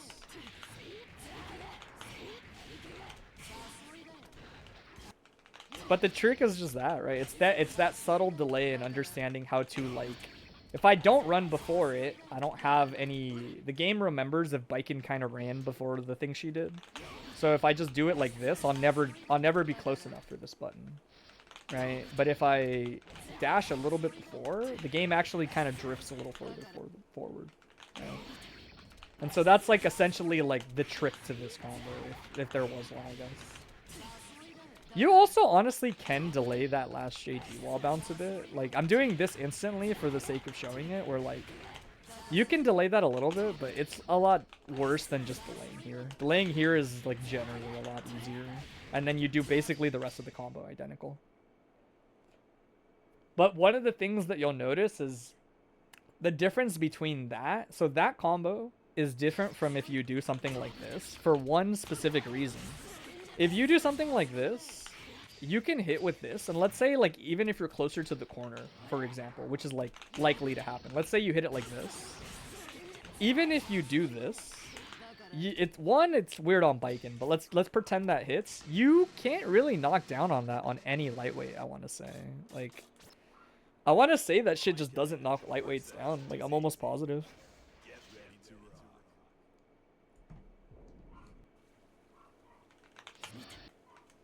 Yeah, I think the knockdown is pretty valuable for her, just because it's like she's such a stable character behind Tatami that sometimes you can't get the knockdown, but I kind of want it to be that situation, if that makes sense. Like, I want to not be able to knock down if that's the reason I'm not knocking down. Like, I don't want it to be like, oh, I just did a combo that is like different, right? But like, let's say you do this should work.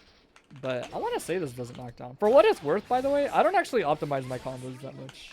I've never been like a combo optimizer guy. Maybe this knocks down? Oh, it does. Okay. It does if you can hit JK. Because I'll usually, like, I'll just do this a lot of the times, like, if I'm lazy. Like, if I can get so much fucking damage, I'm very privileged that I, like, don't really worry about it. But I guess this is, like, what you're supposed, like, what you should be doing. Something like this. Is, like, good damage, right? It's like 180. Let me see. Or if you do this, probably the most damage if I had to guess. Yeah, 200. 200 is good. But like, see, like a lot of this to me is like, that's 200 damage. If I do this, that's already like, I'm only 25 damage short. That's like significantly easier. Even this is like, what's it called? Even this is like pretty easy and taps into like very similar numbers. Like if you don't want to Kuchinashi, there are like ways around it, you know? That's like basically the big idea. But like, yeah, I mean, if you do stuff like this, it's like pretty good reward.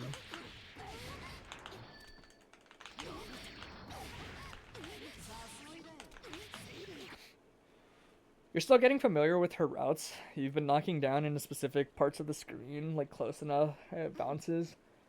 But not to air dash JS for connect. Yeah, I would say if you can try to pay a little bit more attention to, let's say you're like this distance. This is kind of iffy. Like this will probably hit the wall if you're not careful.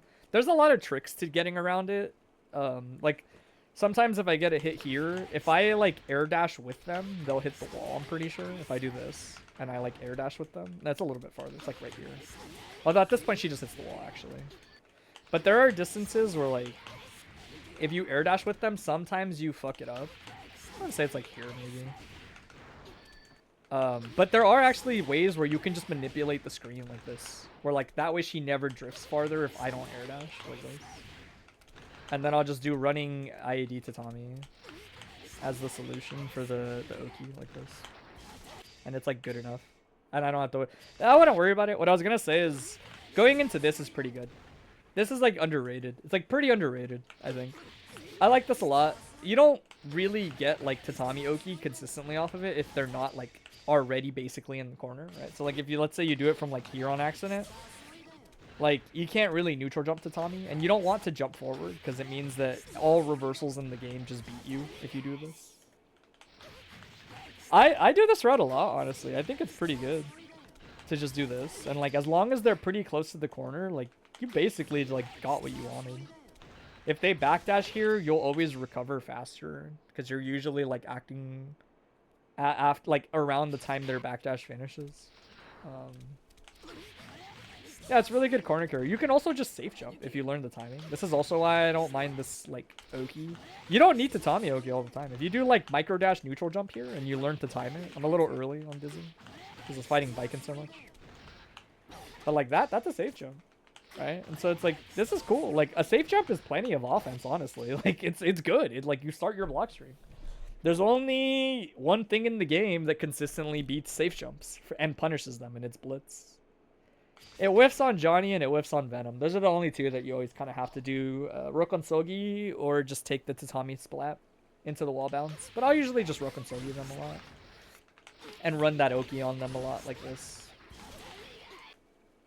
That Oki is actually really good versus Johnny too, so I usually don't mind that he doesn't get hit by Kuchinashi that much. But it's like a little annoying, but the matchup's bad anyway, so it doesn't really matter.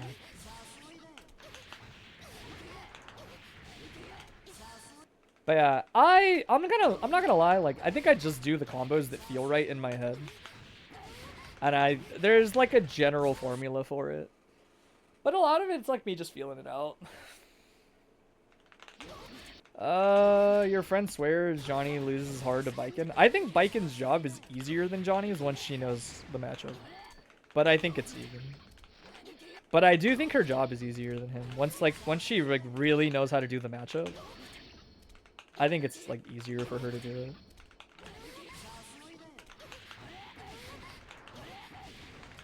But yeah, if anything, what I would say is if you're struggling with Kuchinashi stuff, if you're already doing stuff like this, you can just start to like supplement for like worse damage. Same like as I was saying with other shit basically, where it's like you can always get pretty good damage out of this in different ways. Like you can jump back like this, and so it's very unlikely, even when you're kind of close to the wall, like here for example. I should probably hit the wall here, but if I pull Dizzy back with me like this, I probably won't hit the wall. Right? So there's like little tricks that you can use. Right? Like if I do this and I push her away, see how I deny her the distance? Or if I'm like right here and I do this into like any neutral jumping this, like she could hit the wall. But more importantly, if I ever, like this is a good example. Like she'll hit the wall for sure there. Let me find like a metric to use. It's tricky because it can't reset in like mid-range stuff. Like this by all means should hit the wall. Yeah, no matter what I do. But like here it's kind of ambiguous. Like I think if I do it neutral, she shouldn't get hit. Yeah, see?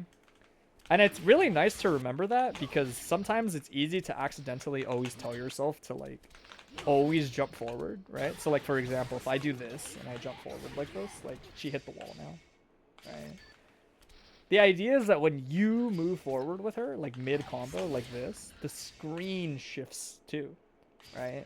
Because the furthest point behind you guys is now moving, right? Like it has to adjust the spacing on the screen. But when you do stuff like this, you're kind of like doing a really good job of guaranteeing that she probably won't hit the wall when you drift away from her. Because she can't pull the screen anymore, see? Like, we're already basically, like, at the ends of the screen. The only thing that's tricky is that, obviously, it makes your Okazeme, like, kind of hard to do now. Because you have to run up from even further than normal. But there are ways to, like, mitigate the wall becoming a factor sooner by, like, drifting away from people like this. And the knockdowns are still, like, relatively the same, as you can see. But see that I kind of, like, get the corner pretty easily, even just running at her. Off of a hit where if I did this into like air dash, she clips on the wall just barely at the end, right? It's just dicey, right? Because like if you're slightly too far forward, like this was definitely gonna hit the wall if I like jump forward like this and then air dash, right? But if I do it like this, like she probably won't hit the wall, see? It's good to know. It's like really nice to remember. And the nice thing is like if you do it like this, you still have access to your air action. Like drifting forward versus drifting back doesn't like change that you can IAD after it like that, see? But this isn't really answering your question so much as like saying like, yeah, in order for you to avoid Kuchinashi routes, you can just use tricks like this to help you out. By like you can even like dash into them, like you can do things like get this hit, dash into them, jump punch, jump S, jump D, and now it's like I'm probably almost like never gonna hit the wall doing shit like that. And I'll still get my Oki. Let's get like even closer to the corner, like this. And now it's like, oh shit, I was a little too close. You know, like dash in so that I can do this. Right? See how she's in the corner? Like think about that. I actually moved her like quite a bit. It's only once you're like really close to the corner. Right? And like, look, I made it in time to meet her, like just fine. Right? Probably learn them at some point. It's just not your priority. Well, I just meant more so like, it sounded like you were getting this hit because you were asking about Kuchinashi routes. Kuchinashi routes only really come up if you're hitting Yozansen. They're like the only time they come up. It's just that, or if you're ever hitting like stab. Those are the only 2 times. Like, these are the only 2 times that she has to do Kuchinashi pickups like that. Other than that, it's just the corner stuff, if that makes sense. That's the reason I mention it, is because those are the situations that you get this hidden. No, it's not common at all. You only really get them off TKO Zansen. Not really. You get them off TKO Zansen or stuff like... Well, actually, they're common off this too, actually, now that I think about it. Because you can do routes like this. But it's the same idea. Like, these are actually pretty... These are all actually a little intuitive to figure out. Like, if you hit this... You can just do like dashing, but there's always easier versions of these combos. That's the thing, is like there's always easier versions. Like instead of doing that, you can just do this and then do the thing I was talking about, right? You can, generally speaking, if you can hit something like this, you probably could have just Tetsu Zansen instead, like this. They are roughly like the same thing. What do you do on those hits? You just do another air string. So you kind of only want to do these if you have like corner to corner, like I mentioned earlier. Like if you're gonna get a hit like this, the reason you do it is so that you can just do a short grounded string, so that you can... And it's tricky because like if you're already close enough to the corner, then you can just run out of the corner and dust loop like this, right? This is a great thing to just do at the beginning, honestly. But let's say you're like here, where it's like you're not close enough to dust loop and like you want to do something like this. I guess you can do this technically. This is like a good one, but this is all you're usually going for. That's usually it.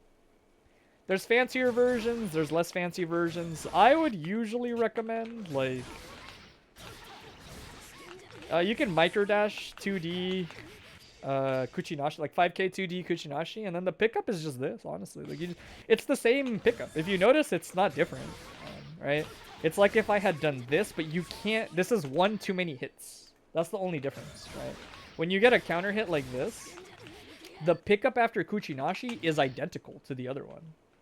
It's just you have to route into it a little differently, because when you do this, the combo is short enough that you can do this, like that, right? And so you get this hit, but if you notice, I can't... That one extra hit of Kuchinashi means I can, like, basically never get this, like, no matter what I do. I think if you delay, like, perfectly, you can get it, maybe. But if you notice, one extra hit meant I had to cut out the 2H. Instead of 2H, Kuchinashi, I have to do, like, something that's gonna, like, let them fall lower, which is 2D. And then oh my god, all my buttons are getting confused. You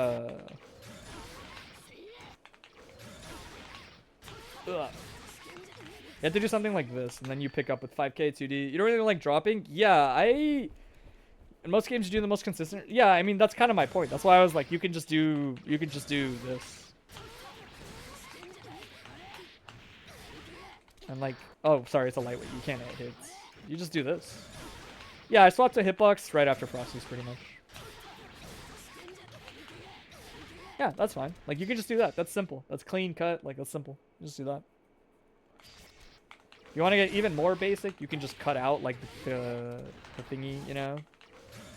These combos are not as tricky as you might think, honestly, if you want to try them a little bit in training mode. They're a little tricky, but, like, they're not too bad. The reason you have to be careful is because of that. If you ever commit to Kuchinashi pickups like this, you have to understand that there's enough screen space for them not to wall splat, because you can't knock down any other way besides JD. Right? That's kind of like the reason you won't always see me do routes like this all the time. Because once I do this, like, it's actually kind of hard to...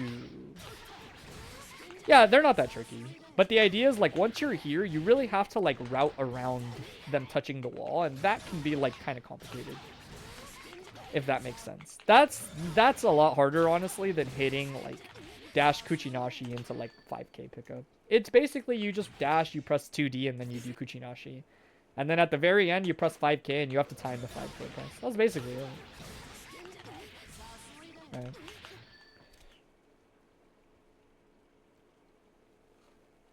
And then, like I said, there are also, like, little things that are weird where if you don't really know your routes that well, then you forget when you can press jump S or when you have to press, like, 5k 2D. So, like, for example, on this hit, you have to do 5k 2D. Like this. Which is also a little annoying, because, like, you have to keep them low enough that 5k 2D will not miss on a lightweight. Like, I honestly don't do these that much, I want to say. Like, I think a lot of the times I just dash it. Sometimes I do, like, if I'm just like, oh yeah, I think I'll hit it. But, like, missing this is kind of a pain in the ass, so, like... Especially, obviously, for me, like, right now, where it's like, before, yeah, I mean, I just knew the timing, right? But, like, for example, you have to do 5k 2D there, but, like, let's say you hit something like this out of the corner. You can't do it here. They're too high, right? But if you did something like this, it's, like, iffy. You have to, like, really set it up. If you're accidentally, like, doing it like this, then it whiffs. But it doesn't really matter that much, because if you hit something like this, for example... And you can do 5k jump S. The best combos are always just doing shit like this.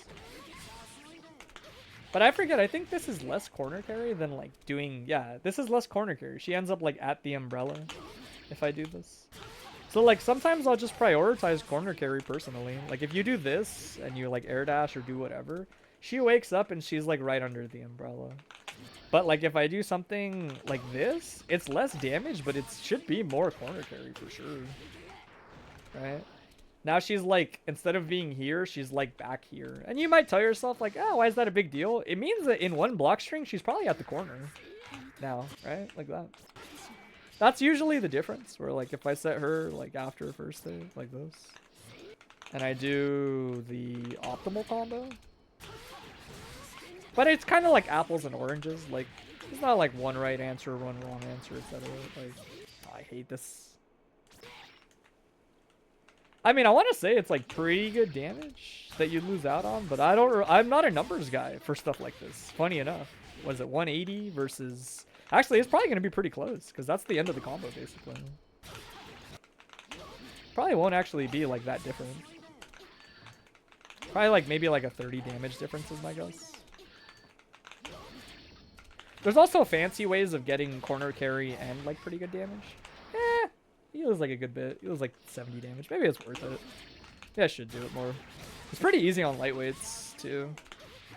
I guess it's more like I don't know. I just don't like ever end up in a situation like this. What's up, Greeny? Because like I would sooner just do this. Like, does that make sense? Like this is low damage, but I would if I'm ever like hitting a Yozansen out of the corner in this context, like I'm always doing this.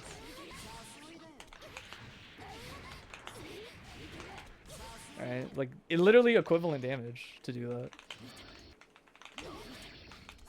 And, like, once you're kind of far, like, once you're, like, here for the hit, you can't, like, really do this combo all the time on everybody, I've noticed.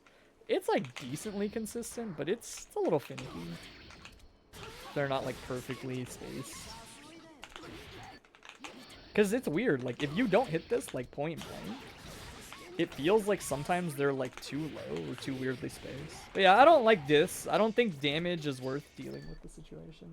The general takeaway. Yeah, really my point is like, honestly, if you just did something like this, it's like pretty good damage and it's still like good Oki. You don't have to like worry about doing like this all the time. Like I said, I usually don't. Or I'll cut something out like that. Like I'll cut it out so that it's easier to hit the rest of the combo. Sometimes I'll just cut out the Tetsuzansen so that I can do something like this. And like this is a lot easier to set up usually. If you're looking for like an easier alternative. She doesn't hit the wall. Sounds like you're not really that worried about it, but yeah, my point is really like, you only have to worry about any route that involves this hit. Like, these hits, it's only ever after Raw Yozansen or after Escabari. These. Tetsuzansen, I mean. Like, it's only when you hit shit like this on people. I think I can do this properly. Oh, can I not do it on her? Oh, I can. Oh, now you block after first hit? But does that make sense? That's kind of why I'm like, it doesn't come up like as much as you think. Like, it comes up on hits like this. A lot of times. It's like an optimization thing is the way I would put it. It is important, but like, like, even when you hit hits like this, like, it's good for stuff like this, I guess. But like if you ever hit stuff like this and you wait, like you can also just hit this. Right? Like first hit only. So like if I do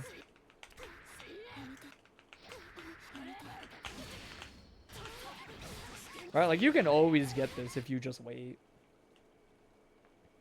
Like let's say she's blocking, like I'm gonna Tatami YRC off of my oh wait, that always has a gap. But my far slash. Like, oh, she got hit. Class is in session? A little bit.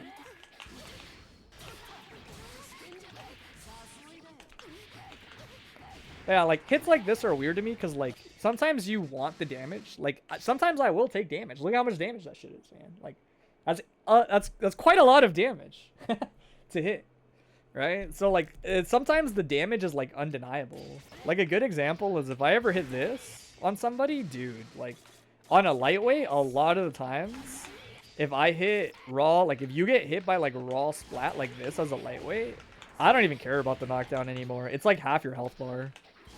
If I do this, like I could just do a short dust loop. If you do this, then you get a knockdown. I didn't do it early enough, but when you hit it that early, you have a lot of time to delay the Kuchinashi, right? So like, you just wait, boom, you get like 170, still great damage, but me, I'm always like, fuck it, man. Like, I can get like full double dust loop here, like into like this. Like you can do 170 or you can do 242, and like sometimes I'll write off like 30 or 40 damage, like pretty easily actually. I'll be like, yeah, it's like a 30 damage difference, like a 40 damage. Once it hits 50 is when I'm like, okay, that's a pretty notable damage difference.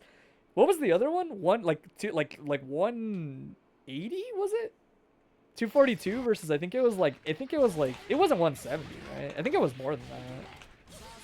Oh my god, it was 180. That's like 60-ish damage difference. It's definitely worth it at that point. And the idea is, it's still case by case. Like if I'm making a comeback, I can't afford to let them tech. So like if I have like 10% health and they have like 80% health, I'll take the knockdown. But like if it's even like remotely close, I'm like, fuck, dude, like why wouldn't I? What's really fucked up is you can knock down midweights still doing this combo. You just can't knock down lightweights all the time. It's like really fucking hard to knock a lightweight down off of that.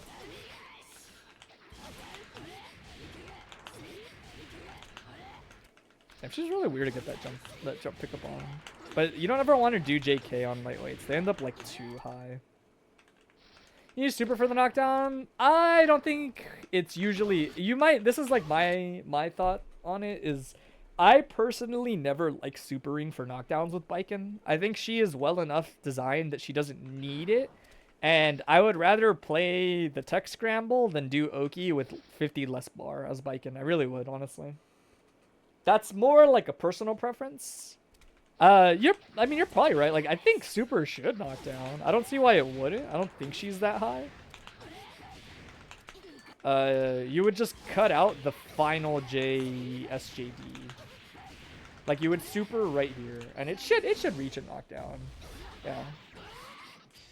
But as crazy as it sounds, I actually am not the biggest fan of giving that bar up as Baiken. Because that would let Dizzy be free. Yeah, but I know how to fight against Dizzy when she's free. The big thing is like, so if you notice, like if I get this hit, the reason I don't really care is because I'm just going to do something that looks like this, basically. Ah, shit. Damn, it's kind of hard to set up on Dizzy. It's like so much easier on the other characters. She has a weird, like this hurt box. There we go. It's perfect. If you tech here, I kind of just like don't care, man. Like, let's change it real quick. The idea is you can actually dust loop for max damage in a way where like they kind of have to tech back into the corner anyway, or they have to tech into your spaced out option. Like, I'm just gonna space 6p here like this if you tech forward now, right? And so I get guaranteed like 6p, or you have to tech back. And with Dizzy, she'll tech back and we'll be like here, and I'm just kind of like, cool, like I basically just have to like dash and break like this, and they'll panic and they'll do this. And then that option is out, and then I just crouch and Dizzy can't get anything here. And if she summons, then I'll just do this, and now like the way I would put it is like, you're right, but I'm gonna be real, man. Like you're like, Dizzy would be free, but Dizzy's just gonna be free when I do my block string anyway. So it doesn't matter for me. Like, if I spend 50 bar to knock her down, I'm gonna do this. And then it's like, cool, I have no way of, like, consistently resetting pressure versus Dizzy that isn't this. Like, she's just gonna hold up anyway. And the difference is at least I'm forcing her in the corner. Like, she's just gonna do this anyway during my pressure. Facts. Right? But does that make sense? That's why I don't really care. Like, versus Dizzy specifically, I'm just like, eh, it's like not a big deal.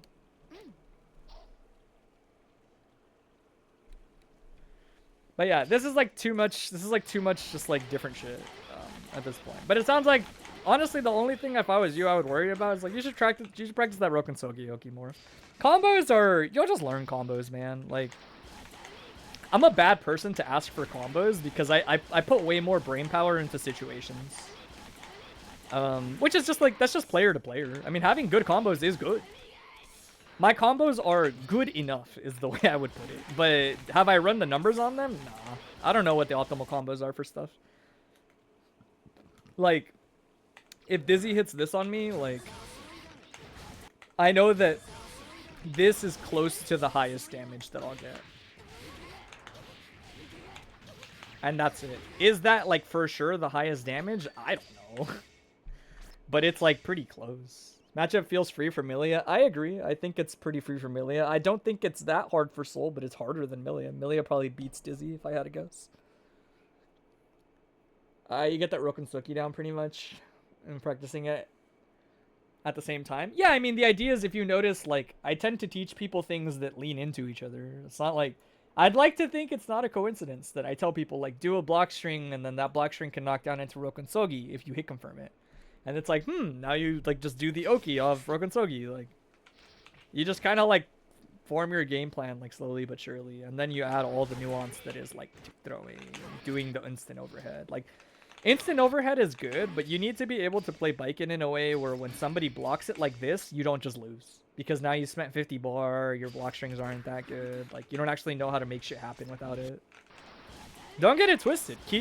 This tool and Yozansen are amazing. Like, they're really good. they're what makes her, like, insane, obviously. Alongside Azami, but she's really good outside of it. You can play her like a mid-tier even without those tools, honestly. Like a very strong mid-tier. And that means a lot. I mean, you might be like mid-tier, but it's like I play Answer versus people and they think he's like the best character ever sometimes. And Answer is very solidly mid-tier. So there is room for growth even when you limit yourself.